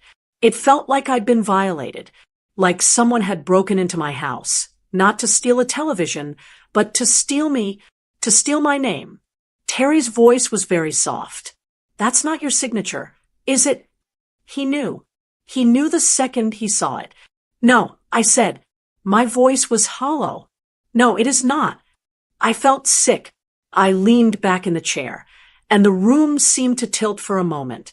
All the vague distrust, all the bad feelings, all the mother's intuition from the last few years, it all just crashed into this one horrible moment. She wasn't just a woman I didn't like. She wasn't just a bad influence. She was a criminal. She had forged my name on a legal document. Terry leaned forward, his hands flat on the desk. Kimberly, this is why I sent the letter. When my paralegal brought me this forgery, I knew this was no longer a simple family matter. This was something else. He pointed to the fake signature. This is a crime.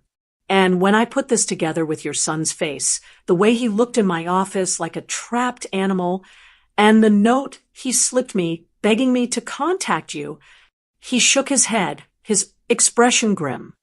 I'm his lawyer, yes, but I couldn't be a party to this. I couldn't just do a title search and cash my check. I had to do something. So I sent the letter, with his hidden message inside. He had been right. Don't trust anyone. Eugene hadn't just meant strangers. He meant his own wife. A horrible thought struck me. Did he know she was going to do this? Did he know she'd forge my name? I don't know, Terry said honestly. But I doubt it. My read on him, he's in over his head. He's ashamed, he's in debt, and he's being controlled by her. He's a victim in this, just as much as you are. He was right. The anger at my son, the 3 years of hurt, it just evaporated. It was replaced by a cold, clear, protective fury. This wasn't a family fight. This was a rescue. I looked up from the forged signature and met Terry's gaze. My hands had stopped shaking. Mr. Collins, I said, and my voice was steady for the first time in 2 days. You said you did a title search. What is this property even worth? Terry's kind, sad eyes held mine. He took a slow breath. Kimberly, I think you need to prepare yourself. This isn't about the old farmhouse. It's not about the few $1,000s of debt she's claiming. You're not the only one she's lying to. He stood up and walked over to a tall filing cabinet. She's lying to Eugene, too. Lying to him, too? I said, my voice hoarse. My mind was still stuck on the image of my forged signature. Lying about what? The debt. I was still thinking small. I was still thinking about credit cards or a bad car loan. Partly, Terry said, he didn't sit back down. He stood by the desk, looking at me, with an almost sad patience, like a doctor about to deliver a difficult diagnosis. Kimberly, when they were in here, Diana let him believe they were desperate, that they were drowning, as she put it, and that selling the farmhouse was a last resort to get maybe $50,000 to clear the books and get a fresh start. And it's not. I asked. Oh, I'm sure the debt is real, he said. That's the hook. But she's lying to him about the value. She's letting him believe he's trading a pile of worthless rocks for a little bit of breathing room. I was completely lost, but he is. Terry, I have to be honest with you. That farmhouse is a wreck. It's a pile of worthless rocks. My husband, God rest his soul, used to joke that the only thing holding it up was the termites holding hands. The roof caved in completely during the bad snowstorm in '98. It's nothing. It's just memories and broken boards. I shook my head, feeling the old, familiar pang of loss. We'd be lucky to get $20,000 for the land it's on. She's not going to get rich off that. Terry didn't answer. He just turned and walked to that tall filing cabinet, the one he'd gone to before. He pulled out a long cardboard tube. It looked like something an architect would carry. He came back to the desk, cleared a space, and untied the blue ribbon at one end. With a soft shush, he unrolled it. It wasn't a letter. It wasn't a form. It was a map. A huge professional surveyor's map, covered in lines and grids and tiny text. It took up his entire desk. Kimberly, he said, and his voice was very quiet. You're absolutely right. The farmhouse itself is worthless. You couldn't pay someone to take it away. He smoothed his hand over the map. But this has never been about the house. He tapped a large square plot outlined in red right in the center. This is your family's land. The old farm, 100 acres in your late husband's name, now yours and Eugene's. I nodded, my throat dry. Then, his finger traced a series of dotted lines and shaded areas all around the red square. It looked like a plan. And this, he said, is the new Green Valley Development Project. They're building a 4-season resort, a championship golf course, luxury condominiums, a spa, the works. It's the biggest project this state has seen in 20 years. I still didn't understand. So, we'll have new neighbors? If anyone ever rebuilt out there. He looked up at me, and his eyes were sharp. Kimberly, they're not building next to your land. Your land is in the middle of their plan. It's the key. They need it for their main road access and their water rights from the creek that runs through it. Without your 100 acres, their entire project is cut in half and can't go forward. The air in the room suddenly felt very thin. I stared at the map. I stared at the red square, looking so small and so important. Diana's plans, I whispered. The word from that awful dinner 3 years ago. This isn't public knowledge yet, Terry said, but it's an open secret among real estate lawyers. This development company has been quietly buying up all the surrounding plots for over a year. I did a little digging after they came in. They've been paying a premium. My heart was beating in my throat. Terry, what are we talking about? He took a slow breath and pointed to a small parcel, much smaller than ours, on the edge of the map. This lot, 5 acres, sold 3 months ago for $500,000. I just stared. Your land, he said, tapping the red square, is not on the edge. It is the heart. It's not worth thousands. He paused. Kimberly, that land is worth millions. The word, it hung in the air. Millions. A number I'd only ever associated with lottery winners or movie stars. I sank back into the chair. I felt dizzy. And Diana knows. I said, it wasn't a question. It was the only thing that made sense. She must, Terry said, his voice grim. This is what she's after. This is the plan. She's not trying to pay off a $50,000 debt. She's trying to forge your name, trick your son into thinking he's just clearing the slate so she can sell his birthright. She'd probably sell it for a fraction of its value just to get the cash, and Eugene would never know what he'd lost. The smirk at my dinner table, the way she'd looked at my candlesticks. She wasn't just assessing their value. She'd been assessing us. This wasn't just greed. This was a heist, a long con. My son was the pawn, and I was the lock on the door she just tried to break. Millions. She's not just a bad wife. She's a con artist.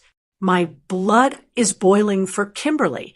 If you are on Kimberly's side and want to see her save her son, drop a "Go Kimberly" in the comments right now. And please don't forget to hit that like button. She's going to need all the support she can get for this fight. I walked out of Terry Collins' office with the rolled up map in my purse. The cold Montpelier air hit my face, but I barely felt it. I was burning. The image of the forged signature, the map, the millions, it was all a roar in my head. There was no more time for regret. There was no more time for waiting. I had to find my son. I got in the car. I didn't drive home to Burlington. I drove to the one place I knew he still went. He and his father. It had been their place. The Maple Leaf Diner. The one with the broken jukebox and the vinyl seats, the one he and his friends used to go to after football practice in high school. He was a creature of habit.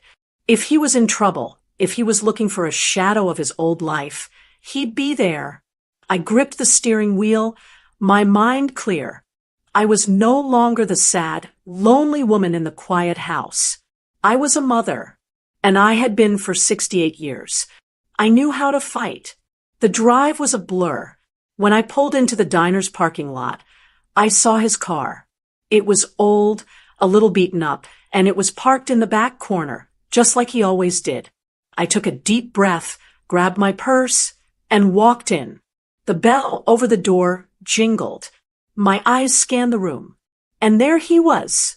He was in a back booth, the one by the window, just as I'd pictured. He was staring out at the parking lot, nursing a cup of coffee. The sight of him, it knocked the air right out of me. It wasn't just that he was my son. It was how he looked. He was so thin. His shoulders were slumped, and his face was pale and drawn. He looked hollow. The bright, ambitious, laughing boy I'd raised was gone. This was a man who looked like the world had worn him down to nothing.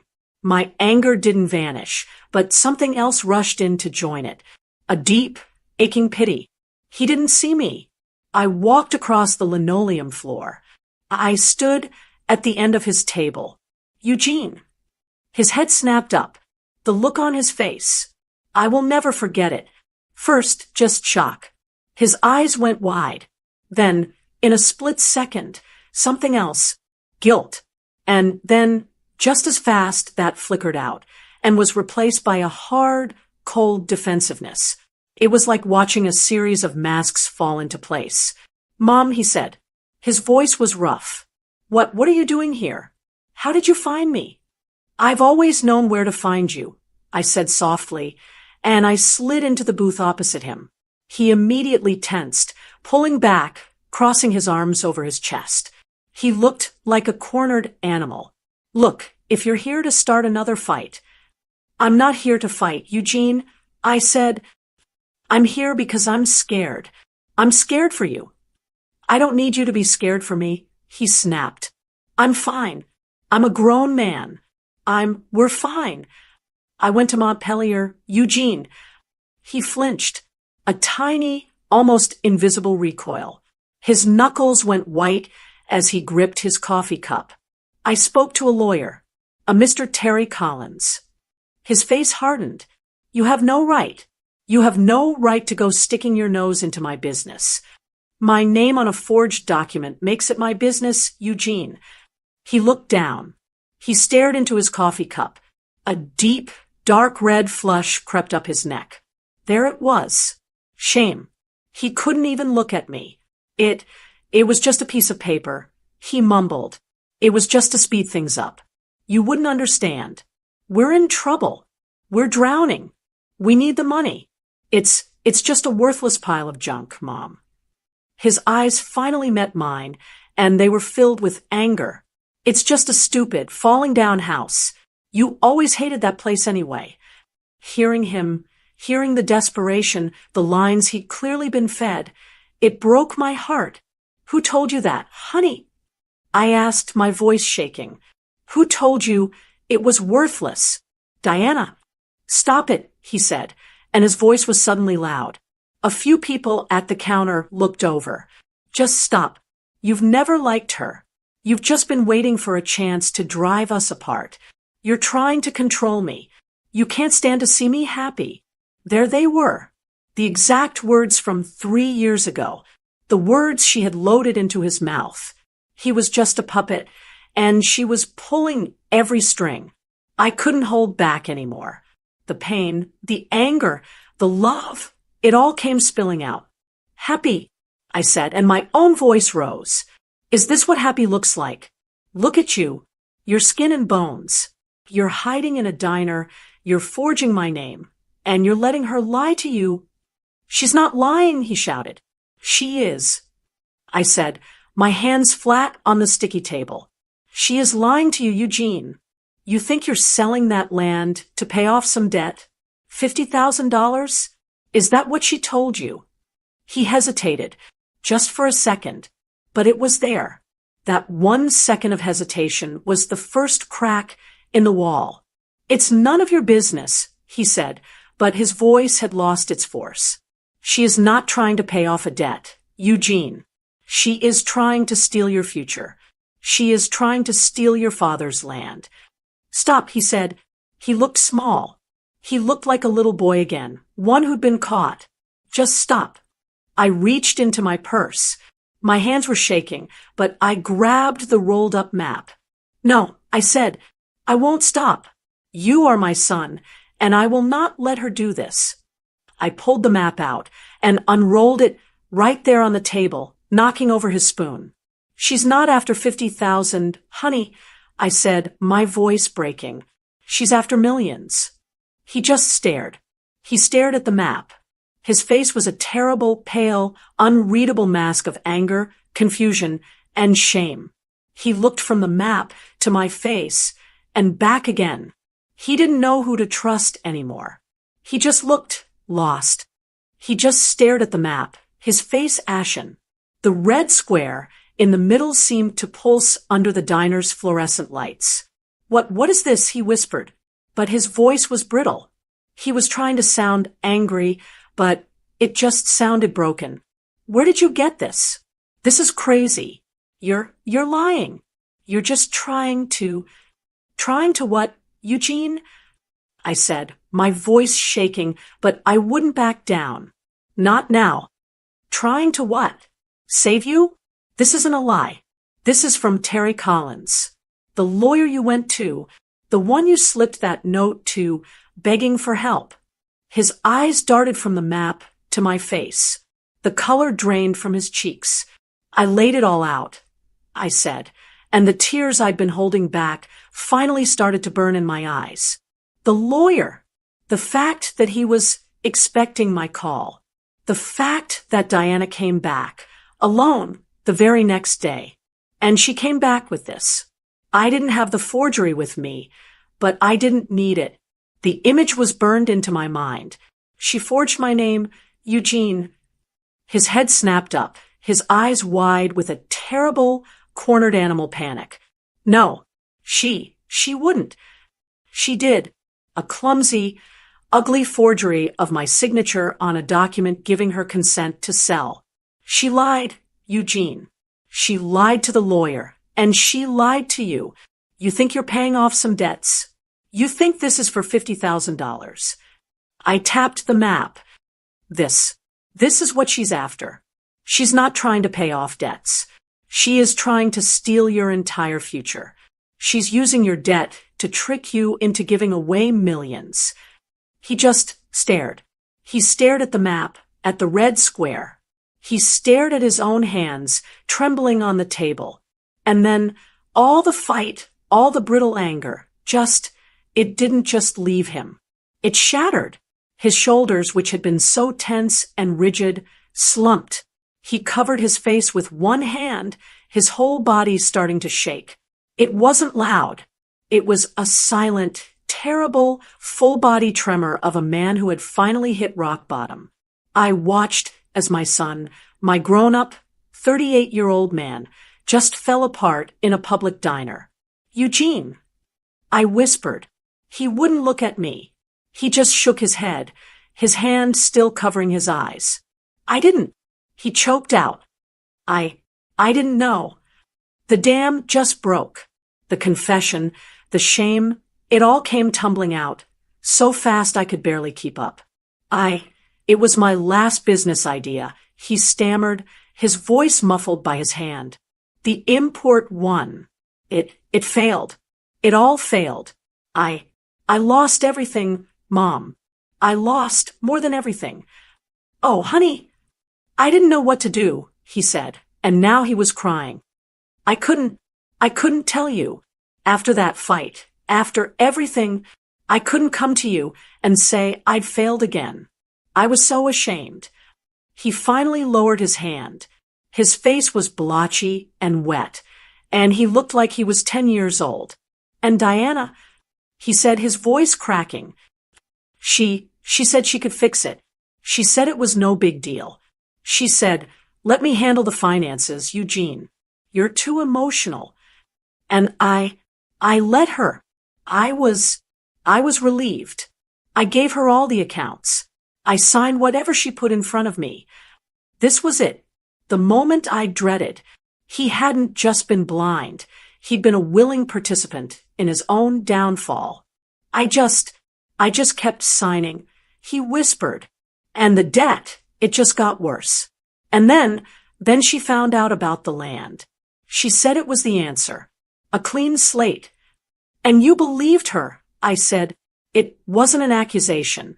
It was just a heartbreaking fact. I wanted to believe her, he cried, his voice raw.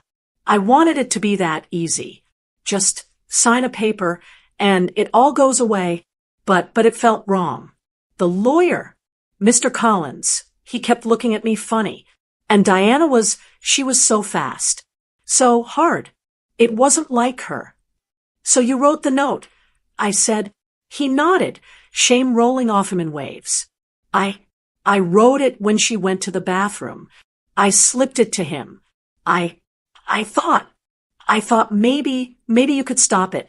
I don't know what I thought. He looked at me, his eyes completely broken. But I didn't know this, Mom. I swear. I didn't know about the forgery.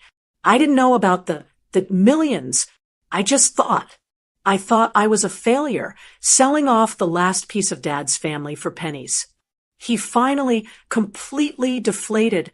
He slid down in the booth, the anger and shame gone, replaced by a hollow, terrifying exhaustion. Mom, he whispered, and his voice was so small I could barely hear it. Mom, I'm in so much trouble. I don't know what to do. I looked at my son, this broken man in the diner booth, and the last 3 years of anger, the fight, the silence, the bitterness, it didn't matter. It all just washed away. You can hold on to your pride. You can hold on to your hurt, but you can't hold on to it when your child is in this much pain. It's impossible. I did the only thing a mother can do. I reached across the table, over the map, and I took his hand. His skin was cold. Eugene, I said, and my voice was soft again. Look at me. He wouldn't. He just kept his head down, staring at our hands on the table. I can't, he whispered. Mom, I'm so scared. And I'm so ashamed. I know, honey. I know. You were right. He choked out. You were right about her. About everything. I thought I was proving something. That I was a man. That I didn't need you. And I was such a fool. A proud, stupid fool. No, I said, my voice firm. You were not a fool. You were in pain. You were grieving your father, and you were trying to find your way, and she took advantage of that. She saw that, and she used it. He finally looked up at me, his eyes so full of despair I felt it in my own chest. But what do I do? Mom, she controls everything. The bank accounts, the car, it's all. I don't have anything. I signed it all over. I'm trapped. I squeezed his hand, and in that moment, all the trembling, all the fear I had felt for the last 2 days, it just stopped. It was like a switch had been flipped. The fear was gone, and something hard and cold and clear settled in its place. It was resolve. It was the kind of strength you forget you have until you're the only one left to have it. I was no longer the victim. I was no longer the lonely mother. I was in charge now. I looked at my son who had been stolen from me, not just by this woman, but by his own shame. And I was going to get him back. I was going to get all of it back. No, you're not, I said, and my voice didn't shake. Not even a little. You are not trapped. You are not a fool. And you are not alone. Not anymore. I let go of his hand and started to roll up the map, my movements slow and deliberate. What are you doing? He asked, wiping his face on his sleeve. We're leaving, I said. I slid out of the booth and stood up, zipping my purse. You're going to come home with me. Back to the house. But Diana, she's expecting me. If I don't go back, she'll know. She'll what, Eugene? I asked. I wasn't being mean. I was being practical. She'll what? Sell the land. We already know her plan. She's already forged my name. The worst has already happened. Now we fight back. He looked at me like I was speaking a foreign language. He had been in the dark for so long, he'd forgotten what the light looked like. But how? I reached into my pocket and pulled out my car keys. First, you're going to get in my car. You're going to come home, and I'm going to make you a sandwich. You look like you haven't eaten in a week. A tiny, watery smile flickered on his face. It was the first one I'd seen in years. And then, I said, holding his gaze, we are going to call Mr. Collins. And you are going to tell him everything, every single thing, from the very beginning. He stood up, his legs shaky. He was a good 6 inches taller than me, but in that moment he seemed so small. You don't have to be scared anymore, Eugene, I said, putting my arm through his. She wanted a fight with a lonely old woman? Well, that's fine. But she's not fighting me. He looked at me confused. She's fighting your mother. We walked out of that diner together. The 3 years of silence were over.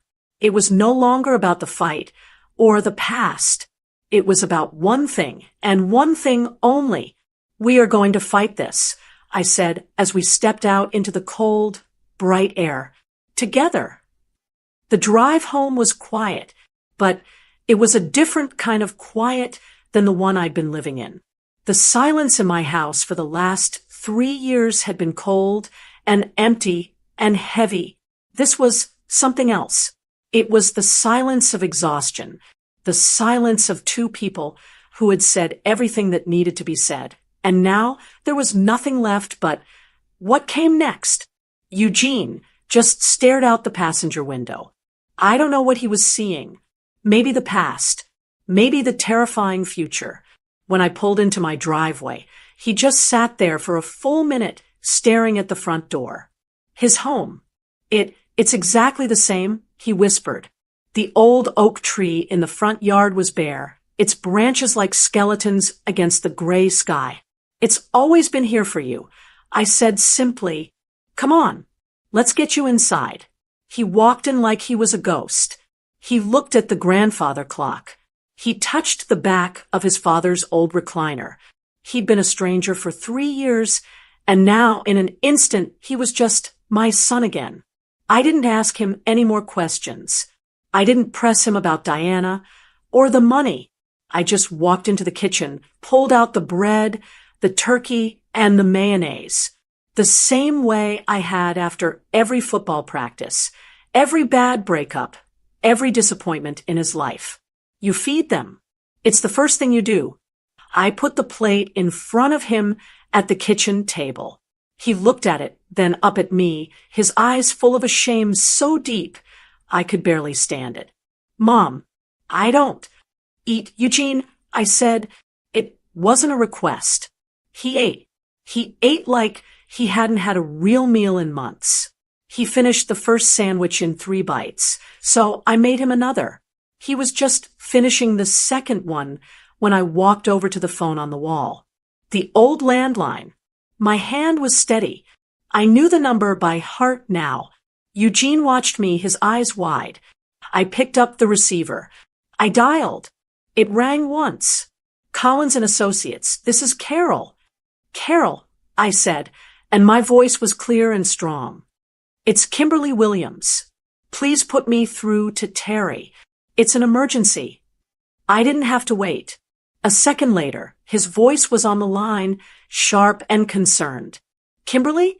What's wrong? Did she? Terry, I said, cutting him off. It's Kimberly. My son is with me now. There was a profound silence on the other end of the line. He's safe. Terry finally asked. Yes, I said. He's safe. He's right here. He's ready to tell you everything. The debts. The control. All of it. I looked at Eugene. He was watching me, his face pale, but he nodded. A small, terrified but definite nod. He was with me. Good. Terry said, good. That's the first step. Bring him in tomorrow. 9 a.m. We'll start. Terry, I said, and I stopped him right there. I wasn't just a sad mother anymore. I was his client. I was a fighter. I'm not asking what we do tomorrow. I'm asking what we do now. Tonight. Now, I need you to tell me exactly what we do to stop his wife. Terry was silent for a beat, and then his voice changed. The kindness was still there, but it was mixed with the steel of a lawyer who smelled blood in the water. "All right, Kimberly," he said, "here's what we do. First, I listened. I took notes. I asked questions. We talked about freezing accounts. We talked about injunctions. We talked about fraud. We talked about the forged document. The fog of fear I'd been in was finally gone, replaced by a cold, clear plan of action. When I hung up the phone, the house was dark. Eugene hadn't moved. He just looked empty, drained. Go lie down on the couch. I told him, you can't go back there. Not tonight. Not ever. He just nodded, too tired to argue. He walked into the living room, and I heard the springs of the old sofa sigh as he laid down. I stood in the kitchen for a long time. I looked at the two empty plates. I looked at the phone. I knew this wasn't the end. This was just the end of the beginning. The road ahead was going to be awful. There would be court. There would be more fights. Diana wasn't going to just let him go. She wasn't going to let millions of dollars just walk away. It was going to be ugly. It was going to cost money I wasn't sure I had. But as I looked into the dark living room, at the shape of my son sleeping on the couch, just like he did when he was a teenager, I knew I'd make the same choice every single time. What does it mean to be a mother? It's not about being right. It's not about getting an apology. It's not about saying, I told you so, even when you were right all along. It's about love, a fierce, stubborn, unconditional love that makes you walk into a lawyer's office, confront a broken man in a diner, and pick up the phone to start a war you never wanted to fight. My son had made mistakes, terrible, heartbreaking mistakes, but he was my son. And my question to you, after all this, is a simple one. What would you have done? What would you do if you were in my shoes? Could you find it in your heart to forgive, even after 3 years of that kind of pain? Could you help your child, even when you knew they were the ones who had let the wolf in the door? I made my choice, and I do it again. Thank you so much for listening to my story. If this story touched you, if it made you think, I'd be so grateful if you would like this video and share it with someone who might need to hear it. And please comment below. Tell me what you would have done. Your stories, your strength, they help me more than you know. Subscribe to the channel for more real-life stories like these one.